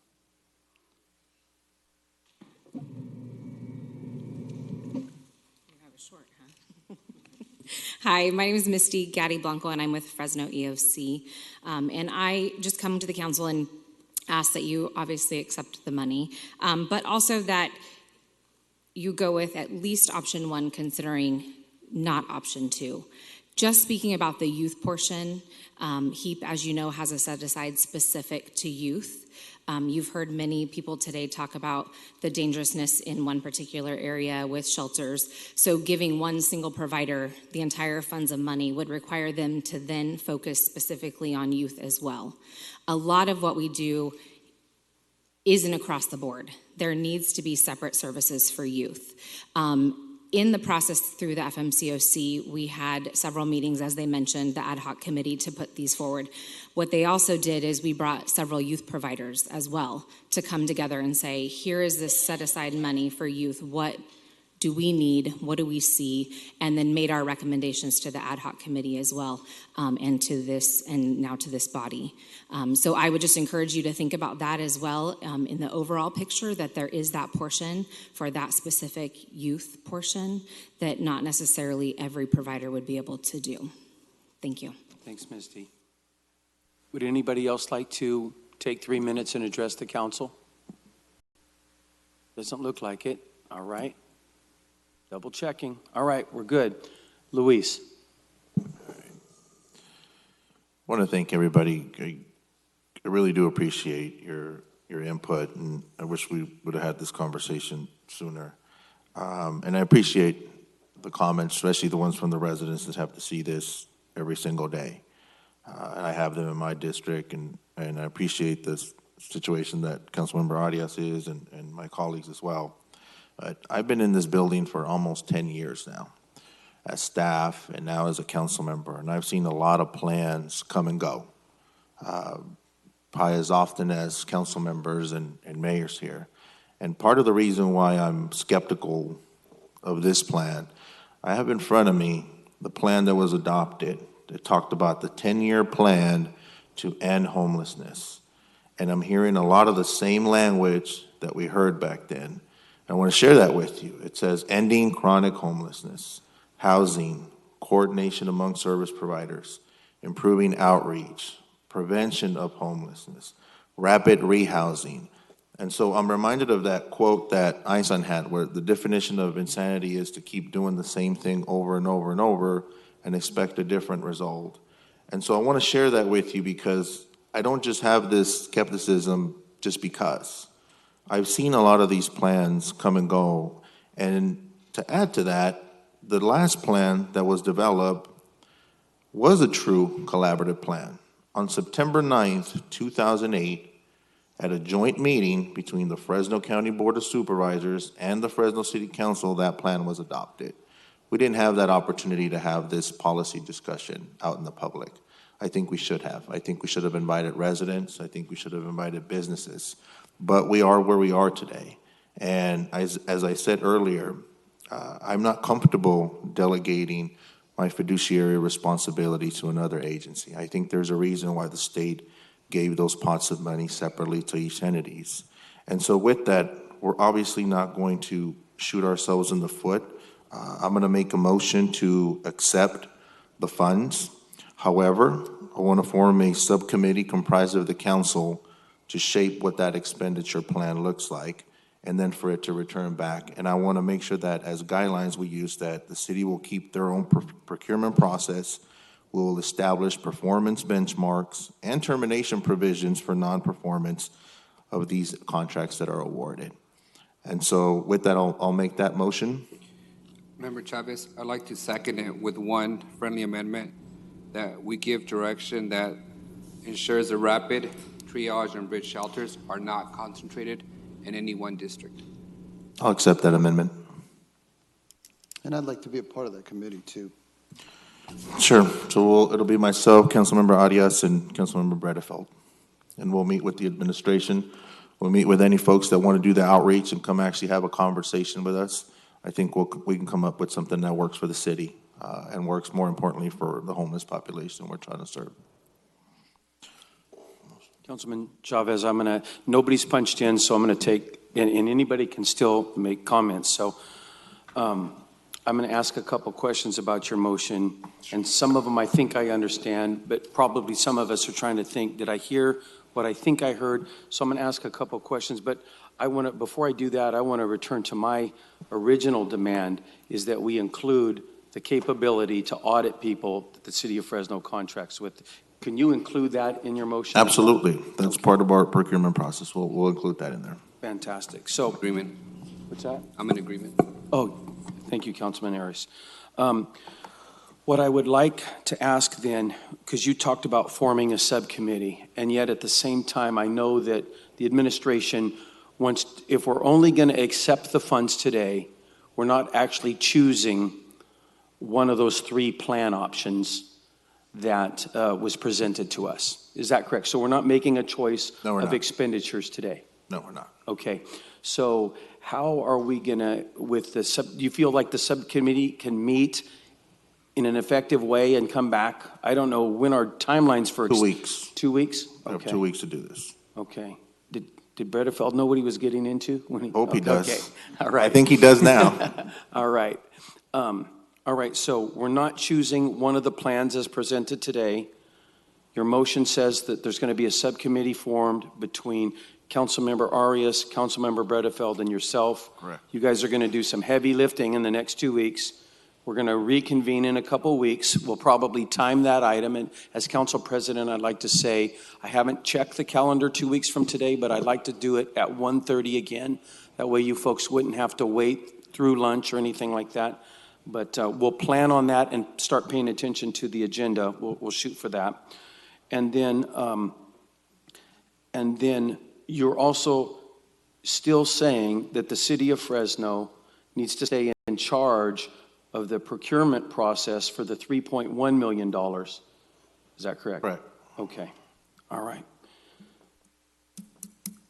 Councilman Bredefeld. Yeah, I guess I have a number of comments. First of all, I've heard the residents, several in District 3, express how they feel they've been treated unfairly, and I think that's fair. I don't think you can dispute that. District 3 has had a focus on some of these facilities, whether it be homeless facilities or it's industrial facilities that have been addressed prior to with the rendering plant. And we don't want that to continue. And I think you have a strong advocate in your district, as you did before, that's going to make sure that doesn't happen. So I understand that, and I hear that very clearly, and I support that.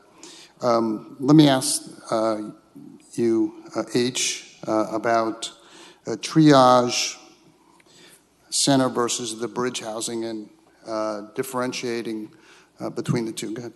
You can come on up.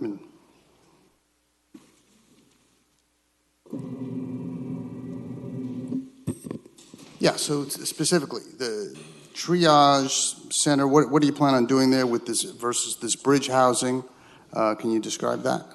So triage is primarily for folks that are on the streets, that need a low barrier entry, pets, possessions, partners, and I love what Nicole added in terms of children.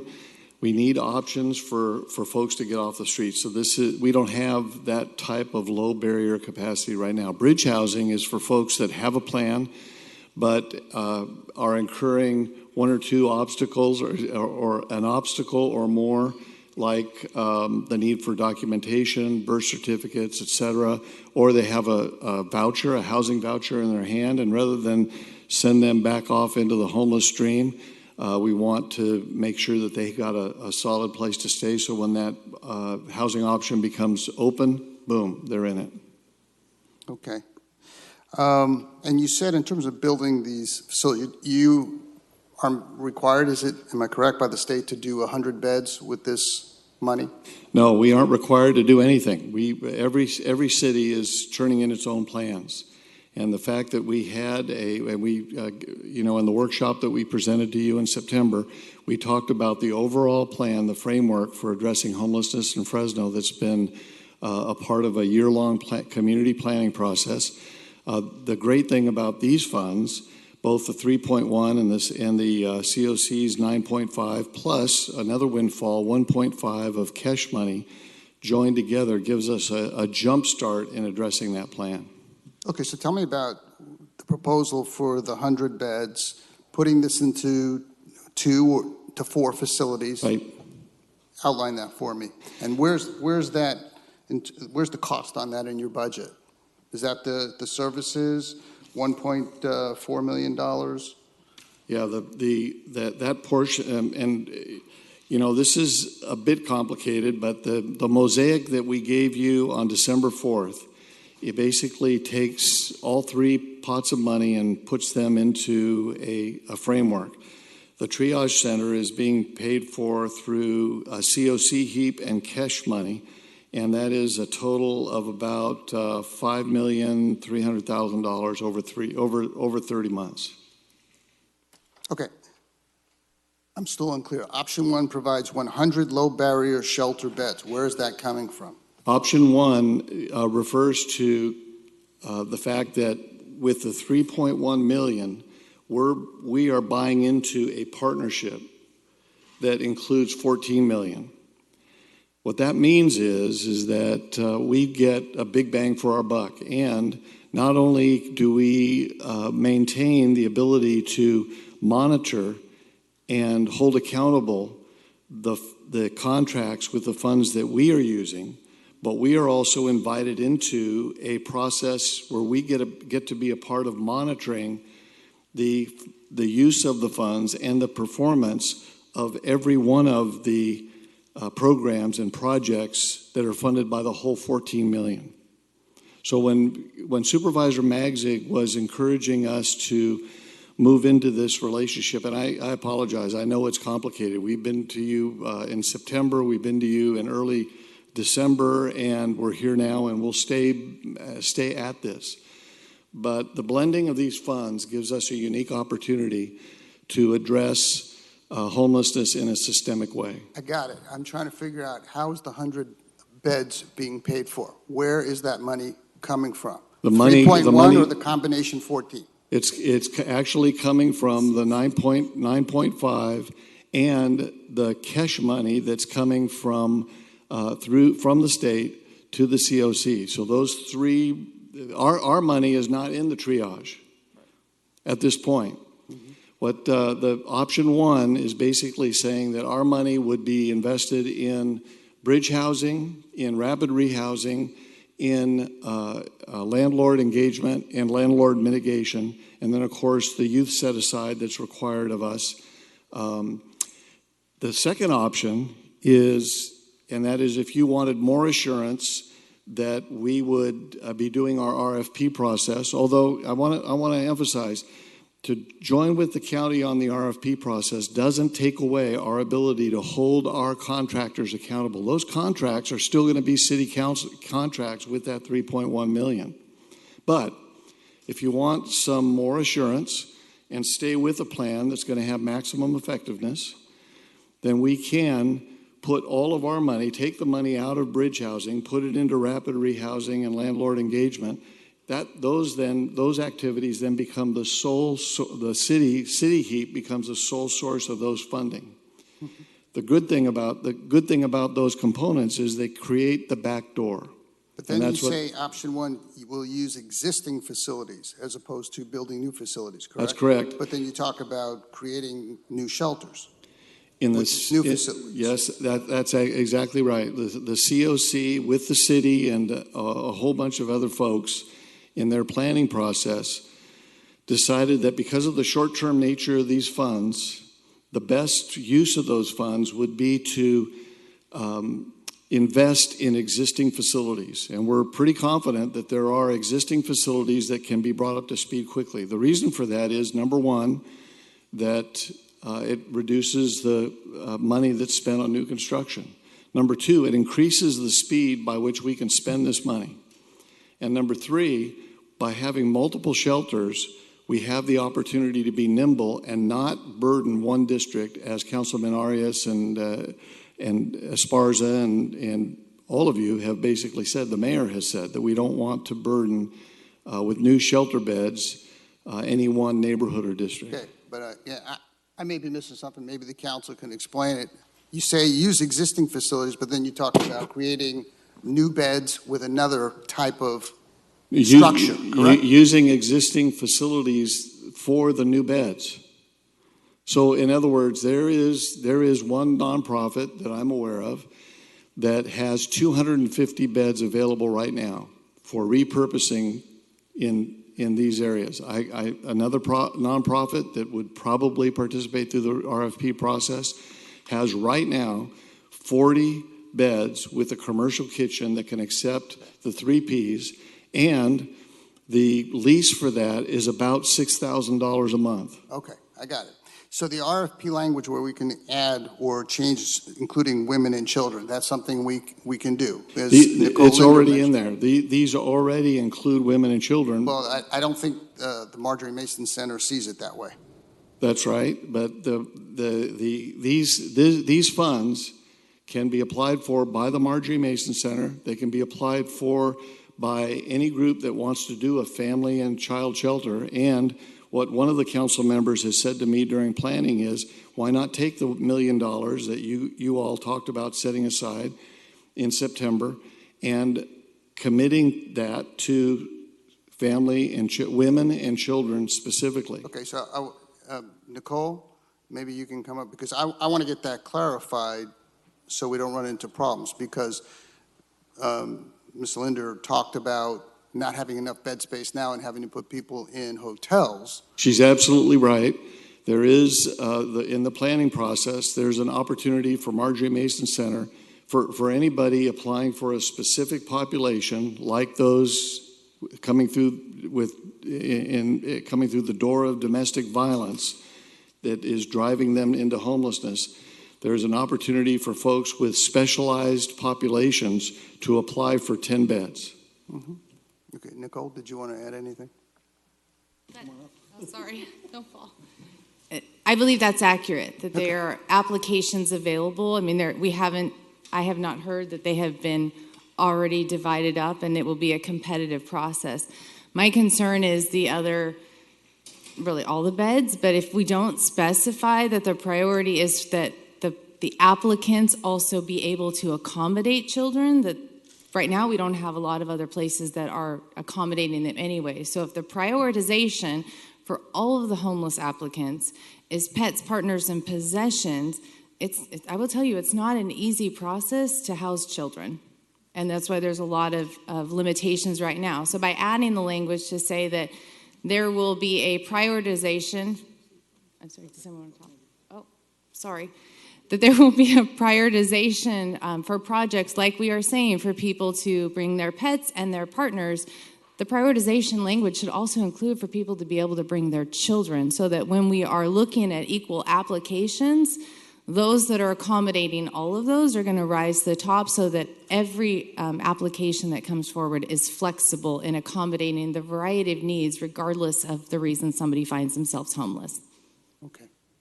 One of the other reasons that the goal of the triage being 2 to 4 shelters is to be able to diversify populations. Okay. Sean Jenkins from the COC would like to clarify something. So in our process for the COC funds, which will go through the county's procurement process, we didn't specify a population. We specified an activity. So no population is excluded. So that $9 million will go through the county procurement process and go out to bid. So we did look at the fact of, as H said, looking at existing buildings that we could use so that the majority of our dollars went towards services. and not towards building. There's not enough money here. I mean, there's just not enough money here. And to make it last, we did the best that we could to do a full continuum based on that. Okay. Also, just on the piece of the same plan, sounds like the same thing. The fact is there was no more money. So you can do all the plans that you want, but if there's no more money to enact those plans, to house those people, it's an unfunded plan.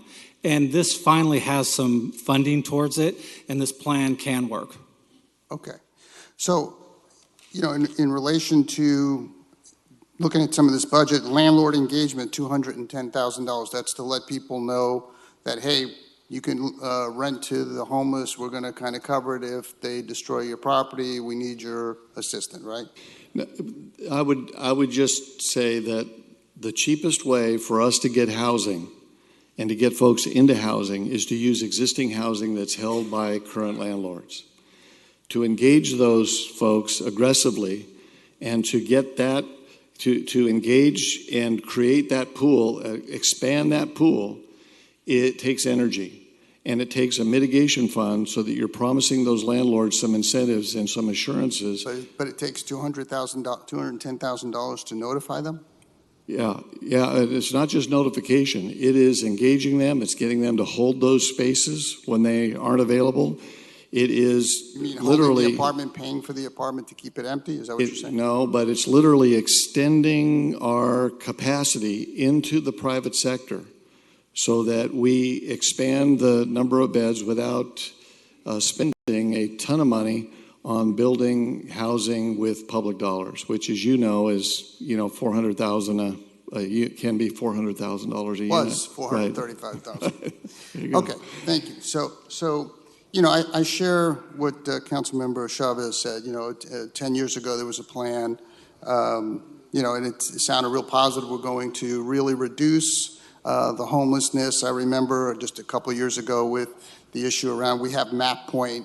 That's going to make the difference, and we're going to turn it around. In fact, I remember before I came on the council, reports of the homelessness is actually decreasing or has decreased. It sounded like we were going to get rid of the problem. We know it's a very complex problem. I mean, we have Map Point, we have Poverello House, we have Marjorie Mason, we have the VA homeless program, we have the Fresno Rescue Mission. A lot of people working on this problem, obviously many people with very good faith trying to do this. I mean, one of the things that I particularly like about the Fresno Rescue Mission is the accountability part, which I think is often lacking in a lot of parts to helping the homeless. And I got to tell you, I have an inherent mistrust of government-run programs. I don't think they work very well on most things. And I know people are very excited about $14 million, and we're going to do great things, but the history doesn't bear that out. And I'm really concerned that there's going to be a lot of money spent, and without the accountability that typically is needed, and we're not going to see the results that we want. I mean, I think one of the worst things, I think it was said by Reagan, was, we're from the government, and we're here to help you. And that often isn't something that works out for the people that are trying to help.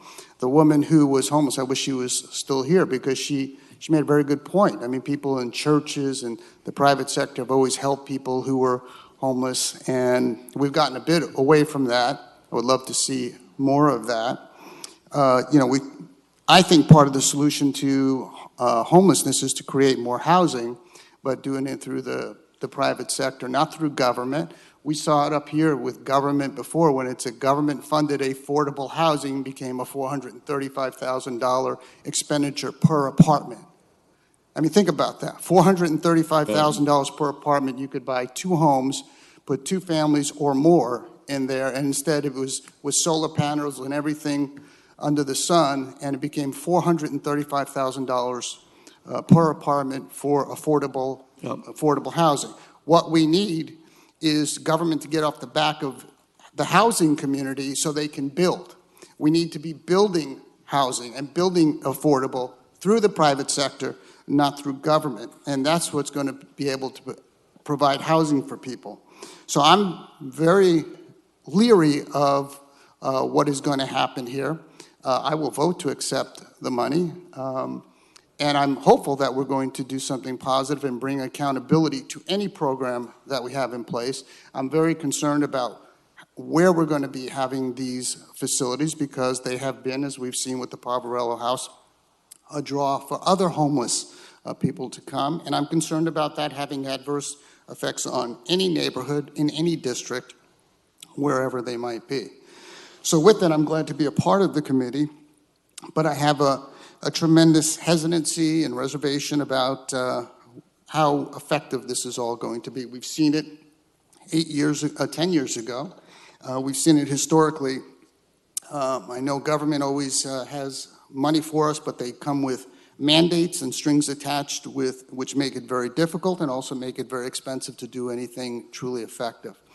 With that in mind, I'll be supportive of this motion and hope to come up with something that, in terms of the expenditure, where we have control that is effective. And if I could just really affirm the formation of the subcommittee and encourage. I'm very excited about working with you three, and would encourage that this subcommittee not just look at this as a 2-week assignment, but that this become an ongoing subcommittee, because more is coming. And just one of the things that I'm excited about doing when I sit down with you three is reframing the narrative as it's been reframed for me, because it's taken me a year to get down into this. And the bottom line is that 10-year plan that was referred to was effective. The U.S. Interagency Council on Homelessness has indicated by their stats, not ours, that we have the greatest rate of reduction in that period of time. Bottom line is we ran out of resources and the nature of homelessness is changing. So I think the narrative is we have done a lot with a little as a city. We've done more than any other city, percentage-wise. We need to keep at it. Your involvement in this is absolutely fantastic. And so I think we can do great things in 2 weeks, but I would encourage the subcommittee to keep on going, because this thing is going to be the issue of the next several years. So thank you very much. Thank you. I just want to make a couple of closing comments. One is, we've talked about not concentrating all the solutions in District 3, but I just want to remind the public that the consortium is the Fresno-Madera County Consortium. And within the county of Fresno alone, there's 50 communities, more than a dozen cities, unincorporated areas. And I wish the chairman of the board of supervisors would have stayed a little longer. But there's solutions in those areas too. There's solutions in the Fig Garden area. There's solutions in Sunnyside, in Faribault, Mendota, and Reedley, in Clovis. There's solutions in the whole county. And I'm going to be looking towards that conversation, because one of the concerns I have is that when everybody's responsible, nobody's responsible. And when it comes to joint collaboration, it works best if there's joint accountability. So I hope that as the council president moves this body of work forward, that he would also consider having a joint meeting with the Board of Supervisors so that we can intimately understand how the primary service provider and person responsible for ending homelessness in our county is actually doing with their resources and how effective they are. As a council, I think you've heard from many of the colleagues that we'll be looking to performance measures and benchmarks to the people that we give money to. And I'm hopeful that the county is willing to do the same thing to the departments that they fund to ensure that there's actual progress being made with these millions of dollars being resourced out. I do have significant concerns with this plan as presented, some of which will be addressed in the committee. But I wanted to point out that out of $14 million in a 3-year plan, we're really not building any new additional permanent housing. So my greatest concern is that after 3 years, these shelters and triage centers and bridge housing is supposed to shut down. So what happens to those hundreds of people that still need that service when we didn't bother to build any new housing? And that isn't just a responsibility of the city. The county is also responsible for building housing. They also have a housing department. They also receive millions of dollars of housing funds.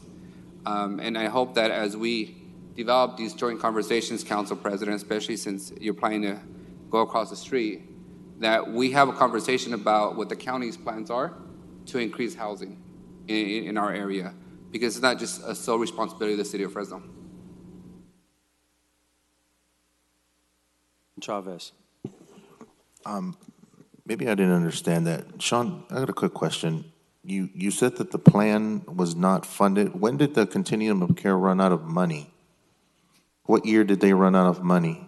We've had the same amount of funding for many years, and those funds have already been obligated and are used every year. So then you say you ran out of money. When did you run No, out of I'm money? saying that we've never had the funds to house everybody, every homeless person in Fresno. That's no secret.